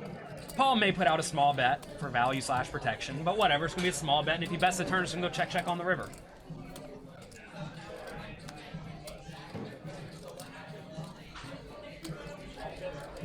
Can we even value bet the 9-4 on the river? You probably can. It's thin, though. Yeah, are you gonna count on putting in really sticky with a 6? Yeah. I mean, if he had a queen, you'd expect he'd bet. If he has a flush, you'd expect he'd bet. So he either has a 9 or a 6 or some weird pair. Tony's is gonna bet the 9-8. And he's going to get called, right? Yep. So again, notice. This pot ended up being 300,000 chips. 8 big blinds, right? Yeah. And they both had something. Yeah. They're not playing for all the money. And they shouldn't really be playing for all No. the money. I mean, if anything, Tony should really be trying to lean on Paul. The problem is Paul has position on him more often than not. Yes. And that's what I was saying earlier, that Paul actually has a pretty nice advantage, seat-wise. Yeah, gonna be in position 2 out of the 3 hands. He's not the one who's getting 3-bet every time. He gets to pick when he 3-bets, which is a good spot to be in. I like that Stones here, they give you a big bottle of water. A lot of casinos give you bottles of water like this big. Here they give you a giant bottle of water. Have to reload. Another.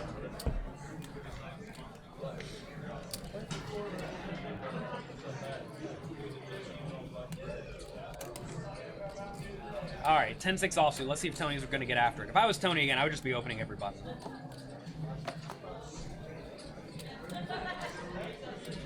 The button is where Tony has position on Paul. And also where Paul can't get too loose because he's got the 19 big stack of Jim behind him. Right. So this is the power spot for Tony, and for that reason, he really should be opening these basically every time. Let's see now if Paul 3-bets. This is a spot where Paul could conceivably get in trouble, is by starting to 3-bet too often from the small blind. Not that this is bad or anything. I mean, this thing's perfectly fine. But if he starts getting after here, this is where Tony may decide to start taking a stand or start putting in the 4-bet. And that's when Paul starts to get at risk. But here, I imagine nothing's going to happen most of the time. It's a 3-bet to 225K. Giving him good odds. 90K to 225. So I'm really not a fan of giving the button good odds in this spot. Looks like Tony's going to be a math boy for a second and consider sticking around. I'd probably rather bluff this hand than call it. I don't know. What do you think here? I just fold. Well, yeah, fold. Just fold. Just fold. You have garbage.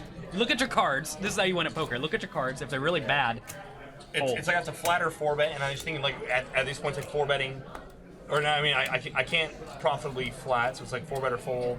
And if I'm not 4-betting 10-6. With these stacks in this spot in this scenario, with Jim having a 17 big stack, why am I trying to, like I said, I'm not trying to lose 3.5 million chips to Paul, so I'm not going to take that aggro line and 4-bet the 10-6. Right. And unless Paul shows he starts like really getting after it, losing his mind out of the small blind after we open our button, then we start, okay, we got to start defending our button a little bit here, and then you start arguing for some wider calls and shit like that. Yeah, Paul's been just reasonable throughout the day, and really.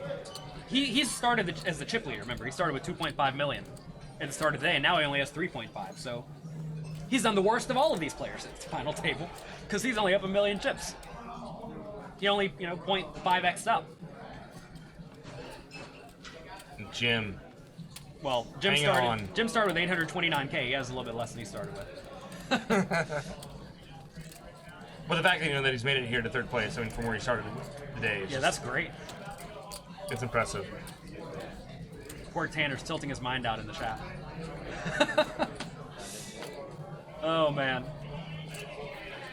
One cool thing about Twitch is that it's a big rail, and the people who bust can come back and rail. It's wonderful. With players, in the stream, like some of our cash games, and because we're on the delay, and they'll be in the chat commenting on hands, that are airing live with us now. Yeah. And they played like 25 minutes ago, and like what their thought processes was, or what happened, or hey, I misread my hand, or he did something, whatever like that. And it's fun. It's really interesting. You get players coming back after tournament bust outs, or even during live cash sessions or whatever, talking about their play. For those who've never played at Stones, our stream is actually up on the TV, right over there, and right over there. Yeah. So people in the casino can watch this in real time. Well, 30-minute delay, whatever. Yeah. Whatever you all are seeing. So that's pretty cool. So we should see a little blind-on-blind violence here. Tony's going to open up the King-Queen to 120K. Paul, Jack-10 suited. I think we have no other option here but to call. Just call. Our hand's too good. Play this defensive strategy in position with a great hand. It's good. It's good. I like it. I like it. I like it.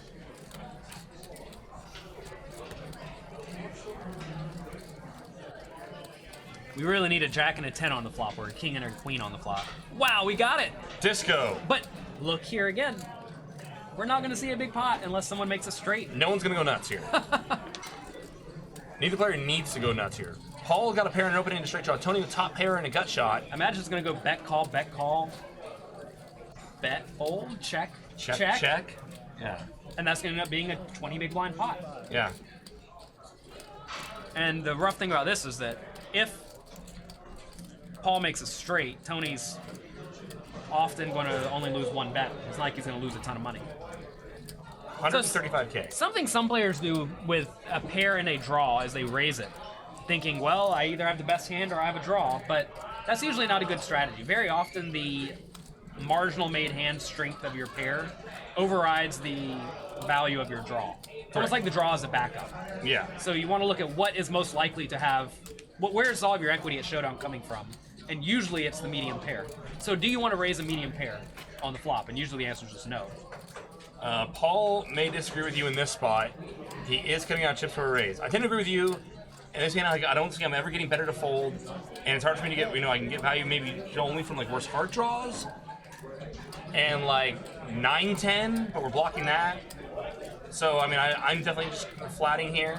This is a rough spot now for Tony, though. Tony has been... No spoilers. No spoilers, Tony. No spoilers. No spoilers. No spoilers. Get out of here. All right. They're on break right now. You're playing great. Thanks, brother. You're welcome. It's a raise to 360K from Paul. Man, Tony comes in and like, who the hell is that? I don't recognize any of these people. They look so different on the stream.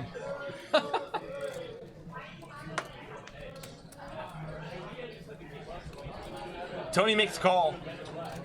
I like this call. Your hand's just way too good to fold. But I could very easily see finding a fold at this by the river if your opponent keeps blasting. Man, what a bad card for Tony. That isn't even that bad. Is our opponent raising this ace-jack, ace-9? It's only bad because it's kind of scary. But it's really not scary. There's no as you 3-bet say. pre, so You're right. he can't have ace-queen. If I'm Tony here and if I felt like my queen was head on the flop, I don't think the ace really changes much unless our opponent raises with ace-x of hearts on the flop. That's like the only hand I feel like really, And with that hand, you should often check the turn. Interestingly enough. I think. Yeah, check back, yeah. Check. Should Paul bluff there? Man. Because when Tony calls, either has a good draw, or he has a queen, or he has some two-pair type hand. Yeah, then this is why I just don't want to raise the flop with this Jack-10, because you can't really bluff your opponent off a better hand. Paul checks back. And the king and the queens have take down the pot. Shows him the 10. Oh, and the jack. For those looking for spoilers, I can confirm the tournament is not over. They're just on break.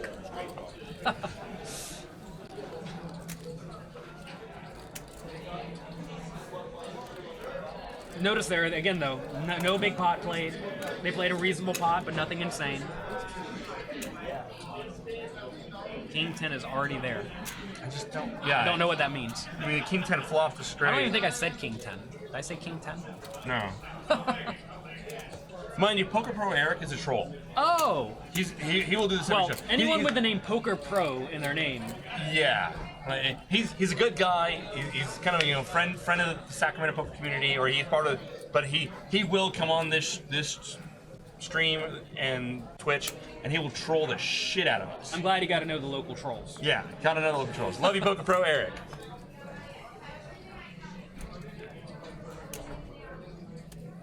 His comment is cocaine. Makes sense. Tony with the ace deuce on the button.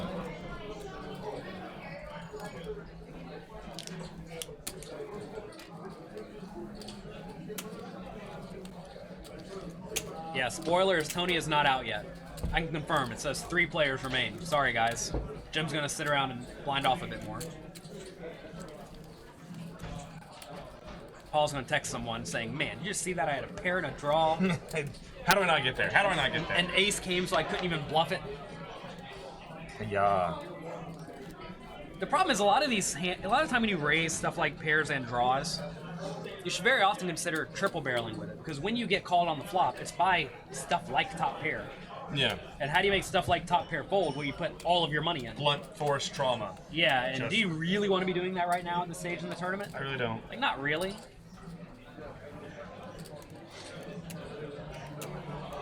Paul picking up pocket 7s here on the button. Tanner is rooting for Jim. I think everyone's got a little rooting for Jim in them. Look at the way Jim types on the phone. I mean, you got to root for this guy. Precise. His finger's like a little robot. Like, boop, boop, boop, boop, boop. Wow, Jim's having too much fun. All right, Jim, you got 14 big blinds, man. Tony up to 5.2 million. I'm really aggressive with my short stack. Maybe too aggressive. But I'm ripping it in there a lot. And if I was in Jim's shoes, it would have been broke about 10 times so far. But like at this point, I mean, like I said, at the way that it's playing out, he's gonna finish third place anyhow. At the way that it's going, so might as well why not like take some risks, find a spot, rip it in there, make some people fold, and maybe you know double up once. Yeah. Jim listens to us. Jim takes the king and the queen, and he's gonna rip the button. One time someone told me, well, here we go. And here we go, and Tony's gonna wake up with the nines.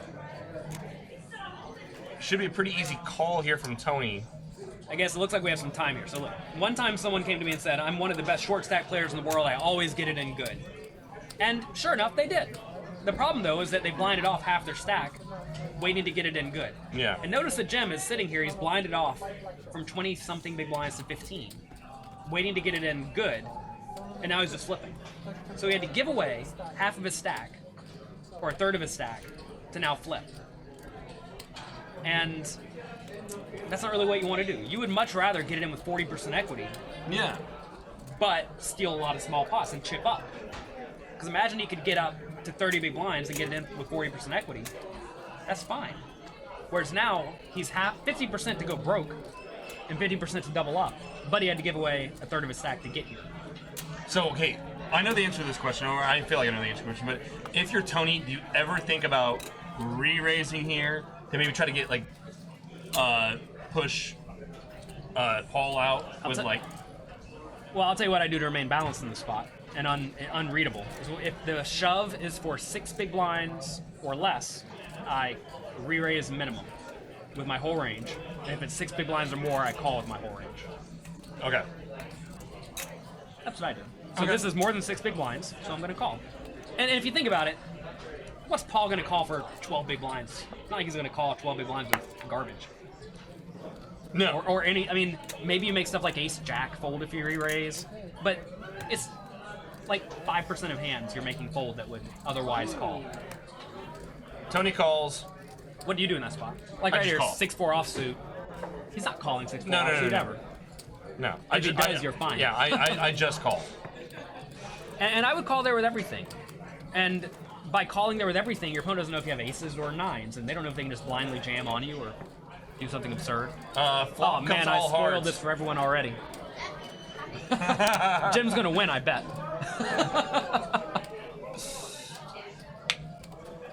Let's see if I'm right. Tournament clock could be wrong. That'd be such a switch. 6. There's the flush. All right, spoiler. Sorry, guys. Tony induced me to ruin it all for you.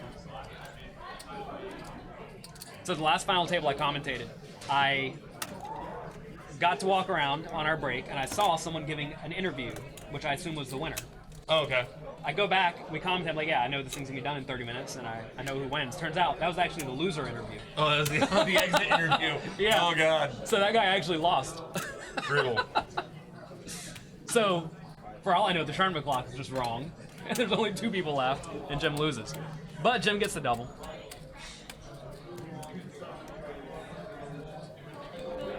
Jim only goes in pre-flop with a flush or better. Yeah. Master C in the chat. What's up, buddy? Welcome. This is a fun stream. It's a lot of fun. We got a good crowd in the chat. That's solid. The right little balance of trolling and actually inquiry. It's a lot of fun. It'd be better if I could understand what the trolls are trying to say half the time. Yeah, I don't think they understand what they're saying at half the time. So Okay. you gotta first they gotta come up to that level first. Yeah. And then they can bring you into their world. We have to be at least kind of comprehensible. Yeah. We're almost there. We'll get there soon enough, I bet. Keep practicing. Tony, a lot of goddamn players. Yeah, he just lost some. Wait, was that him or Paul? Yeah, that was no, that was him. Yeah, He still has a ton of still has a lot of blacks. I mean, look, if he stacked them up, it would be way taller than he is. And Jim is loving life right now. Oh, yes. I mean, Jim may just win this tournament. It's going to be a long final table if that's the case, but he may do it. Paul with the Jack 10 of diamonds. Let's not forget here, first place, $39,000, almost $49,000. Second, $25,000. Third, $17,000. So the difference here is about $8,000. It's a pretty nice chunk. Wow, here we are again. Paul raises it up. Jim makes a big all-in. This is what I've been telling him to do this whole time. And notice here, he gets a really good hand to fold. Jack 10 suited. Absolutely. That's great. That's what you're trying to do.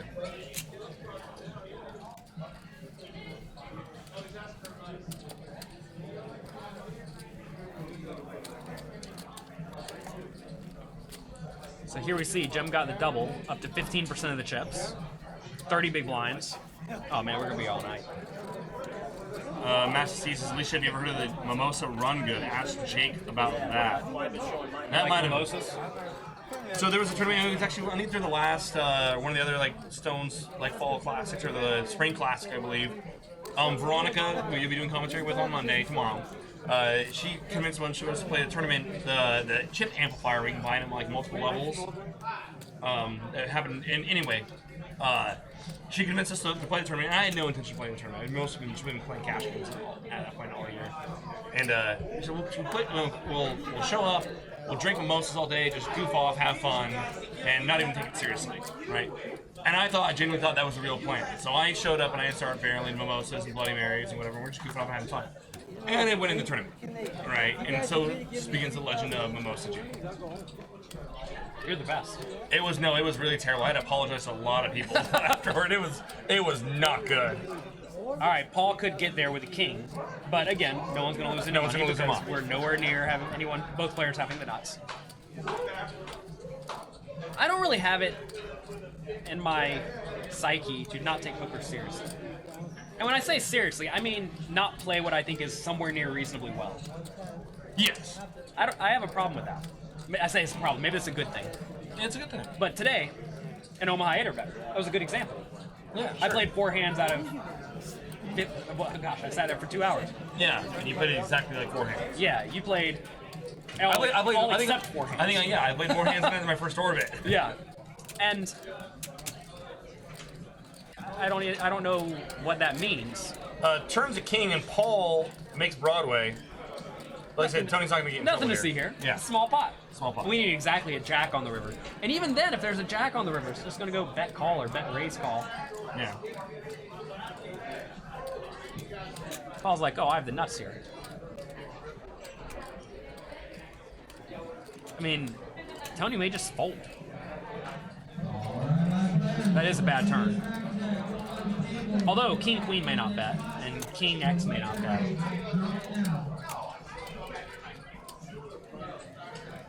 I'd imagine most of his hands would check back.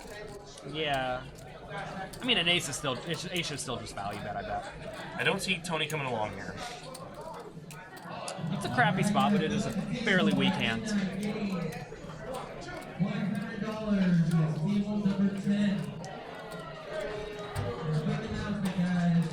There's just nothing that Paul's ever betting here that we're ahead of.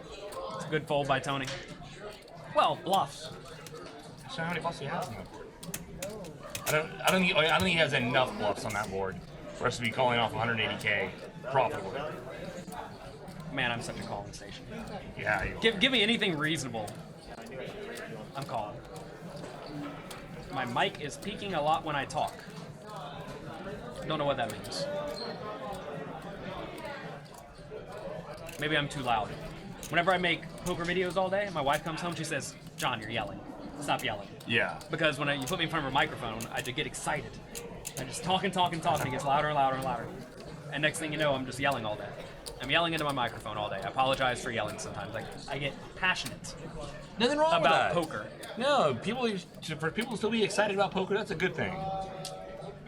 Poker, it's an exciting game, as long as you love it. So how do you stay in love with poker? That's something that causes a lot of people problems. Oh, man. And I think you have to not play it all the time to start with, but also try to find the intricacies of it and constantly strive to improve at it. Yeah, the subtleties. Right.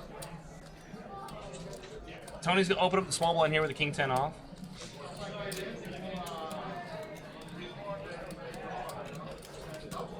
He's 7. Paul's just gonna call.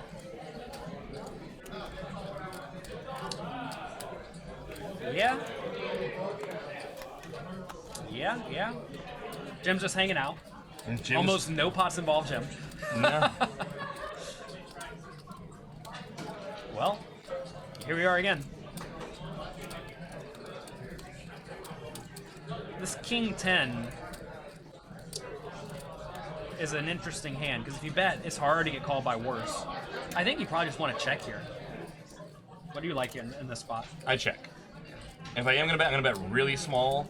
But even then, like on Ace Jack Deuce, I mean, we get small flush draws. We can get called by. They might just like play back at us. I mean, it puts us in a weird spot. Yeah, just check and check call. Just check call. I think we just check call. We gotta check call at least one street. Then if our opponent like bombs a turn, then we can just if we break, we just fold. Paul now turns 2 pair.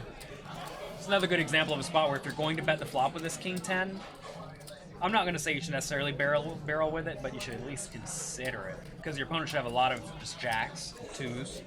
And if you let those see the showdown for free, that's such a disaster. Yeah. But of course, Paul didn't raise the flop with top pair, which is good, I think. But you don't know if he has top pair if he has a garbage pair, right?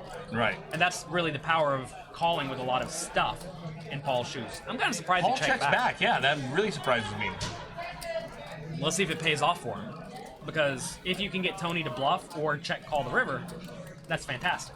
But if he just check folds, then the check back really didn't accomplish much, right? Right. What you want here is for Tony to have some hand like 9-8 and decide to bluff it. You know, imagine if Paul had something like a flush draw, he would have bet the turn when checked to. So it's hard for if Tony checks here for Paul to bomb the river and make it look like a busted flush draw. Because I gotta imagine he would bet most of his flush draws on the turn. Right. So like I said, after checks back turn, it's really hard for him to get like a lot of value here. The problem is just so easy for Tony to have some showdown value, so he doesn't need to bluff this hand. And so that's why I'd be betting turn. I mean, there's no. I don't even know how much you're supposed to bet in this spot. I just always bet the turn as well, like you said. Yeah, the turn's a standard bet here. There's 475k here. If I'm gonna try to get looked up by a jack, I'm gonna bet somewhere around like 200k. Yeah. I think it's definitely a good spot to bet the turn. Then you could even bet very big on the river because all the draws miss. Yeah. Well, when all the draws miss, you can bluff with a lot of hands.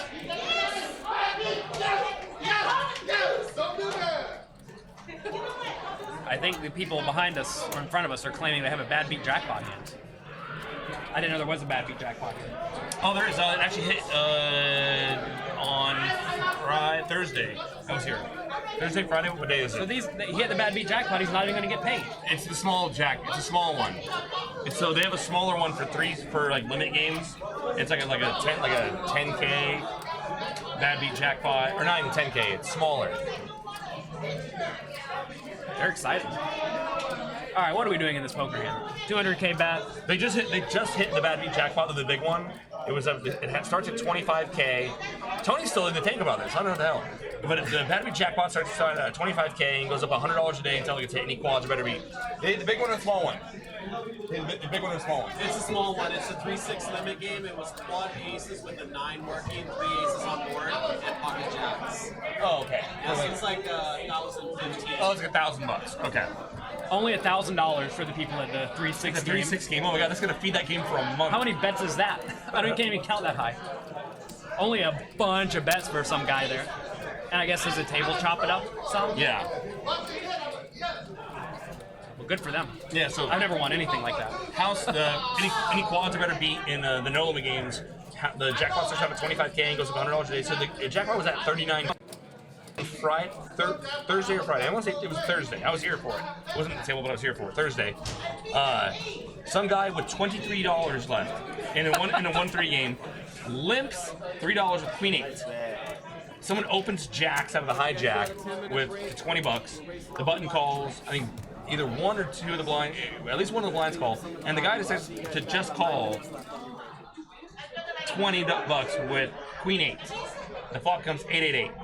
And the money goes in, the guy who opened it to 20 had jacks, and turned Jack, River, Jack. Wow. So the guy, his share of the Bad Beat jackpot paid him out just over $15K for his $23 investment that he decided to play at an early position with Queen 8. All you can do is play perfect poker, you know? That's all you can do. It's all we can do. I would like a break. Yeah, I'll take a break. You go first. Okay.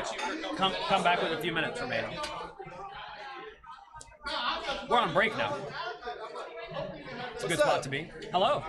Bad Beat Jackpot here. I'm in the booth with Jonathan Little. I just wanted to make that happen, even if it's for 2 minutes. What do you want to talk about? Poker? What's this? Oh, I brought this in just in case we had an opportunity to talk about it. This is the next thing we're doing, the Show Quantum. the camera. Yeah, you guys see this right here? That is the Quantum. You can go on our website to see more details, but basically, I think this tournament's going to be really cool. We've never done anything quite like this. There's 7 entry flights into the Quantum. $20 buy-in for the first 5 flights. You get 10,000 chips, 10% advance to day 2, and then you have 2 flights at a $240 buy-in. You get 20,000 in chips, 20% advance, and then you also have a direct day 2 buy-in option for $900, 100,000 in chips, which will be our day 2 chip average to start. The coolest thing about this tournament, though, is if you qualify in any flight, you get paid $250 cash right there. If you qualify a second time, you get 900 cash. A third time, another 900, so on. So technically, you could play all 7 flights. If you qualified all 7 flights, you would have $5,650 cash in your pocket before you even hit day 2. So I think it's going to encourage a lot of people to, you get 250, you already have your buy-in for the next one, and just rapid fire. That's better than 7th place in this tournament. It's pretty damn good, right? That's pretty good. So, I mean, an opportunity to play a $100,000 guarantee for a $120 buy-in, the value there alone is just phenomenal. So it's November 14th to 19th. We're running 7 entry flights, and then we'll wrap up that Sunday with a live stream. And I just got word a couple days ago, our special guest commentator is going to be none other than the one, the only, the voice of poker, Lon McCarran. All right. So very excited about this tournament. Check it out on the StonesGamblingHall.com website. And I think this is definitely one not to miss. That sounds like a fun tournament. You ever played a format like this before? With the No, I direct have day not. 2 buy-in option? I don't think I have. I know they've done some of them in LA, and I think they have party poker ones now Okay. that have been incredibly popular. Right. Where I think you could buy in for $50 online, then Okay. $500 online, and then $5,000 live or something like that. And that sounds kind of like this. They're not doing the thing where you can qualify multiple days and cash out so for it's just- $5,000. Okay, gotcha. That's just more like a satellite to a satellite to a satellite to Very some cool. extent. Yeah, I like this structure better because Someone- it incentivizes you to play more of them, Right. which is fun. And that's how you build a big prize pool. Right. People don't come here to not play poker. Correct. You want to incentivize people to play poker, and that's what you're doing. So I think something like this has been really popular in LA, like you mentioned. The Hustlers run this format. Commerce, I believe, has run this format. And I've heard nothing but great things about it. So we decided to bring it to Northern California. I think Stones has kind of built a reputation for being willing to try things that are a little out of the norm that, like, the major rooms won't do. And I think our players appreciate it. Yeah, for sure. They're definitely showing up. I've had nothing but fun here today. I just want to tell you, thank you for That's having awesome. Absolutely. My pleasure. I never thought I'd be playing 4-8 limit Omaha 8 or better and having a fun time, Right. but I did. You must have been winning. I won $19. Well, that's why you're having a fun time. $19 richer now. I played very tightly though. Okay. You can do that in 4-8 Omaha? Apparently, I'm very disciplined naturally. All right. I was talking to Jake. Jake played every hand besides 4. Jake does. He plays every hand. That's Yeah. kind of his thing. He lost a bunch. I won $19. That sounds about right. Well, we got like 5 minutes left on this break. Did you want to jump out and Jake can jump in here with Is me? he you back? can- Yeah, he's just over here chatting. He's talking to all of his fans. Well, there's a lot of excitement. We hit a mini jackpot on the 3-6 limit game. This hits like every 3 days here. It seeds at $1,000. So there's always a little money getting splashed. And just a few days ago, we hit the big one. Yeah. So it's worth like almost 40,000. Or a little You over said telling the 40,000. story. Someone got it for $23 or something because they played Queen 8 offsuit for their $23 Just like all one in. hand. One hand was their first hand, or No, I think they lost all their money besides $23 Okay. at a 1-3 game. Well, that's a and good they're like, beat. oh, I guess I'll just put in my That's the way to go change. out. Living the dream, man. Yeah. Well, go tap Jake in. Okay. Let's get him back in here. Goodbye. Let's see. We're gonna get these guys to flip the name over to this seat because no one sits in Jake's seat. That's a fact, right? They get smacked down if they sit in your No seat. one puts baby in the corner. You having fun in here? Yeah, it's good. I mean, this stream's going along. Actually, it started like really, really fast. Players, knocking out pretty quick. Yep. And now Jim won't die. Right. Yeah. We Con and I were like, oh, we're gonna make last call. We're gonna make last call, and then we're like, we're not gonna make it. Not gonna make last No, call. it's not gonna happen. It's not gonna But happen. you know what? The action has been phenomenal, and it's funny. I was watching the chat room as Jim is winning every all in.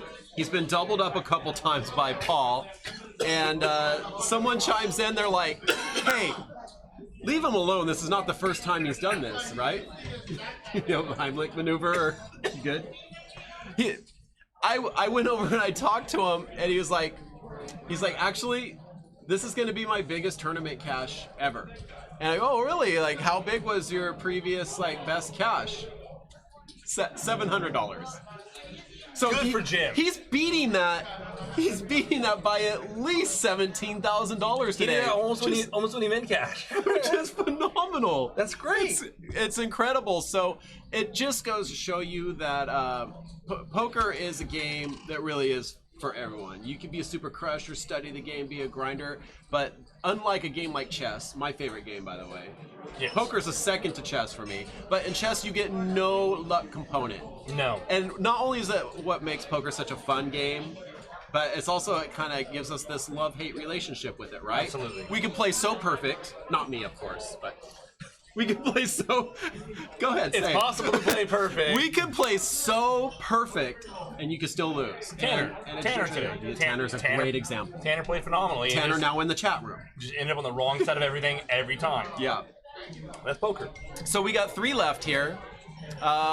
We are going to come back at 25,000 and 50,000 blinds, which is crazy. Like, it's basically 1 plaque and 2 plaques for the blinds. So the blinds are massive, but the stacks are deep. There's still tons of play. This could go the distance. This could go a long way. Who's your pick? It's hard not to go Tony. I mean, he's got the experience, he's got the chips. It's hard. Paul's strong. Paul's very strong. Paul's a very competent player. Jim? Is he in the running?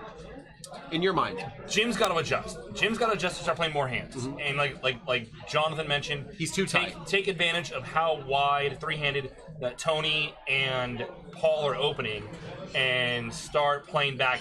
If he just sits around and waits for premiums, I mean, he might do that for a while. He might do that all the way to second place. It's doubtful, but at some point you got to adjust. You got to start playing back with these guys. Otherwise, you're just going to blind off. Right. And just sit around and wait for premiums, three-handed. The blinds are, they're going up, and they come around so fast. Yeah. You're in a blind, 66% of the time right now playing three-handed. If you don't start, winning some chips and winning them all in the reg, you're gonna just blind off. Do you feel like I heard you guys talking about this a little earlier, and I hadn't even really thought about this, but after Jonathan mentioned it, Paul does get a bit of advantage in his seat because Huge of position, advantage. right? So 2 Huge out of the 3 advantage. hands, Yeah. he's got position on Tony, which is really probably his main concern right now.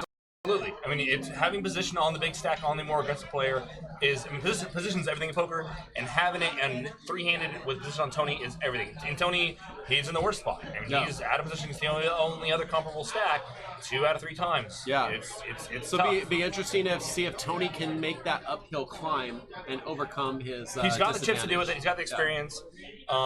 He can do it. Whether or not he will do it is yet to be seen. Yeah, well, I'm excited to see it. Thank you, everyone, all of our viewers, people in the chat room, staying up past midnight to watch our. It's Poker After On Dark a now. school night, on nonetheless. a school night and on the Lord's Day. So Wow, you really don't like me. What did I do to you? it's only because it's you, Jake. my All right, God. guys, I got Jonathan Little coming back in. We are gonna pick up three-handed here, and thanks again for watching Stones Live tonight. Reno Grinder in the chat. What's up, buddy? It's our friend Adam Bishop. We came prepared. We're gonna be here all night, I think. Here we go. Let's go. We have 3 water bottles and some tea. All right. Louis Vega says, "Praise him, praise him." Oh God! Why, God? Why? All right, let's gamble. You think we're gonna gamble, or you think we're gonna be here all night? We're gonna be here all night. All right. We're gonna lock the doors. It's gonna get grindy. What do you want to talk about? Life, man. I mean, Veronica and I will usually debate into some like political or religious debate. We were trying to reel her in from that, but I mean, we can talk about anything and everything, man. We don't need religious debates. No, I don't need that in my life right now. you don't. No. And politics, all we'll do is alienate everyone in the chat. No politics. We're not talking about politics tonight. I don't need that in my life. We can talk either. poker. Yeah, poker. Let's talk poker. Okay. So, how did you get your start in poker? I was 17 or 18 years old. I was playing a Magic the Gathering tournament. I've heard there's a lot of crossover from Magic to poker. Yes. Magic is a game where there is known and unknown information, like poker. You know what your opponents are betting in poker, but you don't know their cards. Yeah. You know the whole cards, but you don't know what's in their hand, and you have to try to figure it out. Same thing in Magic. Also, Magic has tournaments that are very long, like poker tournaments, where you show up and you play for 14 hours in a day. Oh, wow. And if you've been doing this from when you're 12 years old to 18 years old, Poker's you're is probably going to slot natural- right into yeah. poker. So there's a lot of things very similar. Here we have Jim with a hand. Nice. A real hand. He's probably going to fold this if he gets shoved on. So blinds are up to 25 and 50K. As Justin pointed out, it's 1 plaque and 2 plaques for blinds. 5K is still the ante. And Tony with the ace and the 10. Oh my gosh. Do we have a 3-bet or a call from the small blind? I would actually be really cautious. Again. Oh, Jesus. We have a Christ. setup, but he's not gonna get paid. Can you imagine if you showed me this hand and any other poker come like, all right, 3-way all in, let's go. Yeah. But no, Smash it's gonna us. be 3-bet, fold, fold. Insane, That's the right? prediction. So what are you gonna do with your sizing here? If it's open 150K, flat 150K, you wake up with jacks, 3-way with these effective stack sizes. What's your sizing? Just make it like 500, 550. 500. I mean, I'm just relatively big. It's actually not that big, but it's a weird spot because whatever amount you put in, you're obviously committed to Jim. Right? If you make it 400, you're obviously committed. Look, fold. 475, full. Oh man, this game. We are gonna be here all night. I So- mean, if you told me there Yeah. that Tony made it 1.3 million back raise, I would sure, I'd be on board. Yeah. And then fold to a shove. But no, here we are. All right, 4 million to 3.6 million to 1.2 million. Okay, so yes, So Magic the Gathering. So kind of natural Yeah. segue into poker. we would play after a Magic tournament for 10-cent cards each. And cards have value in Magic the Gathering. Cards Okay. it's kind of like a currency. Okay. And so we'd play for $1 buy-in effectively. And I realized the same guy was winning most of the time. The guy who introduced us to poker, he was better than all of us. So I realized it's a skill game, like Magic, and before that I played chess. And so I started studying poker and bought all the books I could and got good enough to beat online poker. Back then, all they had was Limit Online. Okay. So I played 25-cent, 50-cent limit. I had $50. I put $50 online as an 18-year-old kid and ran it up. Nice. The good old days. Any big break come in your career? Win a big tournament or just None of that. nothing? I Just played work the real grind. Huh? I played cash games or limit hold'em until I got up to 30-60, which is a relatively big game. Yeah, that's a big game. Then the game started to get tougher, so I moved over to sit and goes. And I played $200 sit and goes and played that for pretty much till I was 18 till 21. Yeah. Just grinded that pretty hard. It was the good old days. I was making about $20,000 a month, which is good for a kid. Yeah. Then you got rake back on top of that, which is another $20,000. So it was nice. Good. Yeah. Good times. I wish that would have lasted forever. Then when I turned 21, I lost every hand I played for a year at live poker, and then after that, I took 5th in the PCA for 320K. So that was my first big break. But break. I had a whole year of losing from Yeah. 21 to 22, and that was good because it taught me you can go on long downswings in live poker. Yes, you can. We got an open to 120K from Paul. Jim stuffs the 9-10 of clubs. There we go. This is what you need to be doing, Jim. Attaboy, Jim. And notice here, Paul's going to fold a hand that has 61% equity. Paul likes to Hollywood a little bit. Hollywood. Me production. Oh my God, how are you doing this? Careful with that line, Paul. I think that chip went in there. I think that's a call. I think that's a call. It's like, no. No, I was kidding. Hollywooding is so overrated. Just play. Yeah, you open the button. Everybody knows you open the button with garbage. It's fine. But yeah, no real big break until I was already playing pretty big already. Playing pretty big. You'd already kind of made it effectively as a poker pro. I don't know if you've ever made it as a poker pro. What does that mean?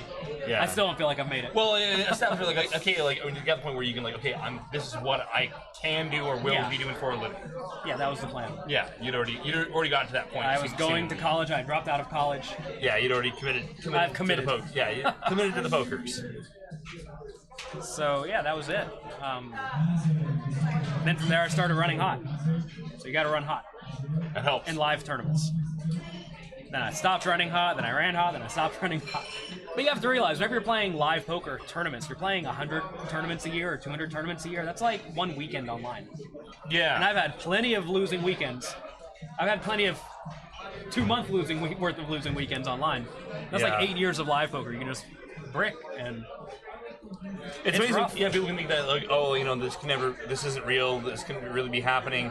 In actuality, you think about the volume of the sample size of hands. That I know it's kind of standard. You play put any kind of like timer volume online. That hey, you're gonna go on these really really atrociously ugly losing streaks sometimes, and winning streaks too. And you cannot be too happy or sad about it, otherwise you'll lose your mind. What happens to a lot of people when they get into live poker is they run really hot initially, and they think that's normal. Yeah. And then they start spending as if that's normal, and they start playing bigger and bigger, assuming they're just going to keep winning every tournament. And then they don't, and then they go broke really quickly. And I feel like I was lucky in that I lost for the first year and realized, okay, we have to make sure we're not spending all of our money on anything. Like, I never fly first class or stay in suites or any of this. Because I don't need it. Yeah. And because it's really expensive. And I realize you want to keep expenses as low as possible. Because it's like the rake in live poker. That's what eats into your winnings. Yeah. So you want to find what eats into your winnings and get rid of that to the best of your ability. Yeah. So yeah. So nowadays, so you're still here in the States, right? Yeah, I live in New York City. Live in New York City. So in New York, in Jersey, we can play on Stars. New York, you can't. No. No. So you're still mostly just in a live pro now. Yes. Live, yeah. I'm a Canadian resident for online purposes. Okay, there we go. But I haven't played online at all this year, I don't think. I only play online when I go out of the country. There you go. But yeah, now I play poker maybe 2 weeks per month, and the other 2 weeks while I'm at home, I write books and coach students. There you go. And help other people be good at poker. Because at some point you realize, like, I don't have the desire to sit and play poker all day. I don't need that in my life. But I do like helping people who want to do that, because after a while you're like, okay, I've done this.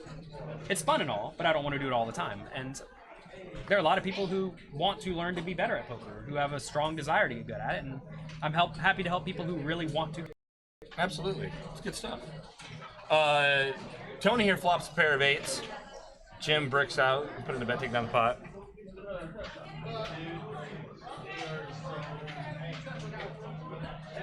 So how about you? How did you get started? Playing just for fun, like home games with like friends, and we're just like, not knowing any of the rules. Someone would bet 25 and you raise to 30. Not knowing actually, crap like that. I raise you up to 30. I call and raise you. Yeah, exactly. Crap like that. And had fun doing it. Won like one of the small tournament home game or something like that. And just the next day, it happened that the World Series of Poker main event was on ESPN, and I just happened to watch it. And I had a math background, and they were talking about like pot odds and stuff like that on TV. And I said, wait, there's strategy to this. Wait, there's math involved in this. And then I got in my head like, oh, it's just a math game, and as long as you always make all the right decisions, then it's easy, right? And so that's what the idea I got in my head. So that's why I said I can beat this game because it's just math. At that time, I thought it's just math, and so I was a math guy. So then we started getting a bunch of poker books. Of course, was really bad till forever, and then found my way online and just played. And immediately was playing. Here we go. So Jim limped small blind, Tony raised it up to 170K. And a back raise shove from Jim. So Limp jammed it. I don't mind this. I think this is fine. Limp re-raise, yeah. They're thinking, man, Jim, what are you doing to us, buddy? He's adjusting. To be fair, he's had mostly good hands. Well, he's had reasonable hands. Like 10-9 suited is a hand I've been all in with every time. But Jim had not been all in with that No, he previously. had not. And now he's doing it. That's great. He's making the adjustments that he needs to make. That's fantastic. Yeah. But played online tournaments, and then found that's a great way to blow through a bankroll when you're not very good at poker. Live poker is actually kind of big. Like no matter what live poker you play, Live poker is big, yeah. you're gonna lose $200 or win $200 in a day. Yeah. At almost any stakes. Almost, yeah, just about. Yeah. $200 is a lot of money to regular people. Yeah, to anyone. To regular people. Yeah. But eventually started playing cash game, no limit cash games, all 6 no limit cash games. Started out at 2 cent, 5 cent. Eventually got up to playing 50 cent, $1 stuff, and then decided to blow through the bankroll, trying to satellite my way into the main event. Oh yeah. Yeah, that whole story. And then actually got really lucky. After burning down a bunch of money, took out almost everything I had on Full Tilt to go start playing live, and then that's right before Black Friday happened. And then turned to live poker and playing live poker ever since. There you go. Oh, live poker. It's a lot more fun, I think. I think so as well. As long as you're sociable. I used to not be very social at the poker table, and that was almost certainly a mistake, because you get to meet a lot of people, you get to have fun conversations. You get to have some not so fun conversations, but Also, get out there and talk to people, have a good time, enjoy yourself. You might as well enjoy yourself. I agree. So Here- Tony makes it 165, a 3x open from Tony out of the small blind, and a 3-bet to 330 from Paul in the big, and takes down the pot. And now we're starting to square up here. Tony and Paul, $3.9, $3.5 million chip or million chip stacks respectively. They've been trading it back and forth all day. Back and forth. Now, we need Jim to come to life. I don't know if these players have chopped it or anything. It doesn't seem like it. No. I was told here you're allowed to chop after 2 hours of play, Yeah. but I was also told they almost never chop in the $500 tournaments, Never. which is good. We didn't come to not gamble. Correct. Gotta make some money. I do miss online poker. I miss the volume of hands you could get in, the fast learning. There's still some sites you can play on in America, Yes, you can. but I would definitely not recommend keeping any significant amount of money on those sites. Yes. But you can still get in a lot of hands if you want. I mean, I recommend a lot of my students play small stakes on those sites and just realize it's almost like you're going to a movie and paying for admission. Yeah. You know, don't put real money on there. Put $50 on there. You Yeah. just want to play against people who are playing as if they're trying to actually win, and not people who are playing for play money. Yeah.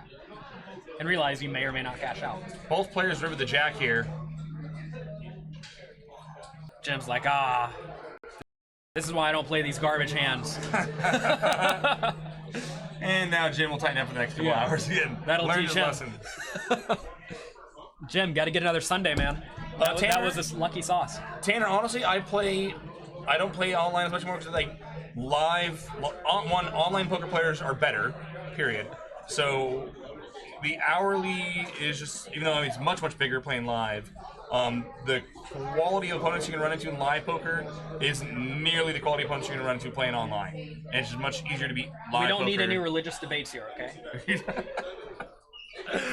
Oh my goodness. And yeah, it's easier to beat live poker.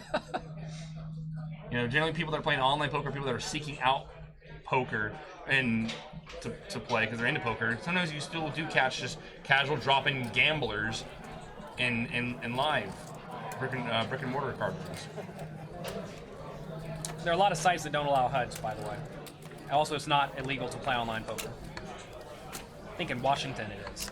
One state. Is it really? I think so. One guy got arrested once there for playing. I Wow. don't know why or how. Maybe that's like the $3,000 thing. Who knows? Yeah. That's one of the things that I always like got in arguments with players about, like, oh, it's illegal to play in the U.S. Like, no, it's not illegal to play in the U.S. The whole thing was like bank transactions. In What is 2006. illegal is for the sites to accept transfers from banks. Correct. Yeah. Which is why it's a pain to get money in and out of online sites. Yes. Now, once it's in there, though, do whatever you want. Sure. Have a ball. Run it up.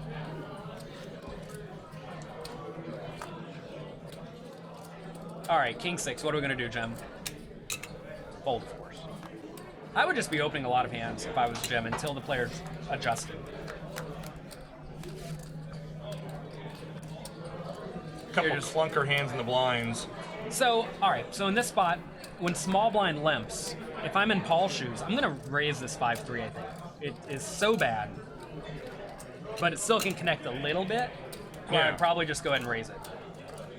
And I would also want to raise my good hands too. That's why I want to raise some junky hands. Paul's now gonna raise in here. Min raise the turn. Oh my god, that's a sweet Wow. spot. I wasn't expecting that.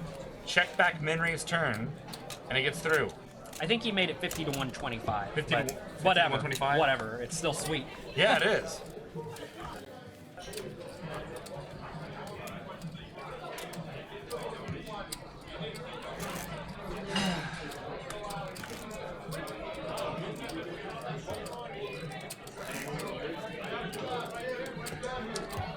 In order for Americans to play on PokerStars, you have to set up residency in a country where you are allowed to play in PokerStars, and then you have to go to a country that allows you to play on PokerStars. So Yes. you got to go to Canada, or Mexico, or Costa Rica. Set up residency, and play anywhere not in America, basically. Or not in Italy, or France, or Spain, or all the other places you can't play anymore. Basically, you're not playing on that site.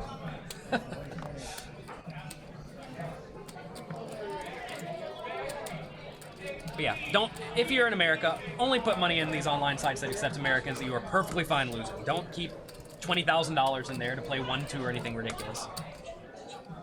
Be smart. I'm not endorsing any of them. Jake may, but I'm not. I am not. I am not endorsing anything. I do think online poker is a great way to learn very quickly and to get in repetition. Yes.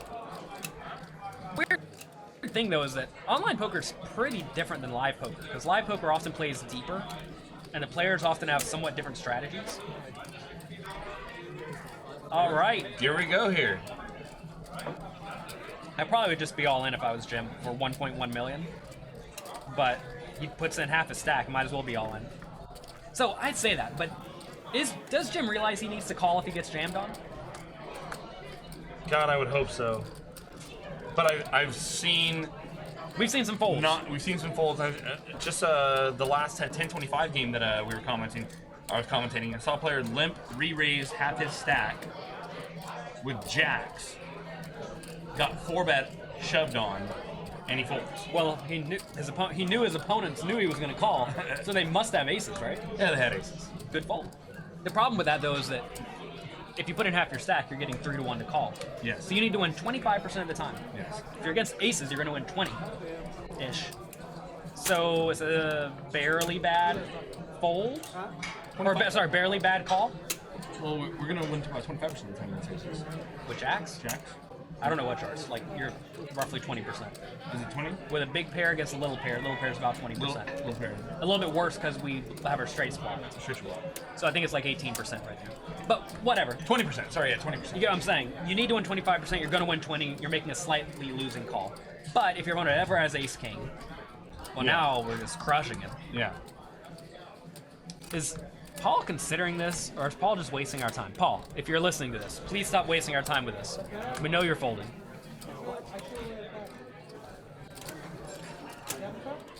The other day I was playing in a tournament, and it was a very casual tournament. Guy raised, I shoved for like 20 big blinds. The other guy's like, I got ace-4.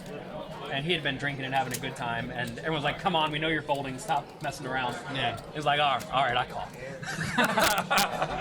And everyone was like, what? What a terrible call. Actually, that spot came up earlier where someone in the chat said, oh, you should call the ace-4 versus the 20 big blind shove. No, you should not. I had ace-10 and I got a double up.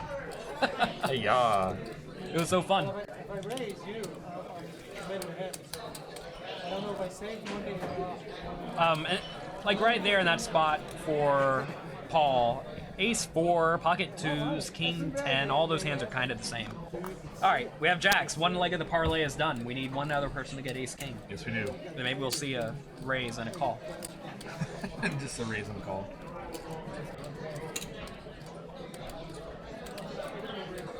Oh, you know? I can't get information. I don't think that we should Tony All will right. defend. All right. Tony's gonna have what do you think? 9-8, ace deuce. Ace deuce. All right, Tony may find some way to bluff this hand. Probably not, but If he goes check, you might just. check flop, check turn, maybe bet river. But if we get a bet on the flop, hand's just done. Now, if you're Paul here, why aren't we checking back? I don't know. This is a very nice spot to check back because you're not really scared of getting outdrawn too often, No. and it's hard to get value for much of anything. Yeah, I don't think we're ever folding out a queen. Right. So I just check there.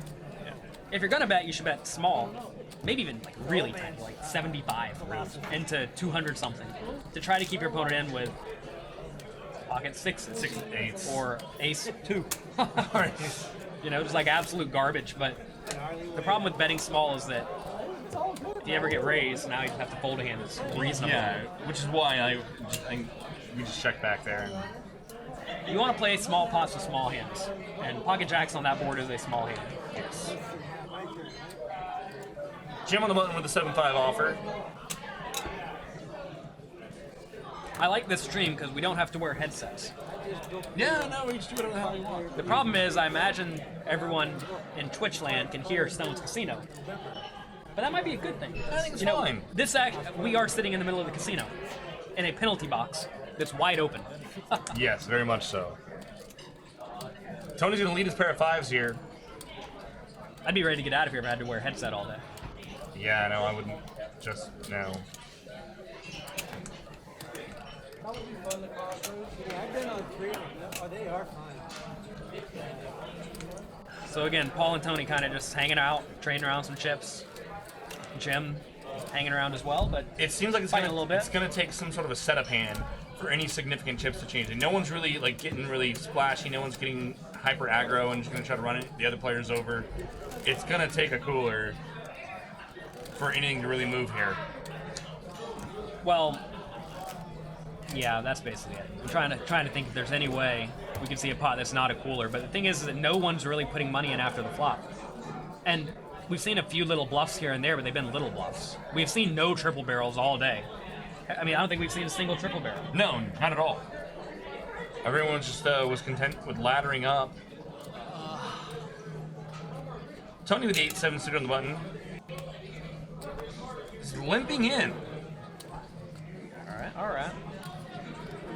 So, so if you're sitting at this final table and you realize nothing's really happening, no one really seems to have much of an edge here, what do you do to create an edge? Well, you want to try to take people to where they are not used to being. Take them to spots where they don't really know how to play. So, if I was in Paul's shoes, I'd probably start 3-betting a lot, because Tony has not had to fight against 3-bets all day. Maybe Tony wants to start limping to start playing pots with Jim, because he want to play pots with him, maybe. Yeah. Maybe that's what he's thinking. But if nothing's really happening and it's obvious no one really has an edge here, and you have experience, or you at least think you can figure out how to play these other slightly abnormal spots, very often you want to try to go there. Maybe start opening to 4x, seeing if they fold their blinds every single time. Or min-raise and see if they fold their blinds every single time, right? You want to try to find spots where they may be screwing up. Everyone should be doing Yeah, this. we're thinking that they're playing optimally, perfectly. here. Right. 10-5-5. That said, I think Tony's probably just going to slowly grind up his chips, playing as he is playing. Paul's also just playing fine. I mean, really, I think Jim is just playing too tightly in general. Although he seems to have at least adjusted a little bit, so Yeah. we're going to be here all day is what it amounts to. Should see a smallish bet here from probably like a 125. Okay, maybe back up his bet sizing a little bit. Yeah, I don't think anyone seems to be going smaller very often. They seem to be going, at least in this table, I mean, they're going roughly the same size or a hair bigger. Here we see just a hair bigger. I don't think it's 175. that big of a deal to go. I mean, is there really a big difference between 175 and 125? It may not seem like it, but there's a little bit of a difference. There's a little bit of a difference. There's a blind. Right. And that's There's a blind. A big blind, and we can say the big blind. Tony just has garbage here. If he had diamonds, maybe he could play. Clubs obviously could play. Tony's gonna float him. Now there's a card. All right. Now, if Paul bets or checks, I think Tony needs to apply aggression here. Anytime you have any sort of decent draw that has no showdown value, raising is always, or almost always, a viable option. Paul is gonna double barrel this. Come on, Tony, let's go. Let's go, Tony. What is Tony calling 10-5-5 with that? He's now folding the turn when the 6 comes off. Yeah, I don't really like this turn. I don't like the double. Yeah, I'm not liking the double barrel here. If the turn's gonna go overcard, like a Jack Queen King, something like that, something we can represent here. Sure. Then right. double barreling makes a lot of sense. Maybe our opponents lay down 7s through 9s, maybe. I just don't see anything that our opponent's gonna fold. They're obviously never folding 5. I don't think they're ever folding a 10. I don't think clubs are folding. Let's make it a nice 750K. Let's just get it. The problem with calling here in this spot is if your opponent has a 10, you can just very easily check call the river. So you're not going to be able to bluff very effectively. And when Paul takes this line, he should have a lot of 10s. Oh my gosh. Wow, so this is actually a pretty sweet spot where if Paul checks, Tony should almost certainly bluff. It looks like Tony could have a 10 here. Yeah. You don't put the guy on 8-7. No. We never put him on 8-7. We might think, okay, would he bluff busted clubs? The problem might be is like Paul might check because he might bluff shove busted clubs and or also be like flatting a 5 and then be shoving a 5. But he's not gonna bluff shove. No, not bluff shove. Or not, but like bluff raise. Yeah. So maybe it's Paul. I would be shocked if we see a bluff raise. That would be so sweet though. This is what I'm saying, right? This is what I was saying is that it's really hard for the 8-7 to win this pot if he calls the turn and he misses.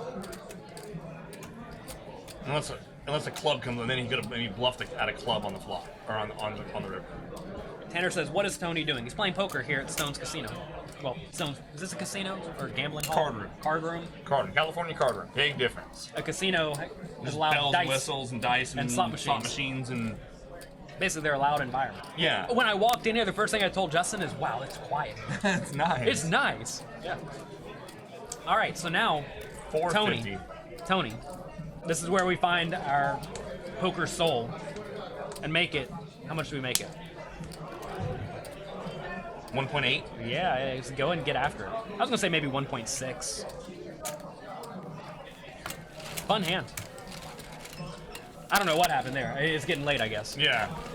That is an example of a pot that should have been a small pot. Yeah. But somehow they ended up playing a big pot there.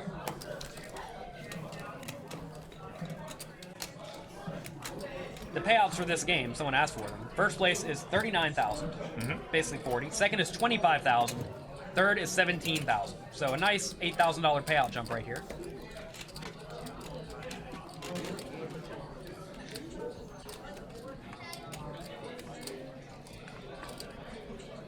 Yeah, I feel like I agree. If Tony was going to win that pot, raising the turn would have been the spot. I'm surprised that Paul led the turn, but once we get him to lead turn, unless Tony's just totally convinced like he would never lead worse than 10, like he's only leading jacks plus, and he's not folding jacks plus to a raise. One thing Tony really has going for him here, though, is that it was this weird limped pot, where Tony limped, and then Paul raised small blind. Yeah. And Tony has not been limping. And when you limp, you can get away with some ridiculous stuff. Yeah, because you get a lot more. Your opponent shit could, in the range. like, you could have aces, you could have a random 5-4. Yeah. If you had a 5, you'd almost certainly slow play it on 10-5-5. Yeah, absolutely. That's why I like the turn raise, because it's so credible that you could conceivably have the 5. Tanner says about white call flop being hit Jack plus. I mean, as far as why wouldn't you raise turn? If he was if Tony's thinking I'm going to take away the pot when he checks the turn, and then that was obviously Tony's plan when he floated the flop. He was going to I'm going to take it away on the turn when he checks, assuming if he checks. But once he did not check, he decided against raising because he figured, okay, well now he must really have a hand for him to bet twice to me. Right.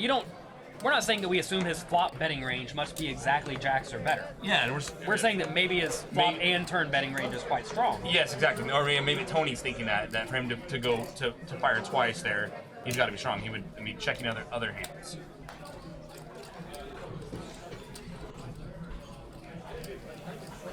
All right, Paul has a pair and a draw. That's a good hand. Tony has a draw. It's not such a good hand because the 8's not really where you want to be.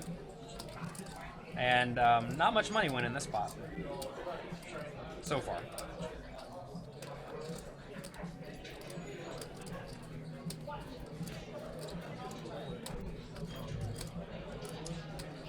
Tanner, I do agree with you. I said if he was going to take it away, he should have taken it away on the turn.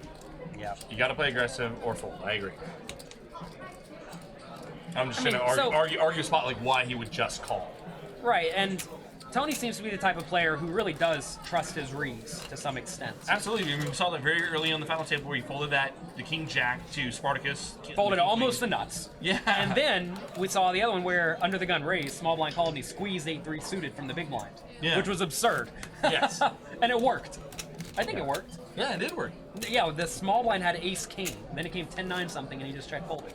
Yep. So Tony is what I would call a read-based player.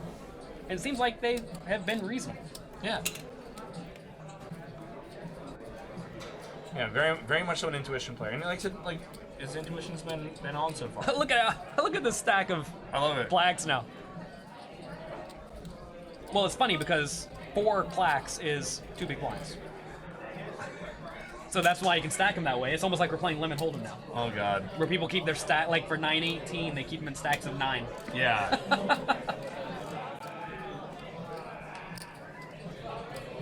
Oh, this poker game is so much fun. All right, action hands. One thing you have to be very careful of in Tony's spot here is raising too many hands from the small blind, because now the positions are reversed to where now Tony can risk going broke. Here we go. Open ended straight draw for Paul. Gut shot 2 overs and a flush draw for Tony. Basically the nuts. Here's a spot where Tony very often should be triple barreling, because his queen high cannot really win at showdown. I mean, he can this time, but Yeah. usually it can't. And a lot of the hands that Paul should have that are made hands, a 9 or an 8, are not going to be anywhere near a premium hand by the river. So this is a spot where you're, like, I would just almost be blindly triple barreling. Yeah. And I don't know if these players are. They may find checks somewhere along the way.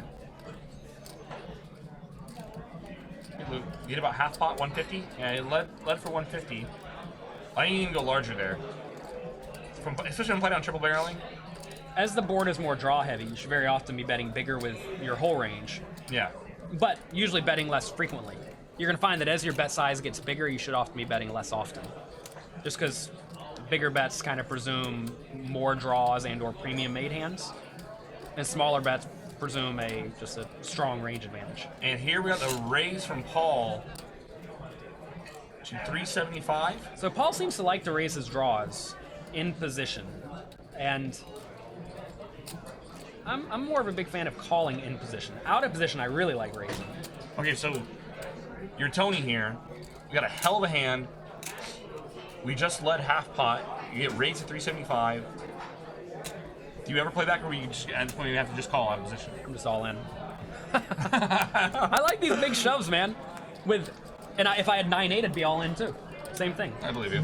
I absolutely believe you. I'd be all in with my draws with no showdown value, like this, and I'd be all in with my 9s and 8s and 3s and 9-8s. Blast him, man. Punish. Oh my gosh, now he's gonna find a way to lose this pot. It should have been all his. You also, 1.1 million. one very important thing here with the draws is you want to make sure you're the one putting in the last bet. You really don't want to, say you made it 300, you don't want to make it 900 and then have him jam on you. Yeah, Because now no. you're stuck calling off. Yeah, and that sucks. Right. You want to get fold equity. So how do you get maximum fold equity? You have to be the one putting in the last bet. And spots like this, it's not predictable if your opponent's going to necessarily call you or shove, and you really don't want to let him be the one shoving. And with Tony's stack, we couldn't really, effectively, re-raise there to 1.2. We'd be putting half our stacks. Might as well just barrel it, right? Or just blast it in on the flop. Yeah, that's what I do. Maybe that's ludicrous. It certainly sounds fun. It's a good way to take third place. Or win the tournament. So, turns at 9, I don't think we can raise at this point now. No. Because now if your opponent has a 9, he's never, ever, ever folding. And funny enough, this queen 10's actually in great shape. And I guess we're going to get to see if Paul's going to run a triple barrel, most likely. Unless Tony decides to raise the turn. Then we're going to see if Tony gets to run the big bluff. Either way, on the river, one of these players should run a big bluff. Because neither of them would think they can win a showdown value. It'll be gross if Tony calls here and it just goes like check, check, and if Paul gives up. That's what I think's going to happen. That is so gross. One thing I have noticed with Tony is his tanking seems to be very honest with marginal stuff every time he tanks.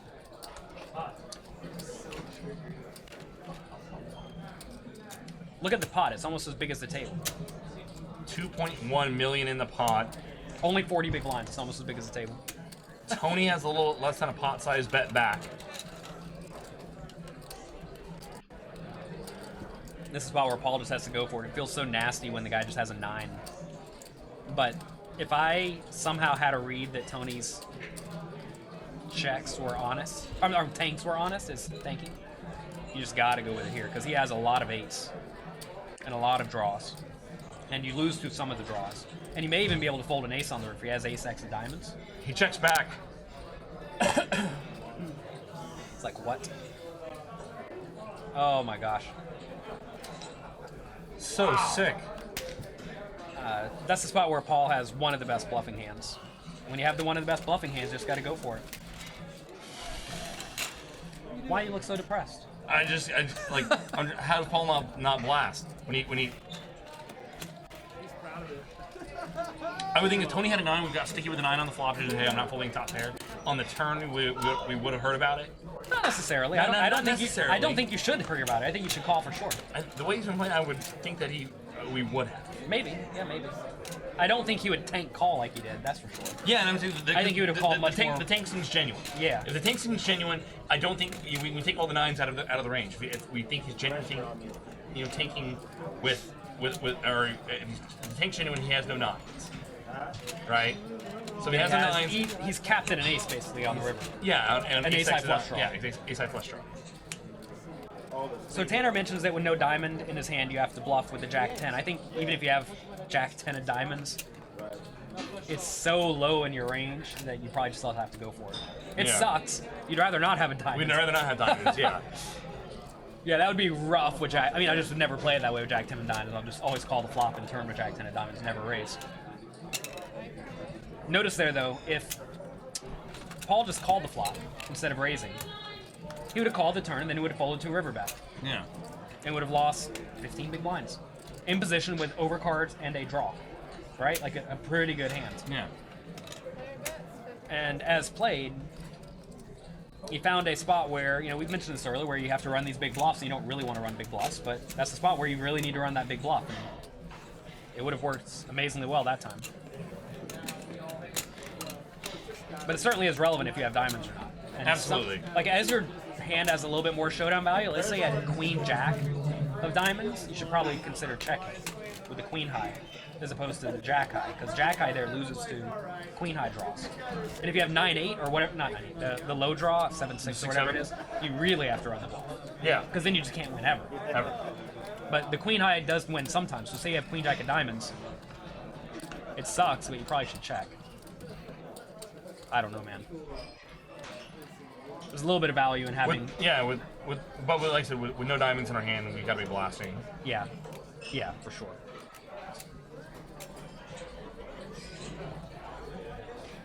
All right, Paul, don't fall asleep, buddy. Right now, he's thinking the same thing. Like, how do I not just like shove? I think he's just gonna fall asleep. He's just like that was all it. The wind went out of his sails. That was it. He could have taken control of this tournament. It was right a there. spot. Instead, Tony won a pot with Queen High for heaps. Well, we say heaps, 40 big blinds, but heaps. Heaps. Biggest pot of the night, that's for sure. Paul flops a 9. Tony with a diamond draw again. And now turns the queen.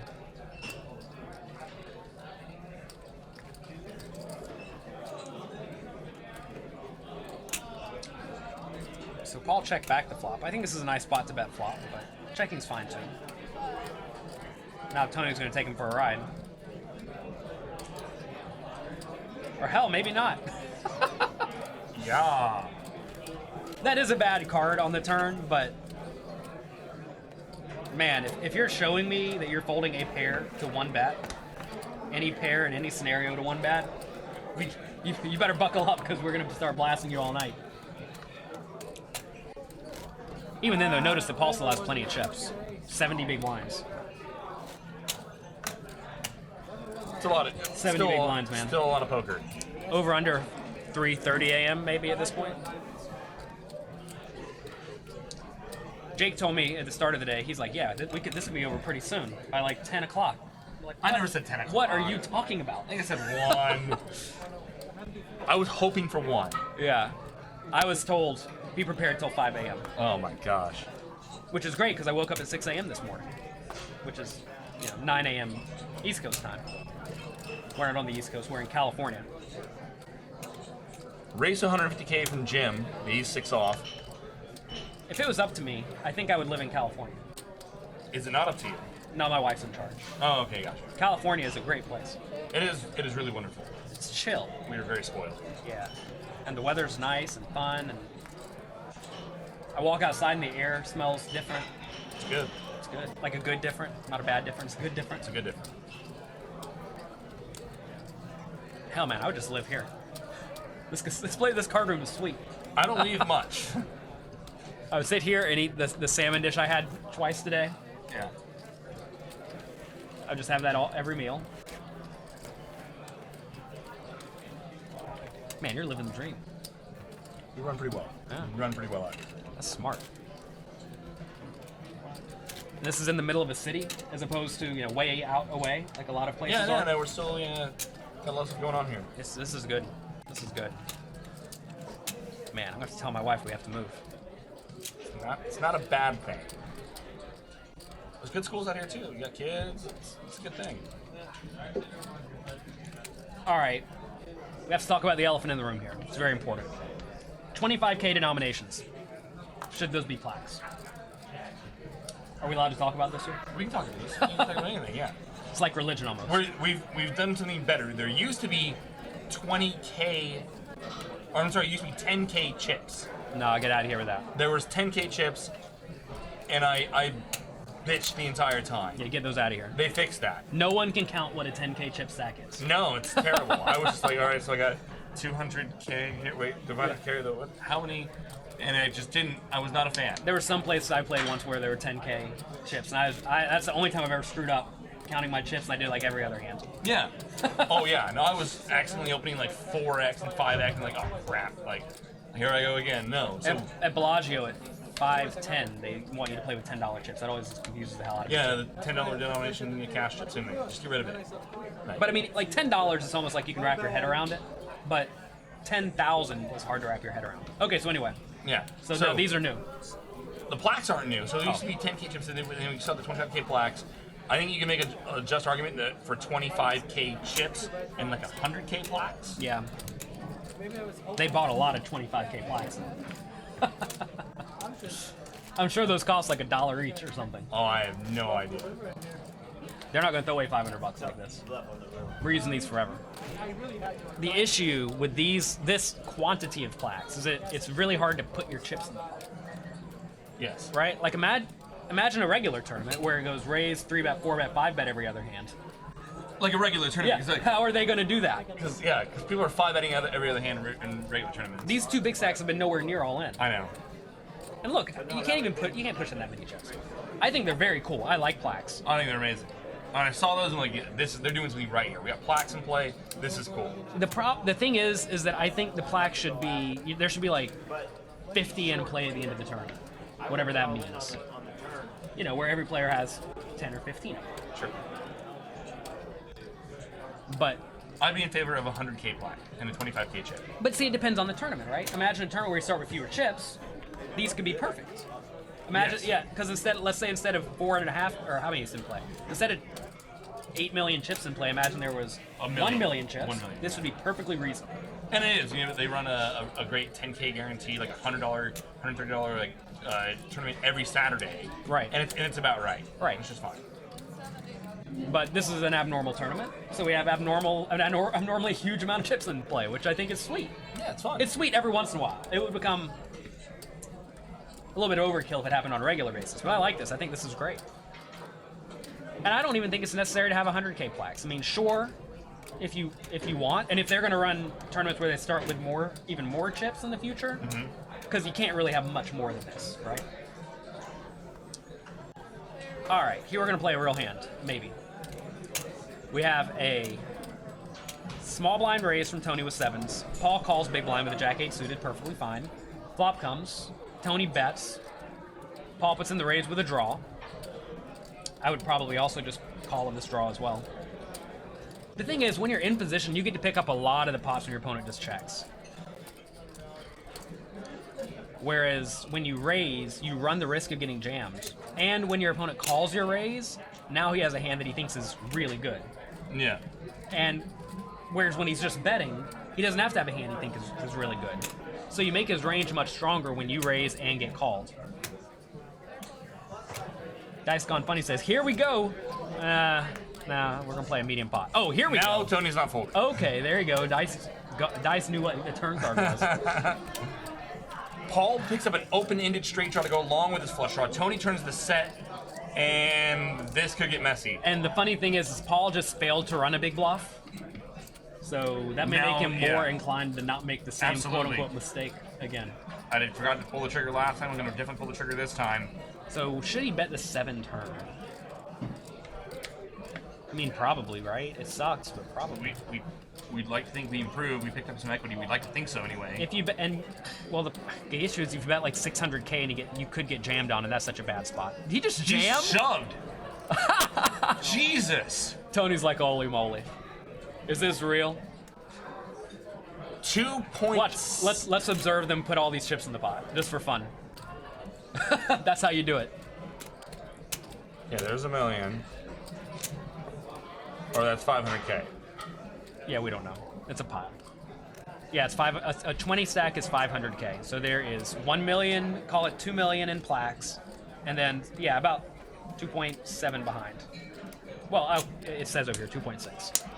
So can Tony ever fold? We got raised on the flop. Like what? Would he really raise us with a 9-8? Did he really raise us with the 9-8? 9-8's not there. No, sorry, a 10-8. He should. I mean, we gotta really be. He didn't raise his 10-8. And there's the call. I think. Well, obviously you have to make the call. And now, Jim is loving life. Oh my goodness. Jim.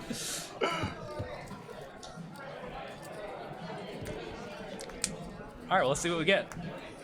There's Boom. the 5 for the straight, and Paul gets the full double up through Tony.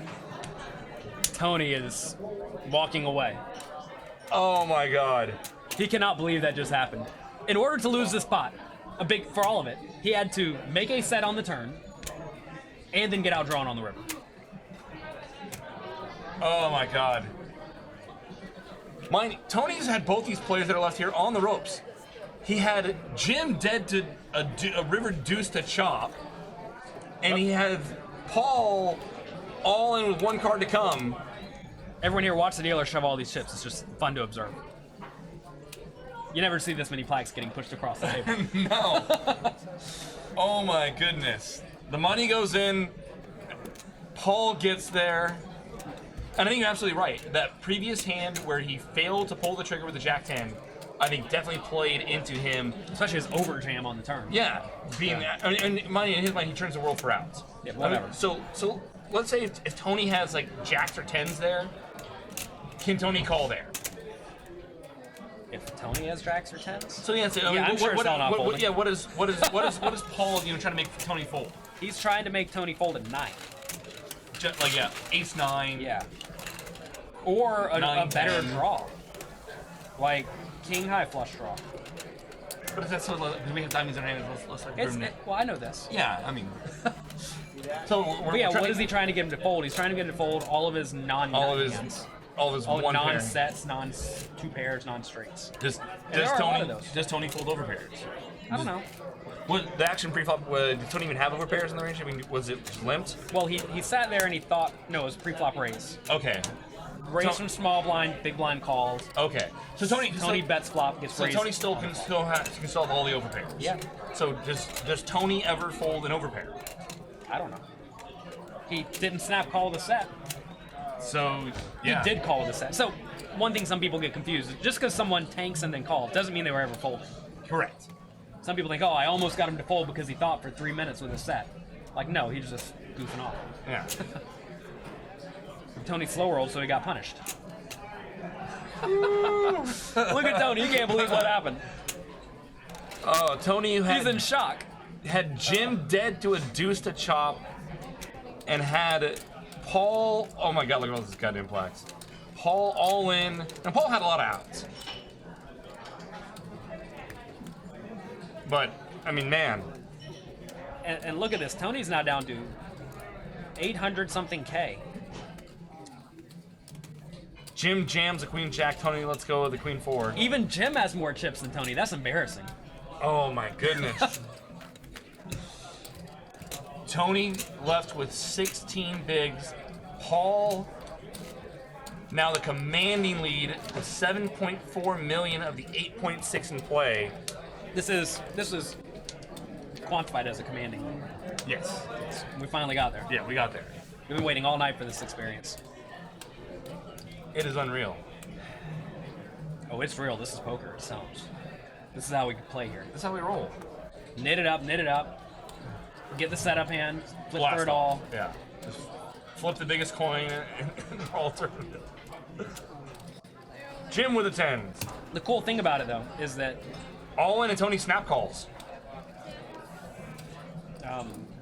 good call by Tony, I think. Absolutely. Small blind versus Absolutely. big blind. That said, Jim has been pretty snug. Let's see if Tony can finally win an all-in. Not yet.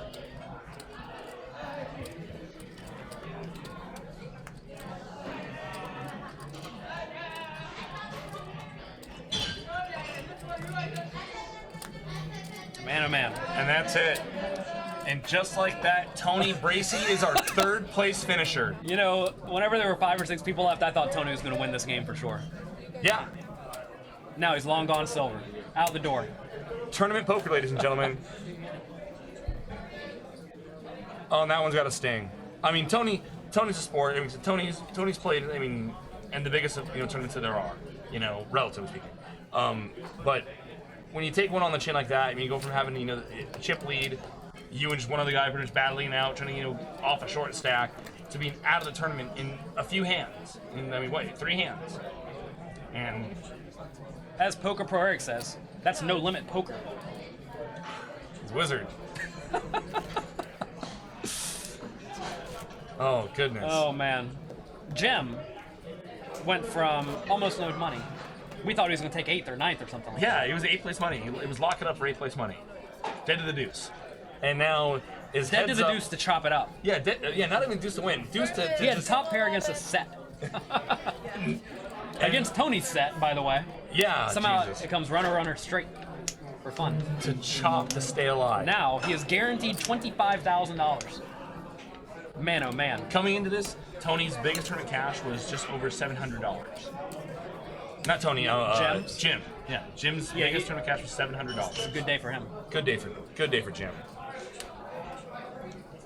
And you said Paul previously had done well here as well, right? Absolutely, yeah. Paul's good cash game player. I think he's made a couple final tables on the stream before when he comes out of the Bay Area for the bigger events, that they play here at Stones. So yeah, this is nothing new to Paul. All right, well, we have an all-in pre-flop here. Oh, no, we don't. We just have a raise and a call.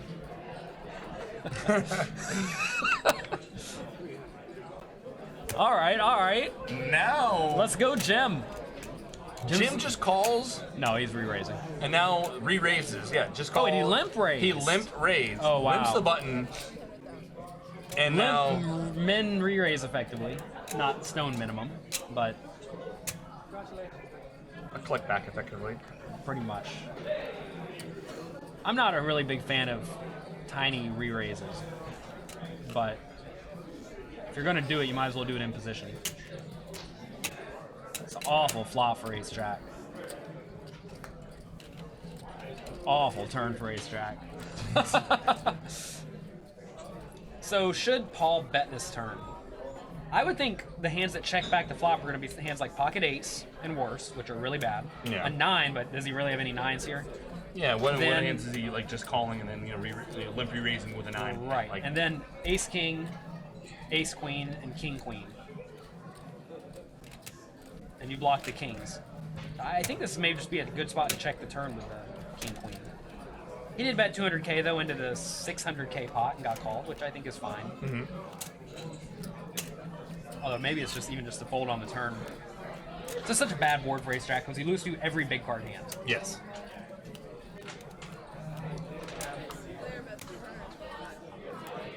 One problem with these plaques is that you can't easily put your bet into the pot, which forces you to announce every bet you want to make this big. But now a big bet is 5 big blinds. Yeah. And I don't think you want to force the players to have to announce their bet sizes. Because a lot of people don't like to announce their bets because they may think they have voice tells. Yeah, some sort of. So why force them to have to say something like this? You gotta cut it and slide it, but yeah, I But yeah, I mean, you cut it, it's like a load, you know? Yeah. So this many chips to make 5 big blinds. That's the one downside to this. I do think they're cool, though. very. At this point, though, let's get a color up. Come on. Floorman needs to get like 100, 100k plaques, and that'd be plenty. And then you could make them like big pink ones or something absurd, you know? Just like big neon pink plaques. That's how they do it in Europe. All the plaques are ridiculous colors. Yeah. And they're shiny and they stand out because that's the purpose of a plaque, to make it hard for the dealers to miss Yeah. in a cash game or in a baccarat game. Yeah, table game, anything like that. You want it to be obvious what's going on. You also want the cameras to be able to clearly see what you're paying out.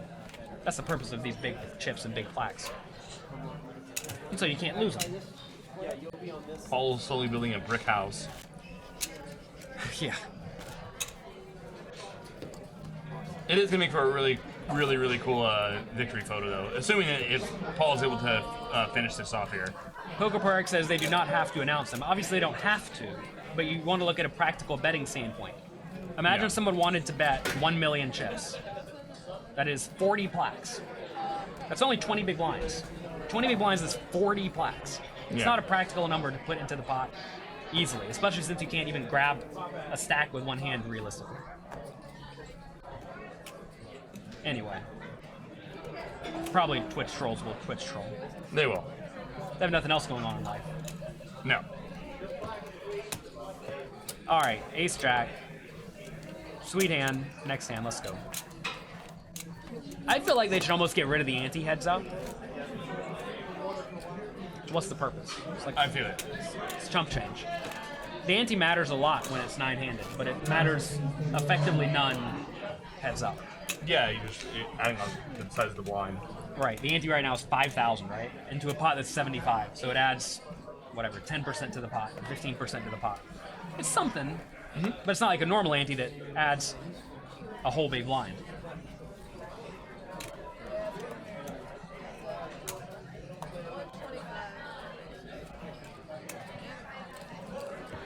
Paul opening the 10 deuce. Queen 9 defense, pretty standard. If I was in Paul's shoes, I would open 100% of hands. Yes. The easiest way to win at heads-up poker is to raise 100% of hands against someone who's too tight. Yes. And I might even make it a little bit big, like 175k if I had to. Whatever amount I think is going to make Jim play what he thinks is straightforward.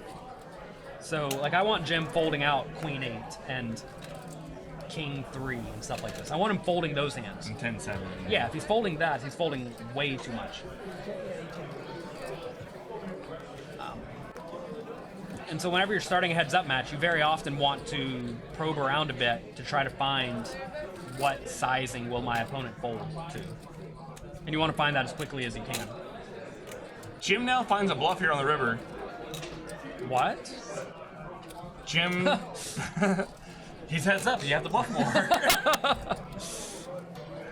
Jim's got gears. All right. This is part of all part of his master plan. It's just lay low, lay low. You know Jim's gonna win this tournament. Of course, standard. I mean, I'm so excited for him. this is insane. Oh my god. Blinds have gone up on the next hand. Can Paul call with a deuce? This is a tough call. There's a 3 flush available on the flop, It was check call. and he bet. It looks like 300K on the river. Is Oh, that no, right? check. We check flop and check turn. It looks like 300. 300 into 260. That's a sizable bet. That's, yeah, 300K. Jim shows it. So sick. We're playing the big game now, Paul. Yeah. Get out of here with that nitty fold. You look at the look on Paul's face. Like, oh my god. This is happening to me right now. This guy just totally exploited his image. Good job. I'm glad to see the bluff.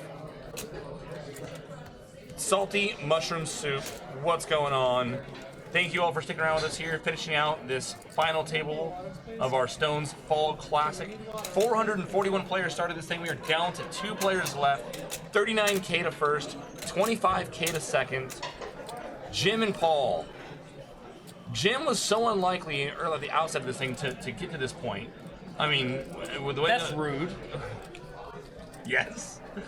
Yes, but I mean, as stacks went, as he bled down, and then as the cards fell, it wasn't going his way. But he grinded it out, found a way to stay alive, got a couple lucky cards, adjusted. We then saw him, start doing 3-bet shoving. Some 3-handed, he played fine. Yeah, exactly. Once he came back from break and he started shoving stuff. Yeah. I thought he did that great. Yeah, he adjusted well, and he's put himself in a position to potentially win this tournament. Paul started this final table as our chip leader, had some up and down, stayed mostly relatively steady, and then ultimately had to face Tony Bracey as Tony chipped up, and they inevitably would cross paths. And it was Paul coming out on top and a huge hand. All right, Paul, you got to open the 6-3 if you're going to play it. I would agree. definitely not suggest limping unless you think your opponent's going to defend versus a raise very well. And Tanner's still in the chat, just like, how is this happening? As you all see, scrolling across the bottom of the screen, Tanner, 8th place. I mean, that's a pretty good finish for Tanner. It is. It's just, I think he's loving it.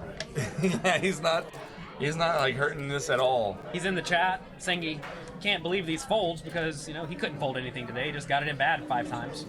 Oh my god. Tanner's gonna drive back down here, jump in the booth, strangle you, and me. Tanner got it in bad 3 times, and one time he had the best hand he folded. 8-6. Playing lights out. Jesus. First or nothing.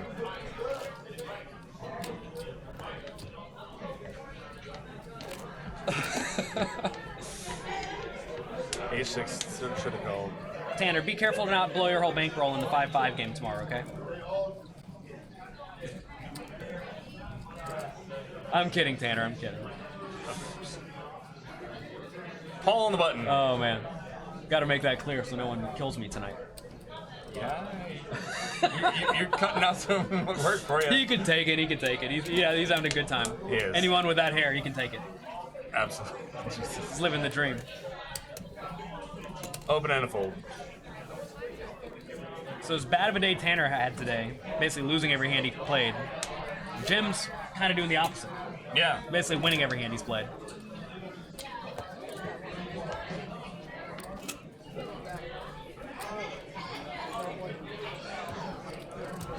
Rocky Jr. 1990 said Stone should give away a 1-3 buy-in to viewers. How much is that, 30 bucks? I have no idea what the minimum buy. I think the minimum buy-in in 1-3 is like 60 bucks. If you want to call that a buy-in, or what do you want? Like, what are you looking for? Like 100 bigs? Actually, Stones gave it away today in the 4-8 Omaha Hitter Better game we played. They put $100 in the middle of the pot, and I didn't get it. I tried to collect it, but I couldn't get it. I had the 8 and the 2 for a low, and somehow I found my way to the river getting 80 to 1 pot odds. Taylor Swifton says Harlan's gonna bust Tanner tomorrow. If Harlan's playing, the chance he can bust anybody. I'm excited for tomorrow. We're gonna be commentating 5-5, no limit Texas Hold'em. You're gonna have a lot of fun. Your game of choice. Absolutely. Are you playing tomorrow? No, I'm not playing. I gotta look at the list, but probably not. I'm not. As of right now, I was not planning on playing. No. Got to get in there. Why not?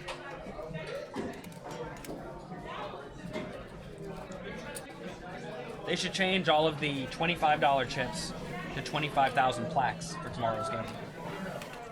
Oh my god. We clearly have enough.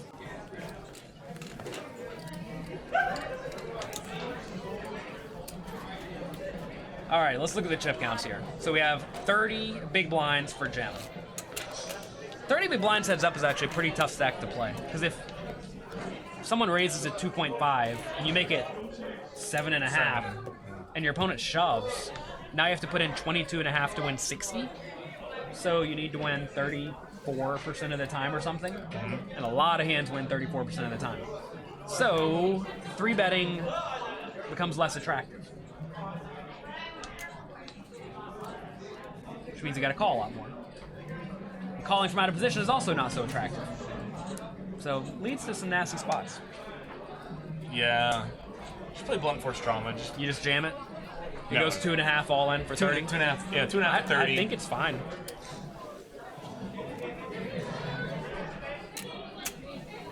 I mean, a great way to win is if Paul starts doing what I suggested of opening every hand, Jim can start jamming a lot. And I bet Paul won't defend properly, because it's hard to defend when you're opening every hand. Yeah. Right? So that's the obvious adjustment. And the easiest way to beat someone who's opening 100% is to just jam a lot, because they can't call you. You can adjust your sizing, so you adjust your 3-bet sizing, so, I mean... Well, the problem is if you start making it smaller, like say he makes it 2.5x, and you start making it 6x, you know, just slightly more than a min raise, now he's getting a great price to call in position. And you really don't want to incentivize the guy in position to call you getting good pot odds. What about making it 9x? Going the other way. But then you got to call if he shoves. Yeah. But then we're not You don't want to do making- that with all your hands. You don't do that with all the hands. We would not be calling correctly, though, but that's not really a spot we're trying to induce, where we're having to call off with trash. What is the orange clock counting down? That is the time remaining in this level. You see the blinds at the bottom, 30,000, 60,000. I guess they'll go to 40, 80 after another 51 minutes. Gosh, you think we're going to be here in 51 minutes? Yes. Wow, okay. You have no hope for us. Jonathan, what is your best advice when you're running cold in a tournament and bleeding chips? Oh, ask Tanner. He's in the chat right now. He'll help you out with this. But yeah, when you're running cold, depends on what you mean by running cold. If you're just getting bad cards, just fold a lot. It's okay to fold a lot. I mean, if you blind out 30 hands, it's not fun, it's not ideal, but it's not the end of the world.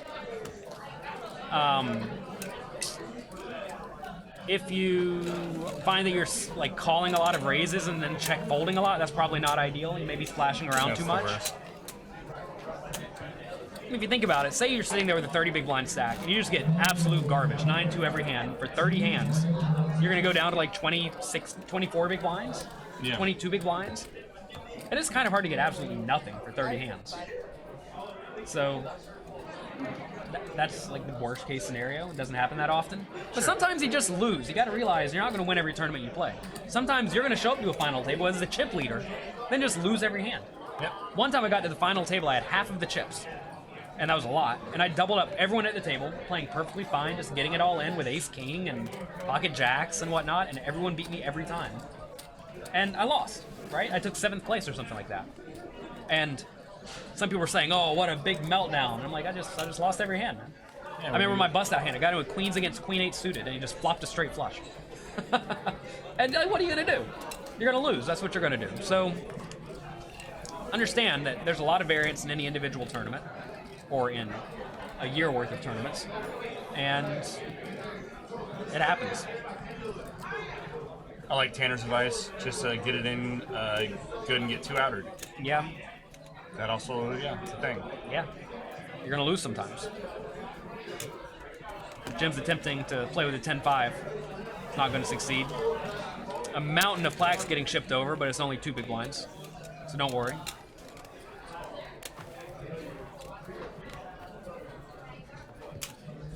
All right, chip counts are the same. Nothing's moving. Man, oh man. This is a tough game. These are 2 fighters. Yeah. I think I heard at 6 a.m. they have to make a deal. Is that true? If they don't, I'm gonna go over there and talk some sense into them. Put it that way. So we are at 30K and 60K on the blinds. And Jim picks up kings of the button. All right, half of the parlay is done. Whenever you finally pick up a good hand after playing somewhat tightly, don't do anything ridiculous. He's gonna limp. Paul wakes up with an ace-5. And now he's going to limp re-raise, I bet. If he does, I would not hate the same thing he did last time, making it 300 or whatever. That's the same effective 300. Mm-hmm. He limp re-raised earlier. What did he have last time? Ace-10, I think? Ace-jack. Ace-jack? Paul defended the king-queen. And he got him, yeah. I would do the exact same thing, but Just calls. we could see a bit of action.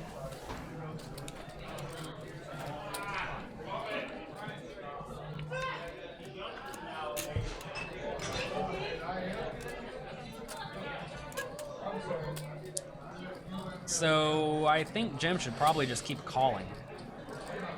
It sucks that Paul bet so small, but Paul's probably drawing very thin, either 5 outs or 3 outs. All in. Well, that's not what you need to do. And we're gonna get a little short Hollywood here from Paul. So the problem with jamming here, I mean, I guess if you're jamming all of your draws, it's probably okay, but you shouldn't have. It's not like there's reasonable draws here. It's just all flush draws and gut shots. Just spade draws and gut shots. You want to be jamming when you have good draws, and it's hard to have too many good draws there.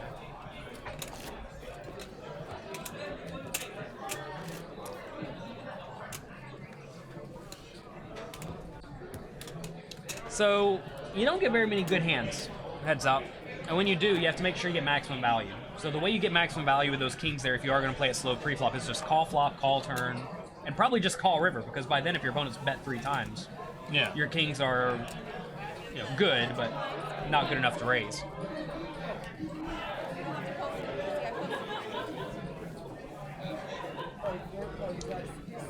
All right, 3-1 chip lead here for Paul. you're a math guy. Yeah. Yeah. I've actually never been good looking at things and saying what the pot odds are. I'm usually good at figuring out the percentage of the time I need to win. Yes. But if people say I'm getting 2.6 to 1, like, I don't know what this means. I don't know. Just kind of. I think people who've been in betting for a long time, like on horse betting or sports betting, they're very good with odds, like the ratios, Sure. as opposed to, I think a lot of people who come from online poker are very good with the percentage I need to win, or the percentage my opponent needs to win, as opposed to 3 to 1 or 7 to 1. I mean, obviously I know what 3 to 1 is, Yeah. but it's like they convert automatically. Online players seem to convert automatically the odds to fractions. Yeah. What's the biggest tournament adjustment that helped me start winning more? I learned to play better. Easy. I stopped playing so tightly. I'm a tight player by nature, and I realized that if you play tightly, it's hard to get all the chips. I have a book you may like, Strategies for Beating Small Stakes Poker Tournaments. It's a quick read. It's like 100 pages. It's on Amazon for like $7, I think. Yeah. And it's not for you. It's for Ebola virus. Yes. In the chat. Just a good quick read. It'll give you a lot of very actionable tips to help you become decently good somewhat quickly. Oh, you're a member to my site. Good. Well, then maybe you've already read it. Is tightly a word? Yes, he is tightly wound. Yeah? Yeah. Yeah, tightly has to be a word. Yes, absolutely.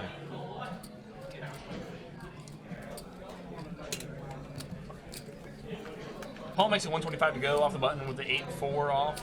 Jim will defend. Oh, Queen action. of the 10. And here we go. Pair of 8s for Paul. Jim's open-ended.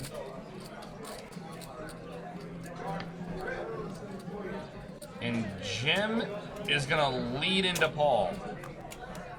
Wow. Looks like 200K. 300K. He verbalizes his bet.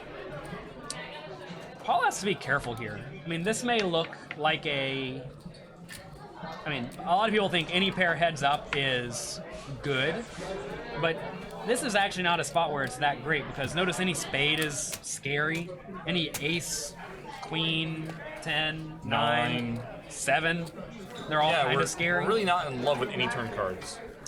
Also, you could just be beat, right? You could just be drawing nearly dead already. So, Absolutely. that's a good fold. Small tidbit of information just passed along to us. Jim is in on this tournament via a $60 satellite. I can help you go faster than I can. Well, Has turned $60 into, at this point, at least 25K. nice job. He's crushing it. And that accounts for that smile on that man's face. Just having a great time. The giant sundae he ordered earlier that gave him all this luck probably cost more than $60. Right. It's just... And now the man can't lose. Got the ace and the king. Best advice for bubble play. You seem to tighten up too much near the bubble. Well, it depends on your stack. Bubble play is really tough, kind of like final table play is really tough. It depends a lot on your stack, your position. If you think you're playing too tightly, you're probably not. Usually, you have to realize getting in the money is often a decent payout jump. Because, like, let's say you go from 63rd to 54th, you get like 0.25 buy-ins on top of whatever you're getting before. Yeah. Whereas you're going from, you're winning a whole buy-in quite often, getting in the money. And so it's very important to get in the money. And if you're not a big stack, usually you should be playing kind of tightly. And just generally avoiding big pots. Can we stop talking about Jim's ridiculous ROI? Yeah, Jim's crushing it. He has won so much more money than Tanner and all the other people. It's crazy. It's so good.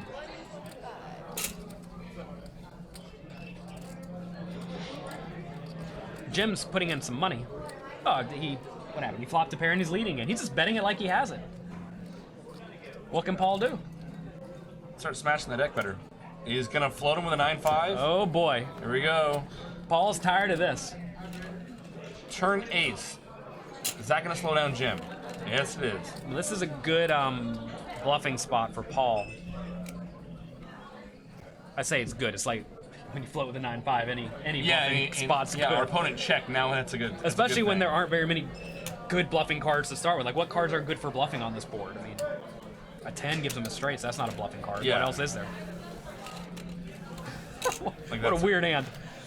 He just drilled the nut bluff card. But hey, at least he bluffed it this time. He didn't check it down like he did last time with the Jack High. It's so crazy to think the way that hand probably, like it was, as you pointed out, likely played into Paul's willingness to shove the Straight flush. queen. Call it a straight flush draw. Yeah. Jack 8 suited. Jack 8 suited. I think it was an open-ended straight flush draw. Straight and flush Opening draw. straight, opening straight and flush draws. It's a pretty good hand. Do you play other versions of poker to strengthen your no limit hold'em? No, those are different games. I think all forms of poker are essentially different, and you should study them as if they are slightly different games. Like no limit hold'em tournaments, no limit hold'em cash games. They're similar, but different. Mm-hmm. And in cash games, you can go for very thin value, whereas in tournaments, you need to shy away from big pots, from large amounts of thin value. Just because it's not worth the risk of losing your stack and future opportunities. Because I have my chips ordered. Brent Harrington in the chat. What's up, buddy? Welcome. Yeah, this was going to be my next Johnny Late Numbers. Late night at Stones. Yes, it is. I like how the table looks like a heart now. How'd they I do noticed this? that. These guys are very friendly. They're both happy. What a great time.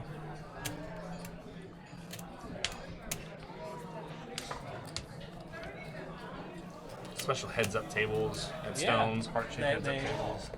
Dealers at the Apex, just pitching Yeah, we have left two to right. two dealers, it seems. This is awesome.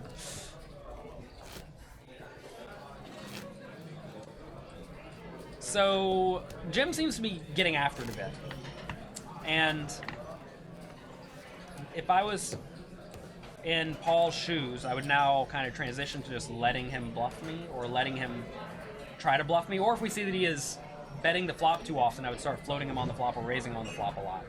We saw him do that with a 9-5. Right. And I think that's a good adjustment. Yeah. I think that Bolivar's is like trolling. I can't really tell. Yeah. Who knows? I'm tired of talking about poker. We've been doing it all day. Right? You have to be careful, though, trying to get the nuts against Jim, because you may just let him slowly chip up until he has all the money. This happened in the World Series main event when Qui Wen just won every pot. Yep. When his opponent had him very set up a few times, like middle pairs, and he ended up making big folds. And I would, when someone's clearly getting after it, you don't want to make big folds. No.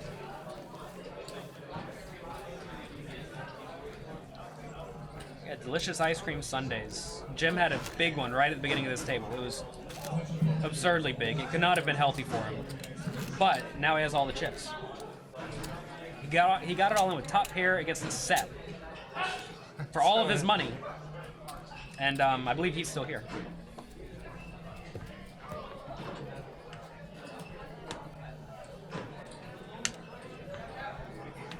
Whenever you are playing heads up like this, don't get in your mind, okay, I already got second place, everything else is great. You need to have in your mind, I need to get this first place money, Yeah. and I'm going to destroy my opponent. We have to kill.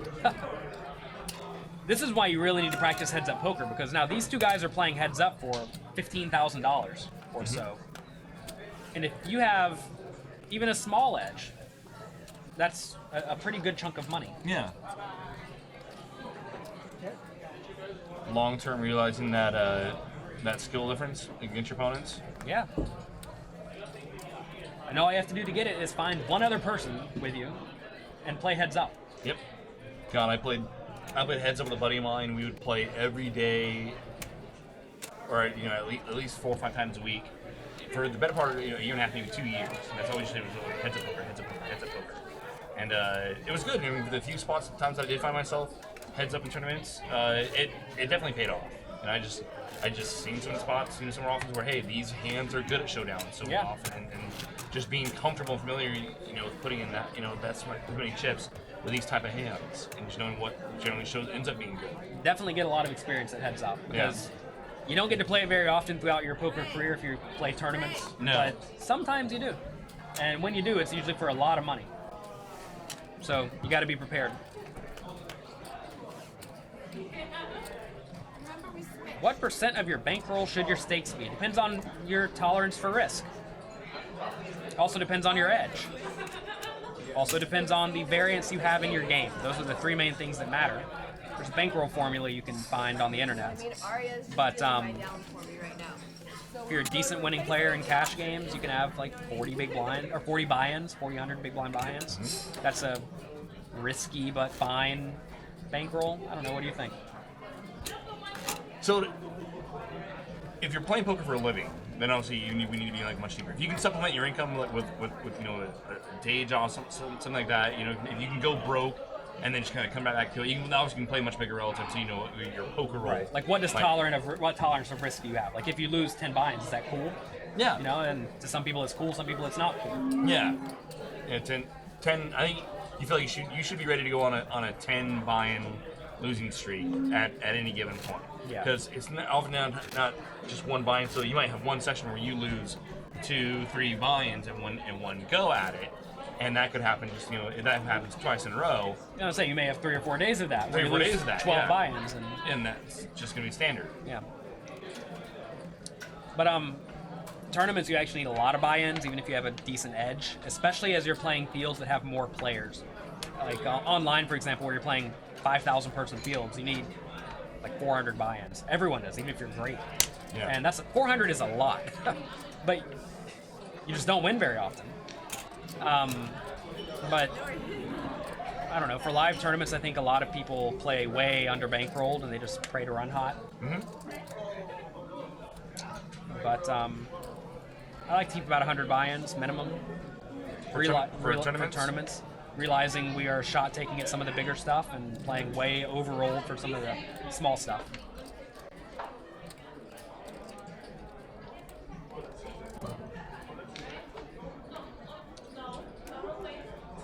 You have $1 coming in every month. Well, good luck building the bankroll of that. Maybe you mean 1,000. It just depends on what you're trying to accomplish. But if you have no experience and you're not playing a lot, you need to start small. Paul flops a lot of 5s here, and Jim is going to lead into him. Jim has been leading anytime he thinks he has the best hand. That's become very clear to me. Yes. Right? All right. He basically gave up last time. Man, oh man, I like the call. It's hard for Jim to have much besides exactly a jack. And he's got one of his weaker jacks. We don't want to lose him. Right. Wow. Jim's just having a party over here. He's like, all right, I'm done now. I was just kidding. Paul should bet real small here if he's going to bet. So pot's 790. I would bet 175 or something, like tiny. Jim can't be happier to throw away the cards fast. Yeah, if I was Paul, I'd really be paying attention to Jim's mannerisms there because they were quite telling.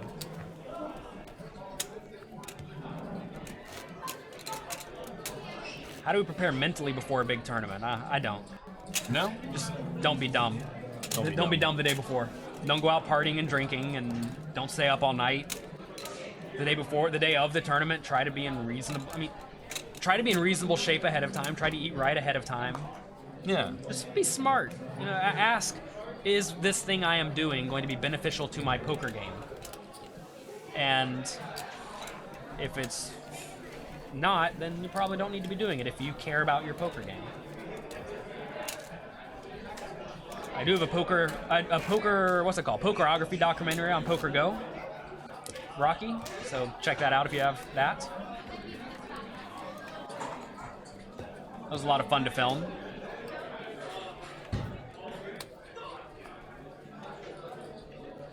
Yeah, don't go to the club and drink a 12-pack. That's not ideal.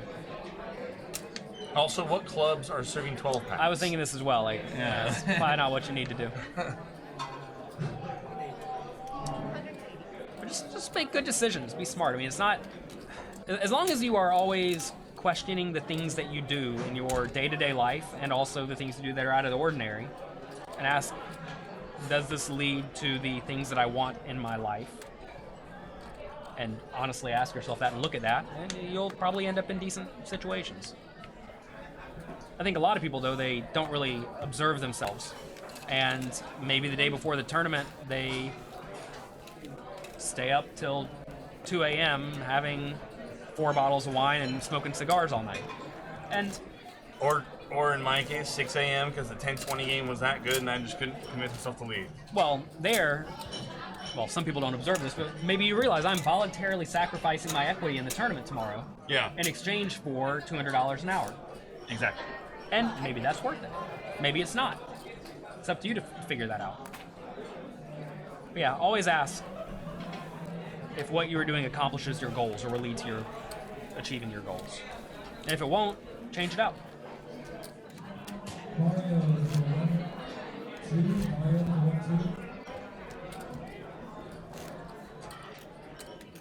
I definitely think stamina is a thing you need to make sure you work on to some extent. Some people have no stamina, some people have a lot. I think as you get older, people naturally lose a bit of stamina. Mm-hmm. So be aware of that. That may mean if you're an older player or someone who lacks stamina and you know you can only play 8 hours in a day, maybe you show up late to day one. I always show up on time every time. But I have some students who are 75 years old who they know they cannot play 12 hours per day. Yeah. So what do? They only play 2-day tournaments, and they skip the first 4 hours of day one. Yeah. And it's just a good adjustment. It's not the adjustment I would like them to make, but it is a smart adjustment. Here we have Paul with a pretty good draw. In position. Let's see if Jim leads. He does not. Wait, here Paul limped. Jim raised. Paul called. Okay. So, slightly different situation than earlier. Paul's probably going to call down some of his ace-x hands on King 5 here. I don't know. Paul has Jack 7 of clubs. I mean, Jim. I like the check call. I think that's fine. He turns a straight draw. Check, check, river club. Do we need to bluff ace 10? I would definitely say no. Looks like he must have checked. What happened? Jim shoves all in and Paul snaps. Oh, the tournament's over.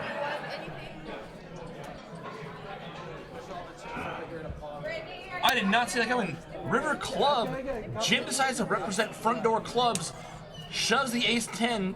Paul snaps him off with a river flush. And ladies and gentlemen, we have a winner. Jim was going for it. I'm at least glad that he went out going for it. Absolutely. Great run Jim for him. in on a $60 satellite. It's 25,000. 25K as our second place finisher. And Paul, The who champion. started this tournament, or this final table as our chip leader, finishes it off. 39K to him. Congratulations, and all of our runners here at Stones. Wow. I did not see that coming on the river. What the hell happened? That pot was how many chips? It was about the size of the pot. I think. Yes, is that right? Yeah. Pot was. I'm so confused. All right. Anyway, yeah, that was a sweet spot. Amazing. No. Ladies and gentlemen, that's our tournament tonight. Thanks for tuning in to all of you who grinded it out with us and stand up till, God, damn near 2 in the morning. Jake is ready to go. He is like, all right, I'm going to the club now. Excellent turnout. Thank you to Justin Karitis for hosting such a great tournament series. Thank you to Jonathan Little for coming all the way out here from New York. Thanks for Out here having to the me. West Coast. Yeah, welcome. I'll be to here Stones. again tomorrow. Oh yeah, you're gonna be here with. Oh God, Angry Bullock. For those of you who like having Jonathan in the booth tomorrow, 7 o'clock Pacific time, 5-5 Unlimited Hold'em with Jonathan Little and Veronica Brill. Let's do it. It's gonna be good. I'm excited. I'm excited for sleep. It was lots of fun being here with you today. Jonathan and I had a great time, man. You're a great commentator. You're a lot of fun. I really appreciate it. Thanks, guys, and good night. Thanks to everyone on Twitch. Yes. We love you. Love you. Most of you.